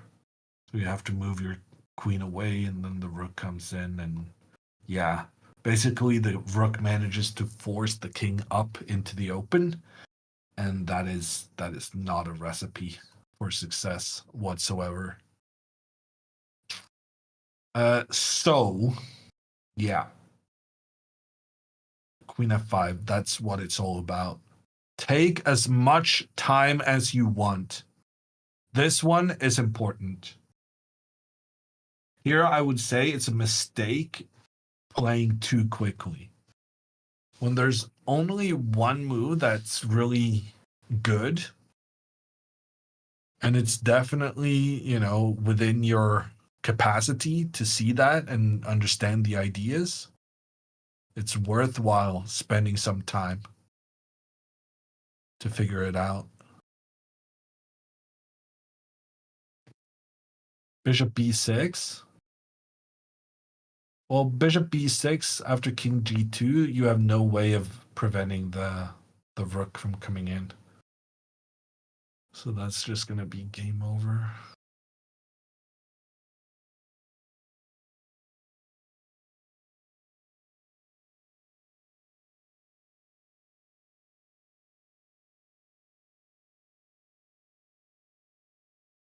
You check queen e2. Well, queen e2 has the same issue as queen to h5, in that it allows the rook to walk over to the king side.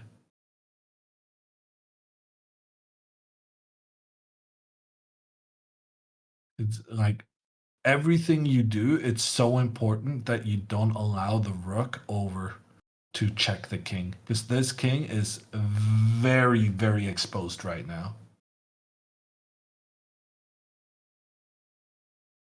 Is it completely draw after queen f5? Yeah. So queen f5, white takes the bishop, but then black takes the bishop as well. And then the rook moves. There's some hope of getting the rook over to attack. But I feel like actually it's not completely drawn. Now the king is still awkward here. But it feels extremely close to a draw.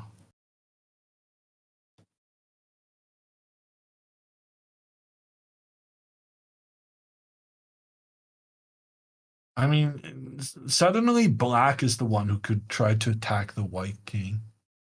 And then by putting your queen here, you're also making sure that the king cannot step forward to then attack with the rook. Nah, it should be a very easy draw if you go queen f5. It's just you have to understand that you give away the bishop to be able to capture the white bishop instead.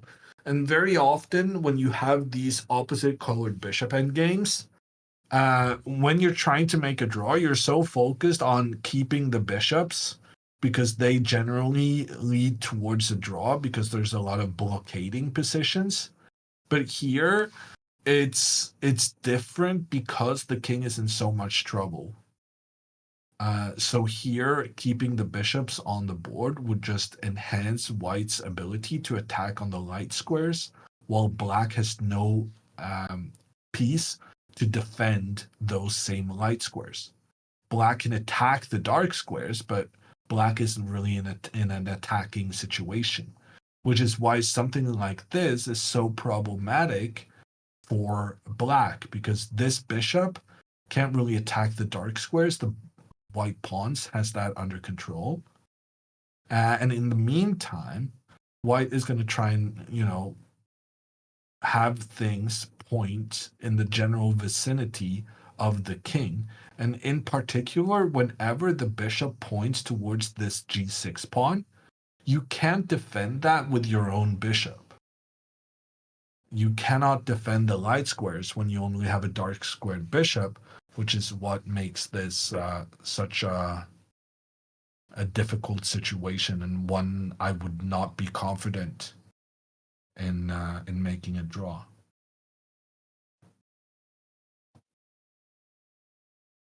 How many moves have they played? Anna has gotten her extra 30 minutes. So she's not getting any more time for the rest of the game. Are we technically in the end game at this stage? Very good question. There's actually a book I really like who addresses this. Because this is what is known as the fourth phase of the game. And it was a specialty of Alexander Alyekin, the world champion, back in the 1930s.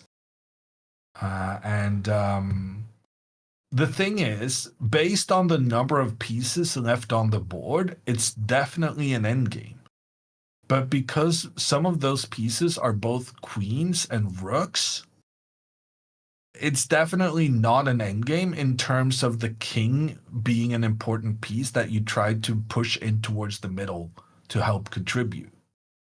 So it becomes this fourth phase in that it's kind of an end game, but it's not really an end game. And Michal Marin in his book, Learn from the Legends, I think it's a really, really interesting book. It's kind of high level. But if you're like 1800 plus, I would definitely recommend getting it. And in this book, he goes through some of the things the different world champions were experts at. So with Karpov, he does opposite colored bishop endgames. With Fischer, Fischer was really fond of bishop, and he was really good at coordinating the bishop together with a rook. For instance, against a rook and a knight. And Kasparov, I don't remember what he did there. Probably some attacking thing or preparation. But it's a really interesting book. And for Alyekin, he did the fourth phase of the game, which was a collection of similar situations to this, where it's not really an end game, but it's not really a middle game either. Okay, it looks like Anna is about to make a decision. Queen f5, queen f5, please. Pretty, pretty, please. Just don't blunder the game. Like, if you're not playing queen f5, at least play queen g7. It's going to make us stay here for another hour. But at least you're going to have decent chances to make a draw. Just don't blunder something that allows him to checkmate your king.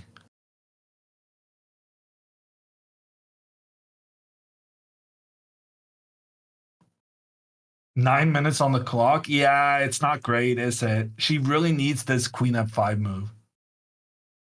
If she goes queen g7, she's gonna lose to some mistake later on.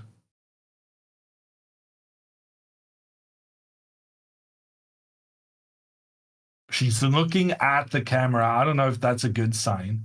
I think that's a good sign because it means she feels like this game is about to be over, which means it's about to be a draw. Yeah, queen is moving. Queen f5. Let's go. Oh, that was good.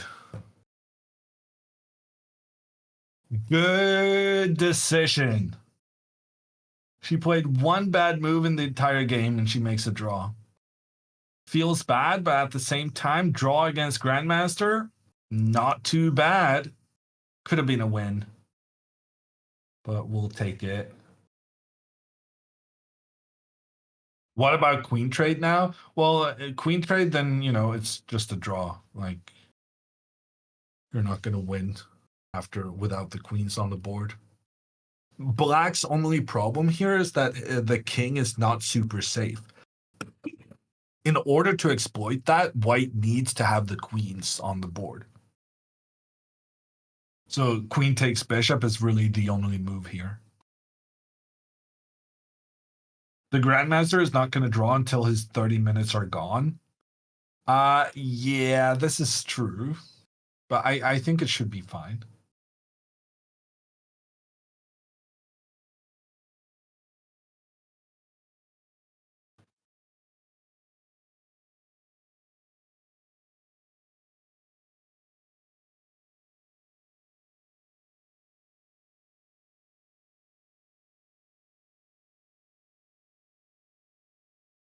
So it's a drawn if both players has the same pieces. No, I mean the chess is quite a bit more complicated than that. It's just that given the weakness of Black's position, the presence of the queen is the only thing that makes Black nervous. I'm over 25 years old. Is it too late for me becoming good in chess? It depends on your definition of good. I would say the answer to your question is no. But if you want to become world champion, I got bad news for you. That train left the station ages ago.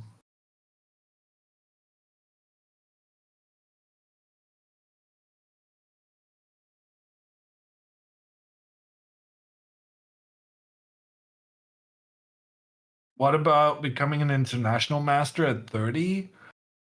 I so I have, and I realize that this is probably based on somewhat of a survival bias thing, you know, since I did it, I assume most other people can do it as well. Um but I generally believe that even if you start at quite late, you can become very, very good, potentially even a grandmaster. The reason it's never happened before is that real life doesn't really allow for the kind of dedication that would be needed to make it happen. So, first off, you need to have the time to immerse yourself in the game at an adult age, which is already very rare. But then, in addition to that, you need to have some actual talent or ability to learn, and also the ability to do things that you're told without necessarily fully understanding why initially. Adults always say when you tell them something, they ask why. And kids, I mean, kids are curious beings, but if an authority figure tells them something, they have a tendency of just saying, okay. And the kid approach is gonna have a lot more success, I think, with a coach telling you what to do.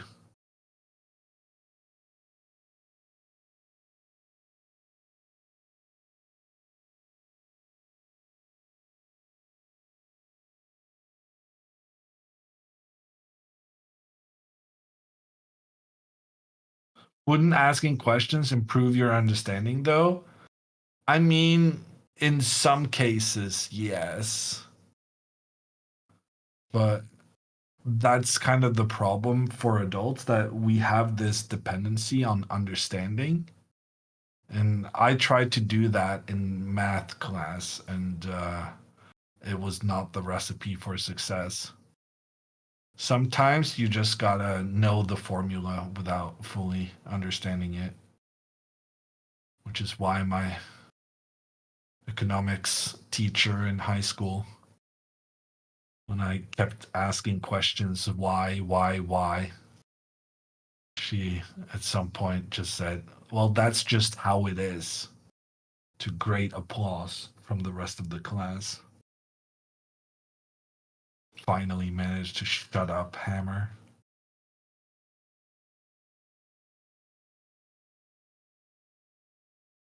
You were that kid? I don't think I was that kid always, but I don't know. The way e- economics were taught or is taught in Norwegian high schools, it pisses me off. Because in order to kind of showcase that you've understood the principles, you have to explain everything in your dissertations or whatever you want to call it, as if your reader is an unknowing 5-year old. It just really pissed me off. And then I did have interesting questions during class, but that wasn't really. We were taught how to write to get a grade rather than necessarily, well, in my opinion. Anyway, it was my favorite teacher in high school, but still. Okay. Queen takes on c7. Anna has moved instantly, which right now is part of the And then queen to c1. I'm really surprised by this. Queen to c1. This is very good for her. Because now she can go queen to g5. And this forces a trade between either the queens or the rooks. Queen to g5 now is a very easy draw. She can move the king, but then there's some concern that the rook would try and get in and get a check on the king. Yeah, this would be somewhat problematic. Because now if you try and just follow the rook, the queen comes in, check on the king, and pressure on the rook. Queen g5 here, that's the way to go. The queen defends the rook defends the queen. And if black tries to avoid or white tries to avoid either the rook trade or the queen trade, well, then we trade with whatever didn't run away. Queen g5, that's GG's. In fact, after queen g5, black might be very slightly better. Because after queen g5, if we get something like the queen moves away and we get into a queen endgame like this, then black is the only one who can win because black is the only one who has the ability to get a new queen.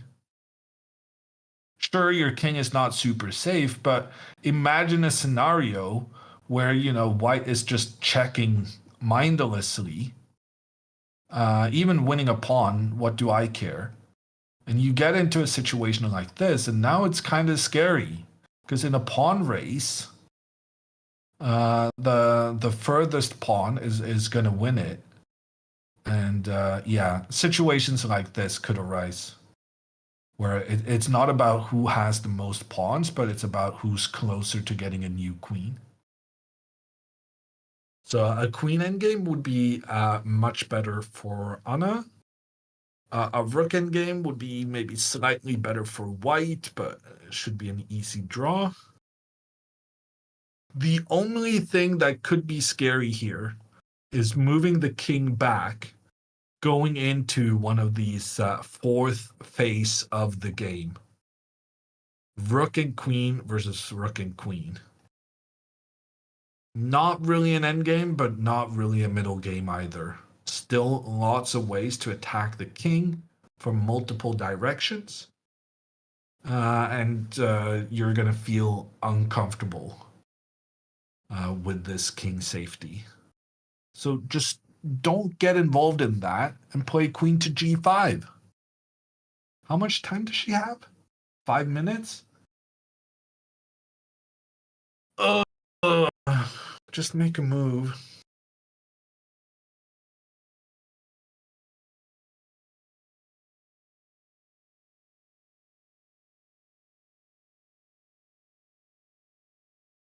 What about pawn f4?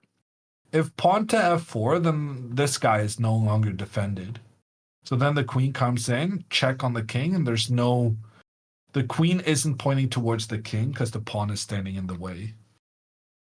So that would actually be winning for her. There's nothing to be scared of.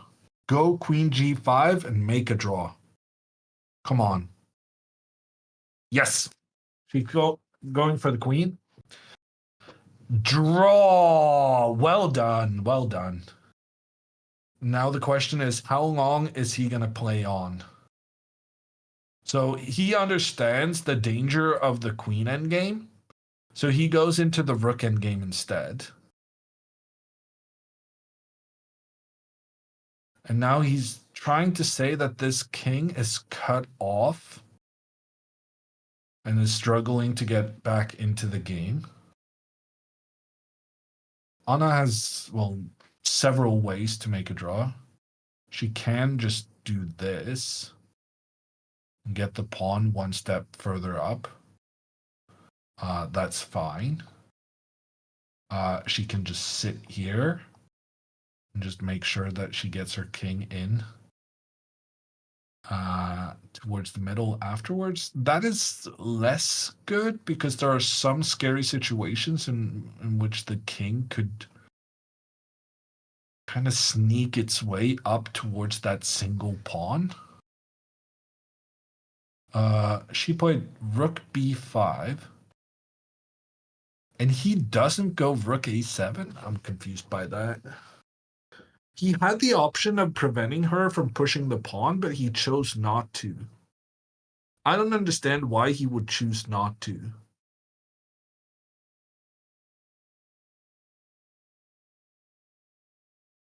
So the question here is whether having the rook on this fourth rank makes a difference compared to having the rook here on the fifth rank.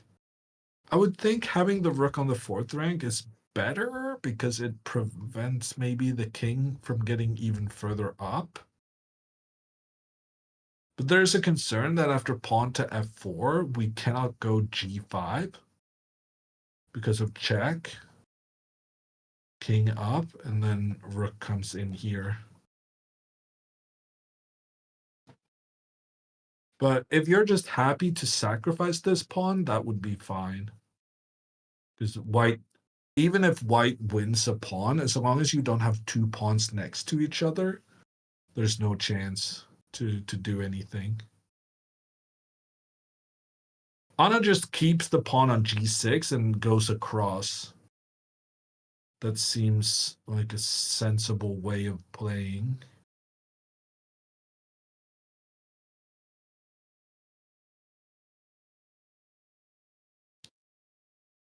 Yeah, should be fine. Just keep the king active.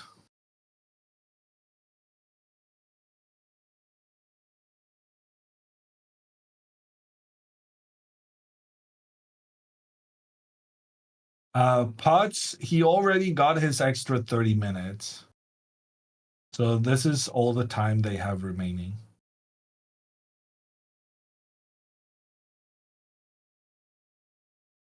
I like that Anna didn't push her pawn forward because that could mean her pawn would be more exposed.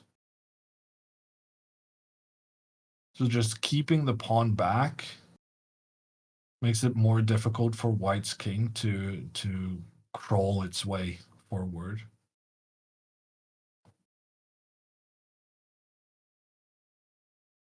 I'm assuming she's going to go rook f5 here.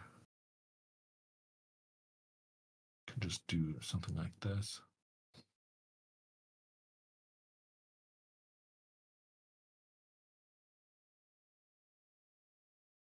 It should be fine, but whenever you have 4 minutes left on the clock, you never feel entirely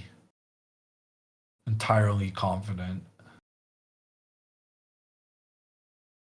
Is she gonna get flagged? I mean, as long as she's not exerting confidence, exuding maybe. He's definitely gonna try and make a miracle happen because there are some scenarios where. So, for instance, if Anna had the two pawns on the king side, then there's no chance this pawn can ever really do something. The fact that both of Black's pawns are not working together is the only reason White can play on and hope to make something happen here. And what White wants to do is gradually advance his king, try and get close to the pawn, eliminate the pawn, and then have two connected pawns to push forward. There's so many rook end games and stuff like that, which feels elementary, but it's so easy to mess up. I remember there was a blitz game I had against Magnus, and we had 2 versus 1 pawn on the same side of the board. It should be super easy to make a draw, and I still managed to lose. So, yeah, just taking things for granted. That's the way to mess up this kind of thing. I like a4 though. I feel like she should have done that earlier, but better late than never, right? Now she's threatening rook to a5 to help her pawn. So white has to go rook a7. And then rook to b4, and she's got pretty good control with both the king and the rook. She's controlling the squares that the white king needs to pass to get at the pawn. Should be easy enough. Hammer, do you think Magnus will try for the world championship title again next year? No. He's not coming back.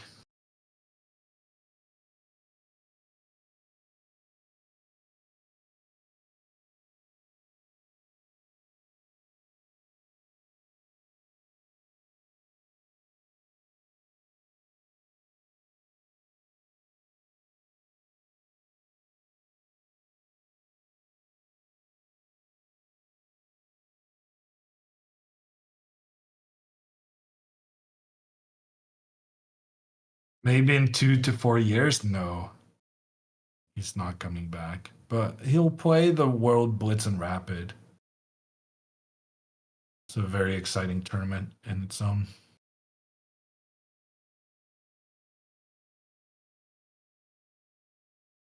Is this a live or a recording? Is that like the classic comment to make if you want to have your comment highlighted?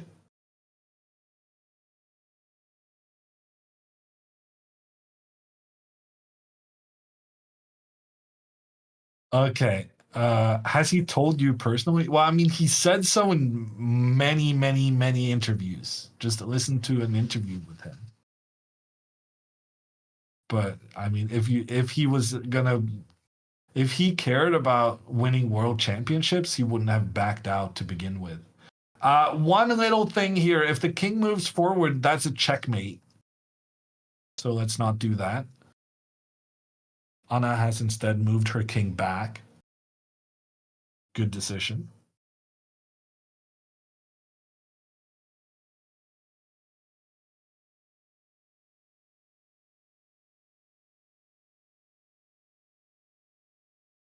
Okay, f4. He's playing f4 at a moment where there's no g5. Tricky. And now after f4, the rook is no longer controlling either the g4 or the h4 squares. So now white is trying to get their king up to attack the pawn, and it's actually kind of unpleasant. The computer is suggesting a3, which is very high level, very classy way of making a draw. The idea is that after rook takes, then pawn to g5, you get to challenge this double pawn that white has. And if white gives a check, you just back up. Because even down 2 pawns, this is a draw. And so long as the pawns are not next to each other, but in front of each other, that's fine. Well, it's a draw even in the rook endgame, but here you can also just attack it and you can go into the pawn endgame. But a3 is a bit, when you have 3 minutes left on the clock, you don't really want to give away one of your pawns. So she probably should move her king over here. Yes, that's the way to do it. Okay, that is not the way to do it. No, no, no, no, no, no, no. Oh, very bad news. Very bad news. Oh. If she goes rook a2 now, I think she's losing. It's better to give away this pawn than trying to hold on to it while allowing the king to move up.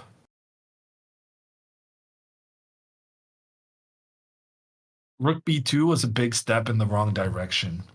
It would have been a lot better to move the king around. The idea would be that now when the king tries to access the g5 square, you cannot be checked away.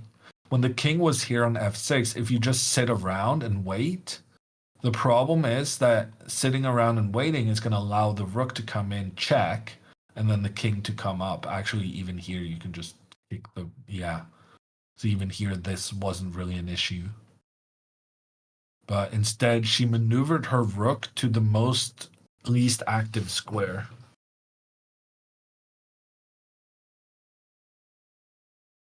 This is not good.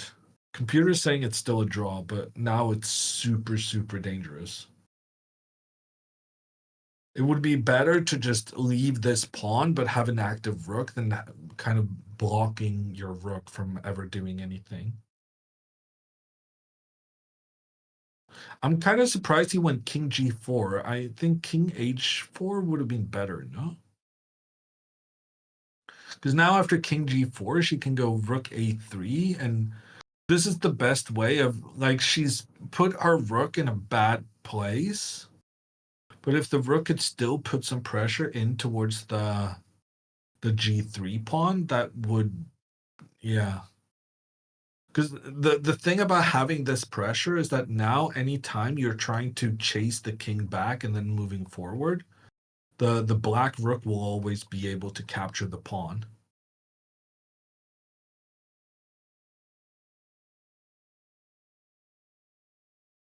Yeah, so rook here. Computer wants rook to b2 or rook to c2.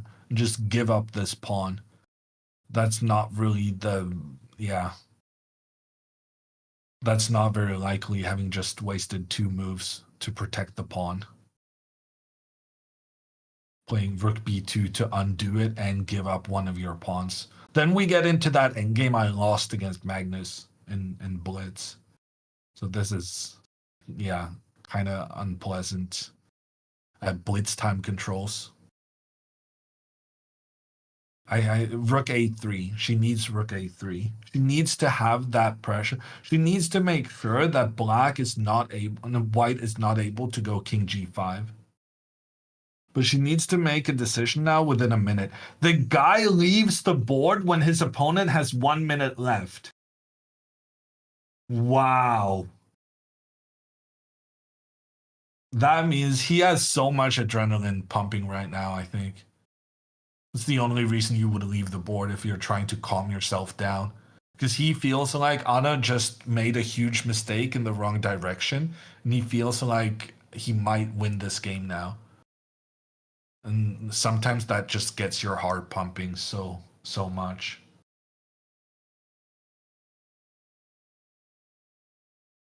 On to a3, is that the losing move? It looks like a losing move to me, if I'm honest. Okay, computer says it's still okay, but it looks very much not okay to me. Yeah, no, this is over. Man, the computer might be able to defend it, but a human, not so much. Her problem is that now her king gets kicked back, and after the king gets kicked back, the white king comes up. And white gets just a very favorable circumstance.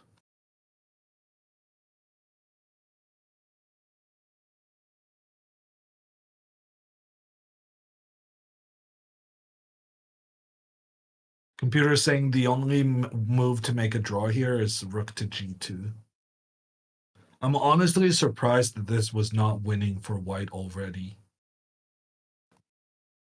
Rook g2, you have to give up the pawn, but you have to give up the pawn in the worst of circumstances. Because now you're giving away the pawn while the white king is super active. At the very least, if you go something like just give the pawn here, at least then you can prevent. Yeah, and she played rook a1. That's game over.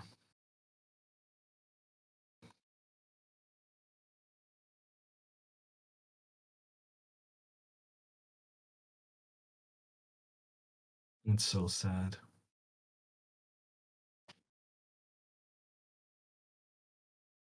Endgames, huh? No one wants to study them, but kind of pays off to do so.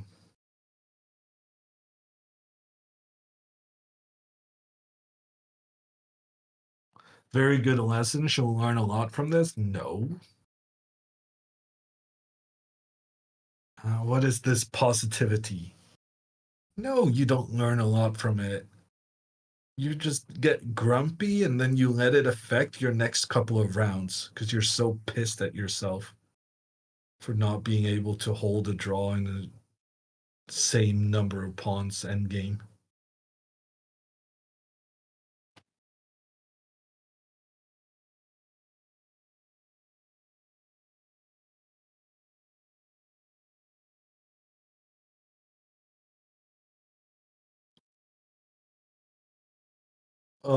It's over midnight in Portugal.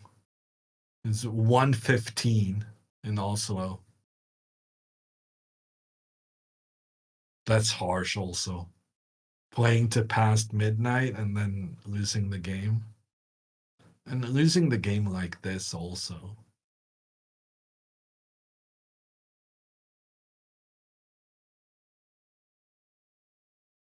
GMs are GMs for a reason. Yeah, but it's not like he beat her. It's more like she beat herself, just spending a lot of time doing a really bad plan, making sure her rook was the least active it could be.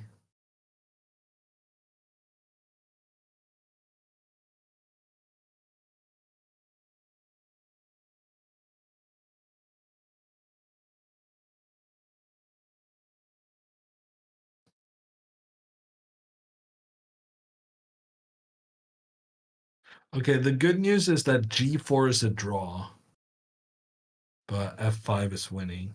If g4, actually g4 is not a draw, says the computer.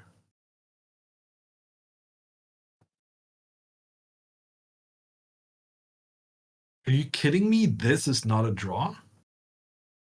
Ah, because you're on the wrong side. So here, if you have the king on g8, it's an easy draw. But with the king on e8, it's a win for white.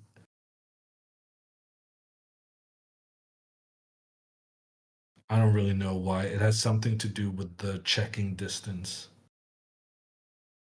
I know this position is a draw. Wow, even g4 is winning. That's wild.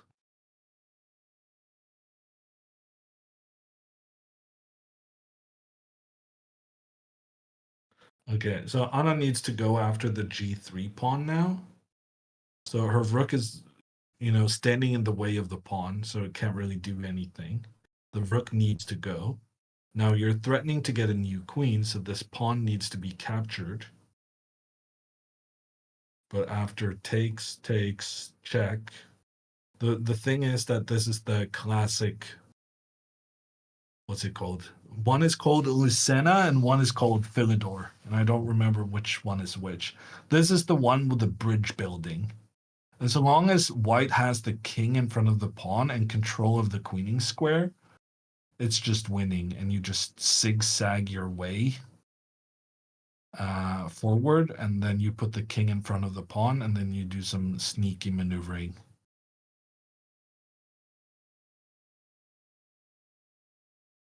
Lucena is the bridge one. I think that's what I said, right? I don't always get the names right of the chess terminology, but I have my moments.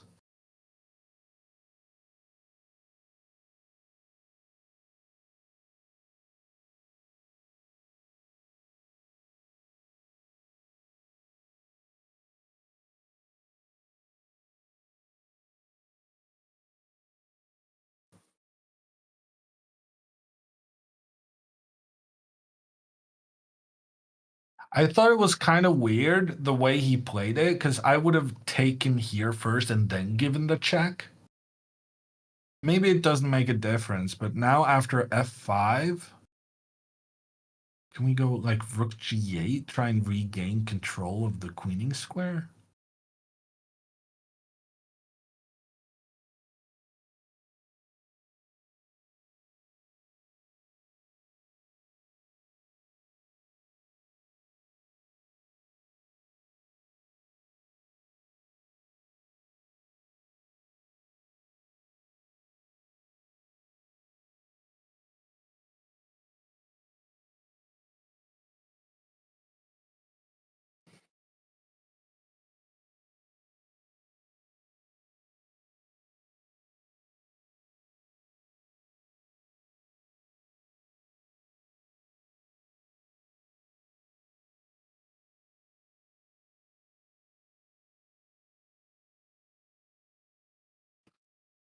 I don't know. I feel for her. I see so much positivity in chat, and it's so difficult to realize.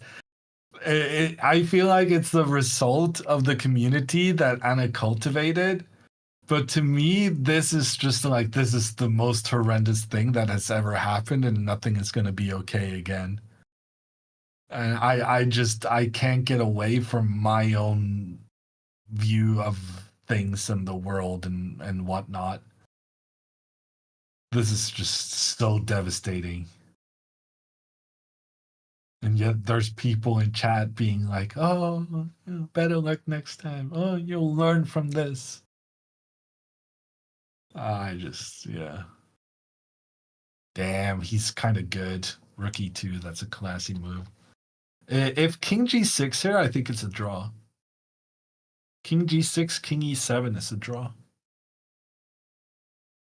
Because you need to try and control the square the pawn is trying to move to.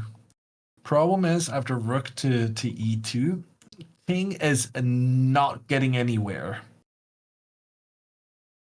And, well, the Rook has to kind of have this pawn under watch. Now the King just shuffles and then shuffles forward, gets another space for the pawn, and then we do the same thing again. And gradually we get into this position. And now for building the bridge, Rook to E4. But how do you do this? King up, king back, king up, and then rook forward. Well, actually, you don't go here, do you? Wait. No, I did it wrong.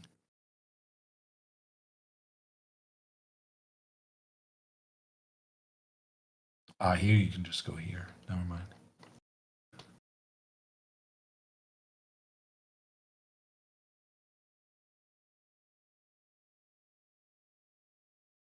Wait, I did it wrong again. Wait, can I not build a bridge?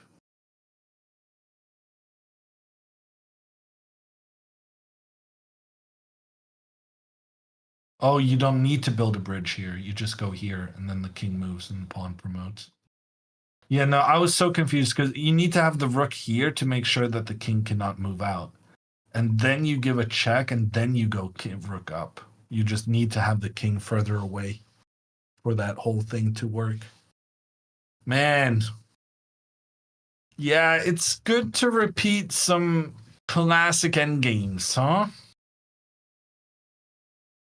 This is great. We're learning all about the classics of the Rook endgames.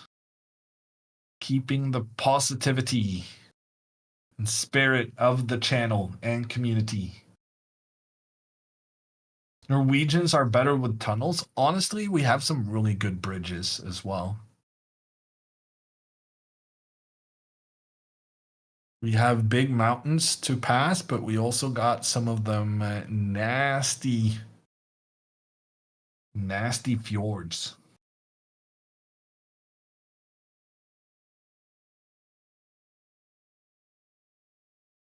This reminded me to go review those myself. Like the positivity here is unbelievable. Everything has a bright side. Anna was so close to beating her first grandmaster, and then she ends up losing a Rook endgame. I would be screaming into the void.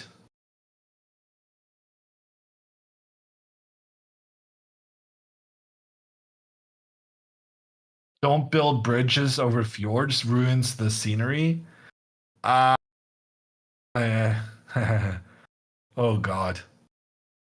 I hope you don't figure out what we've been doing with our fjords, Tagbon. The latest is that we used it as a dumping site for mine waste.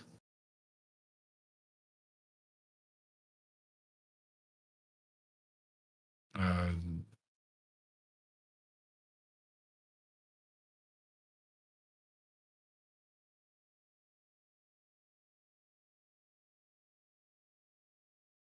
That's terrible. I mean, it was a big political thing, and the biggest parties in the country decided that it was more important to be industrially friendly than asking the mining people to, whatever thing they do, throw it away somewhere else.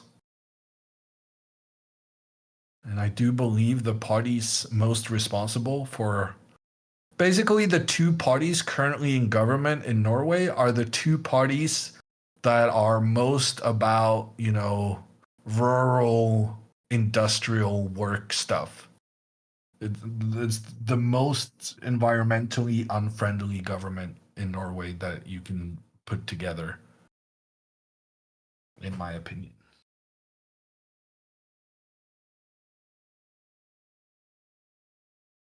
But we have an election next year.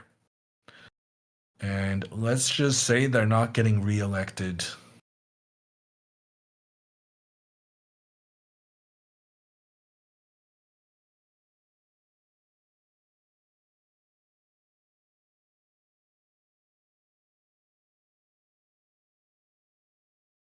What happened? Thought she was two pawns up? Yeah, you missed quite a bit, sir. That was a while ago. Rook G2 now. So the point behind Rook G2 is that you make sure that the rook is controlling this file so that the king can move there without getting checked.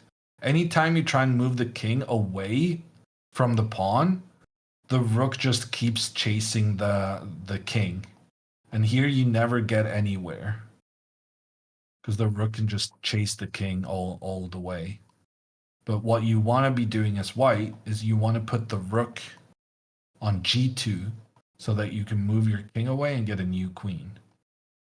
And then if the king comes in to try and stop you, then you can just give a check and now you get a new queen because you already got out of the way.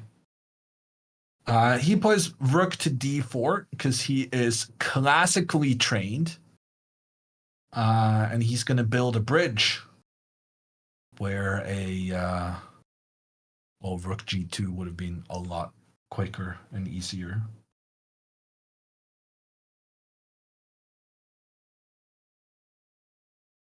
Did you know in Australia, everyone is required to take wildlife survival training in school? You have a lot of wildlife in Sydney and Melbourne, do you?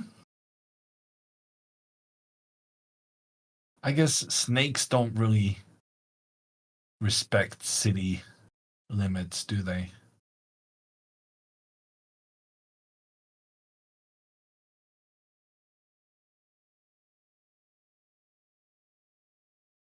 And now the king comes forward, or rather backwards. And Anna tries checking, but this is why we put the rook here. Now check here, wait, and then you go rook d5.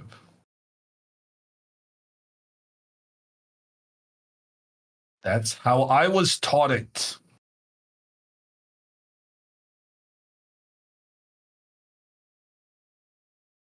Spiders. Australia is full of spiders. Um, there was this. So I've watched this highlight from Graham Norton's show, and Alicia Vikander. She talks about the Swedish sayings that don't make any sense. Of course, I mean, surely must be all of them. But one of them was, "Don't think you can come in here sliding on a shrimp sandwich" or something. And then Margot Robbie, who was the guest at the same time, she goes, "Oh yeah, we have some weird ones in Australia as well." And one of them was, I don't remember. It was something about fucking spiders.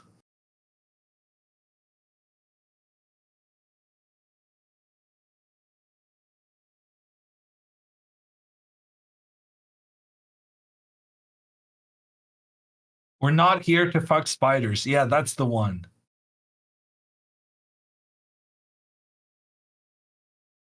Apparently, that needs to be specified in Australia. It's a weird place.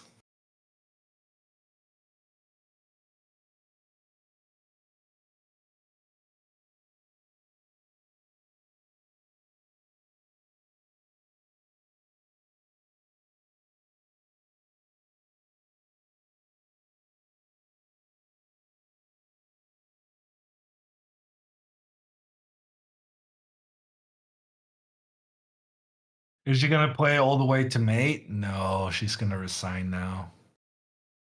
But it's gonna be quite a bitter resignation. She deserved to get something out of this game. Yeah, there it is. 29 minutes past midnight. The game is over.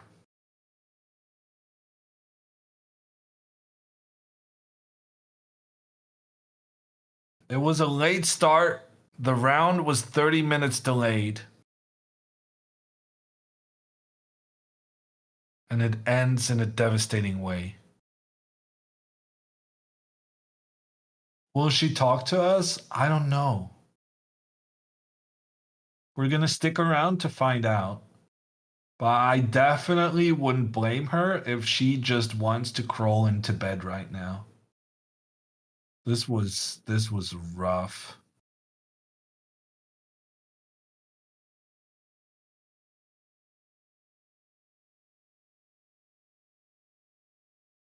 Yeah, they're talking about the Rook endgame.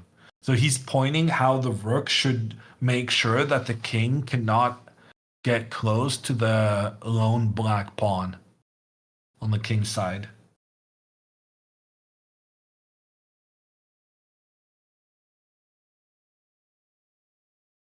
Are they speaking Spanish or English? I would assume they're speaking Spanish.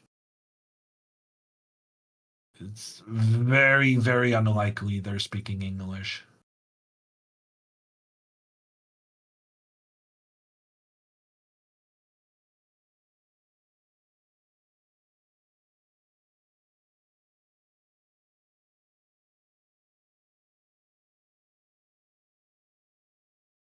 At least her dad can beat his dad at chess. I'm not sure that's much of a consolation right now, Tagbon.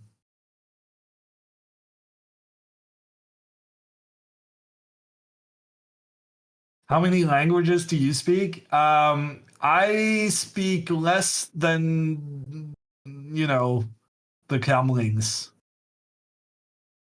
But I speak more than, Americans.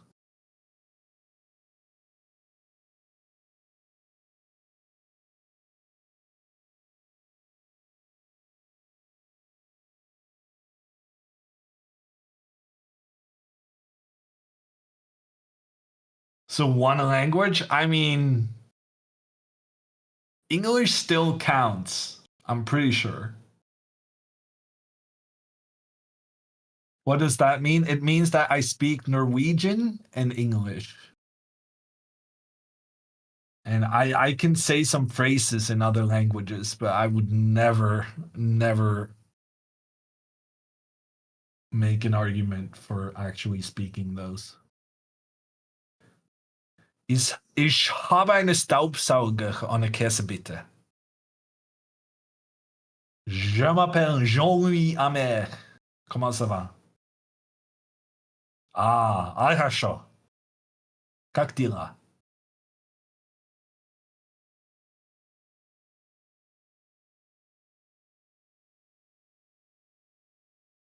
Jag kan prata lite svenska. Svenska. Ja, jag kan svenska. Mycket bra.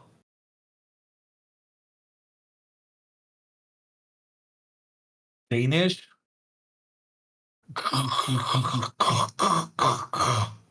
That's my best Danish.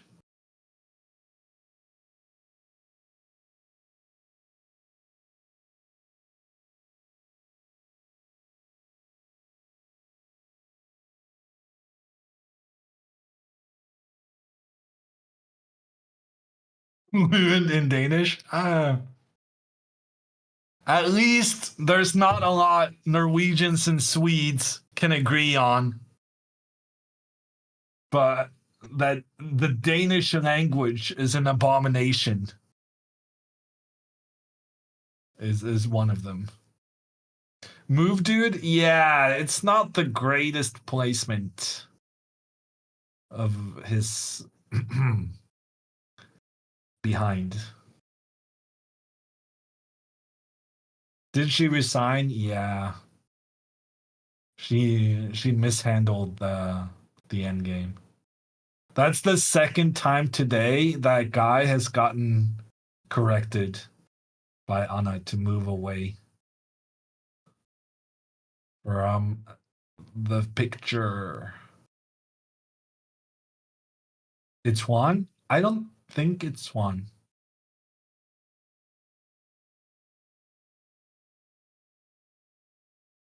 It was? Oh, never mind then.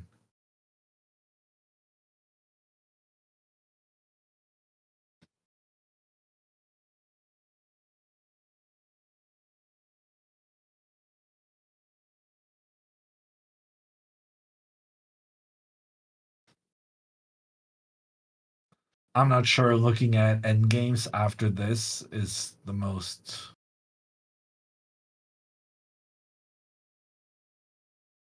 Wow. I would not be able to do what she's doing right now.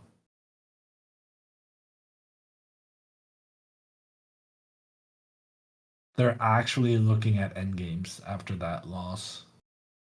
Yeah, King H3. What? No, what is your argument here? There's still like King. No. What about Rook F7 now? Well, F4. There's G5. Yeah, Juan is right about this. This is just over.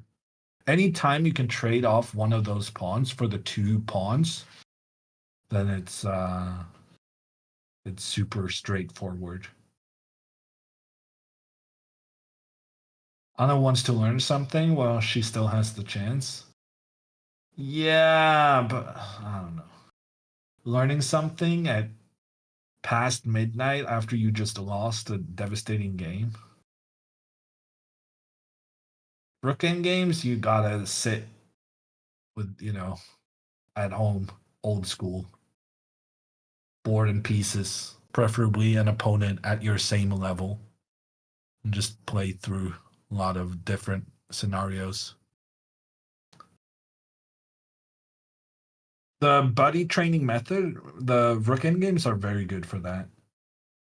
Just look at lots of different Rook end games and just play them out. Very good practice.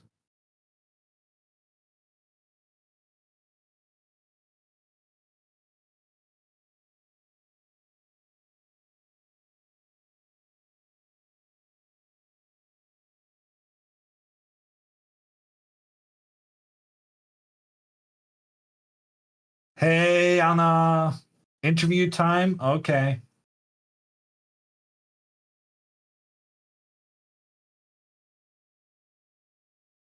Oh, apparently I'm not part of the interview time.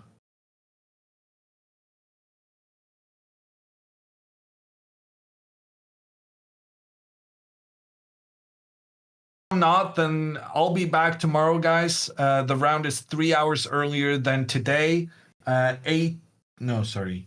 5 p.m. Central European time, 4 p.m. local time in Portugal, and 11 a.m. Eastern.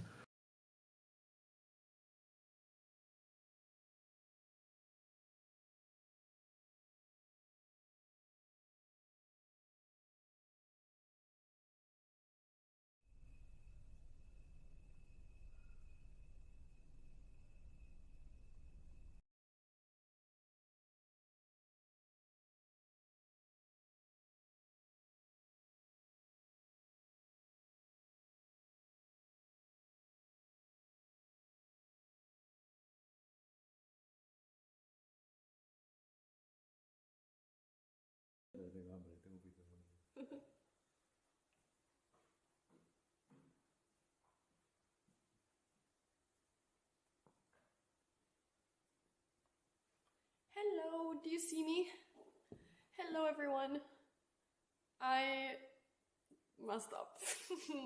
And you know, the sad part was that when I saw the queen trade, I knew that this endgame would be like, I had a feeling I could mess up this endgame because I saw exactly what could happen. And that's why I was thinking for so long if I had to go queen f5 because I didn't want to trade queens because I didn't want to get into this rook endgame because I knew I could mess it up. And then, yeah, I should just have played rook f5, which was the first move that I saw. I knew that pushing the pawn too much would be bad, but then I just got low on time and I just did something that I thought was forcing, but it wasn't forcing and it was bad.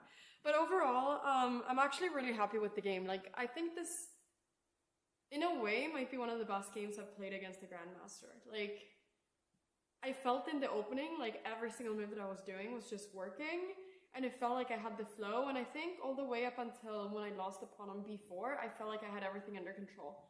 But I literally just blundered the pawn on b4, and that was when I started realizing that I am kind of losing control of the game.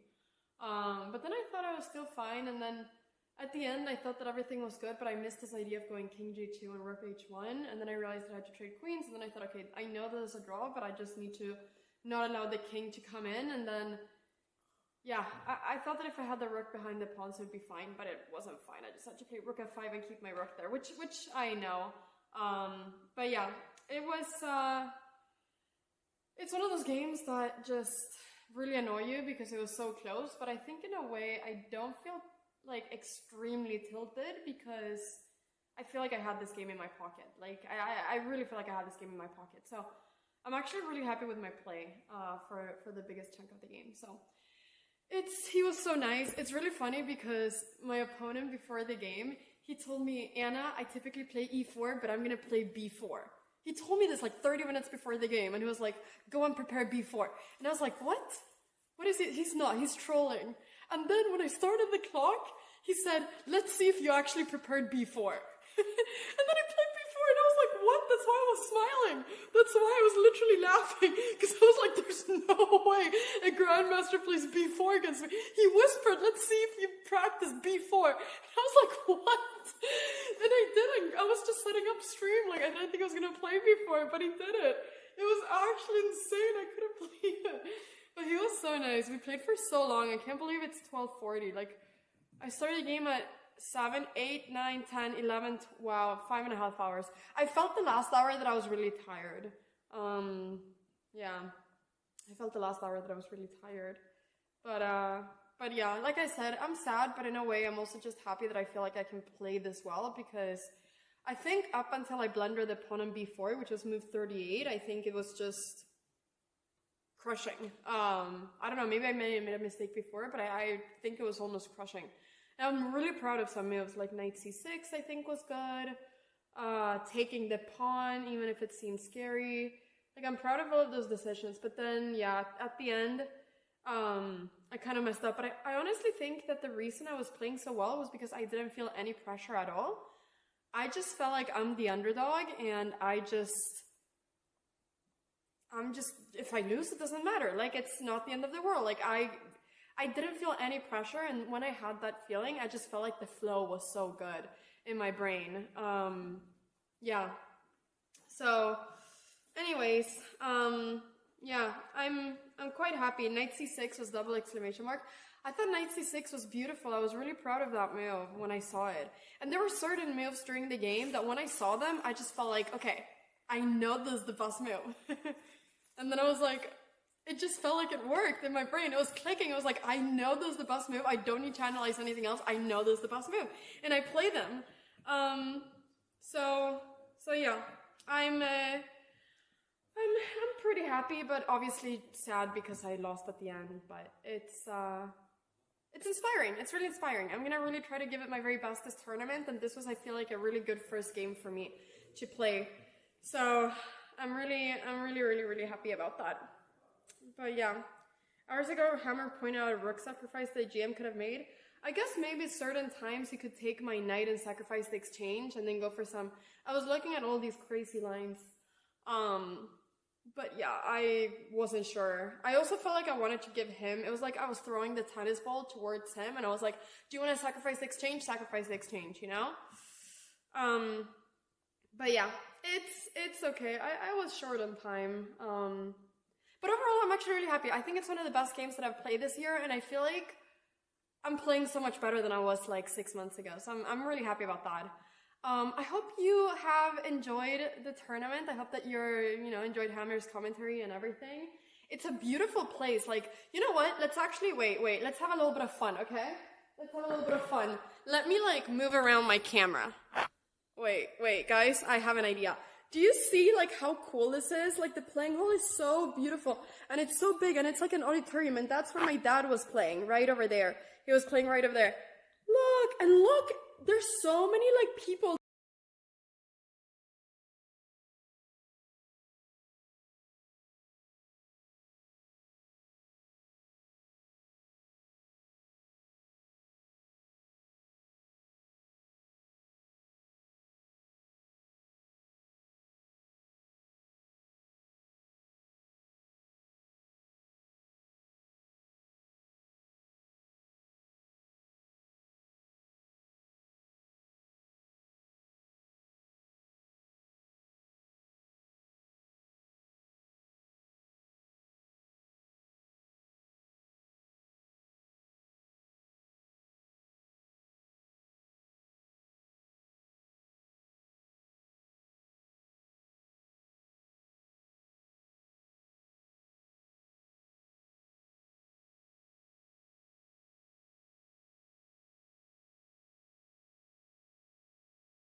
Hello. Okay, everyone. The lights are shutting down.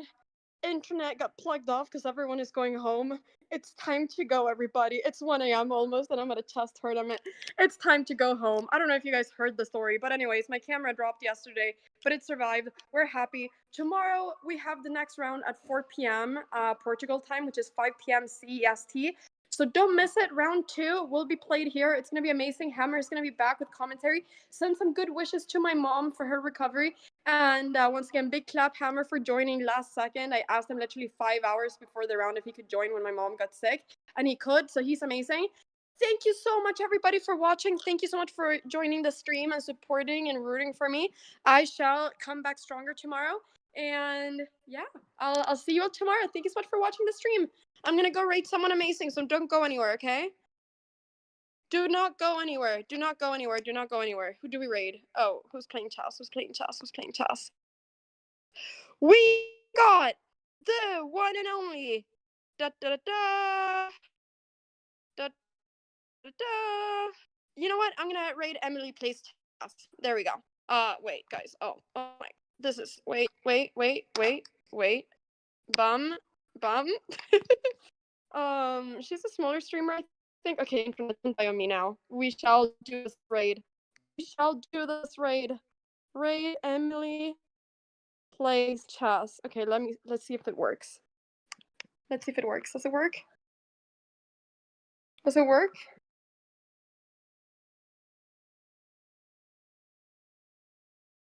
Okay. Okay, it's working. It's working. Okay, everybody, thank you so much for watching. Bye-bye. See you tomorrow. See you tomorrow. Bye-bye. Bye-bye. Bye-bye. Bye-bye. Take care. Bye.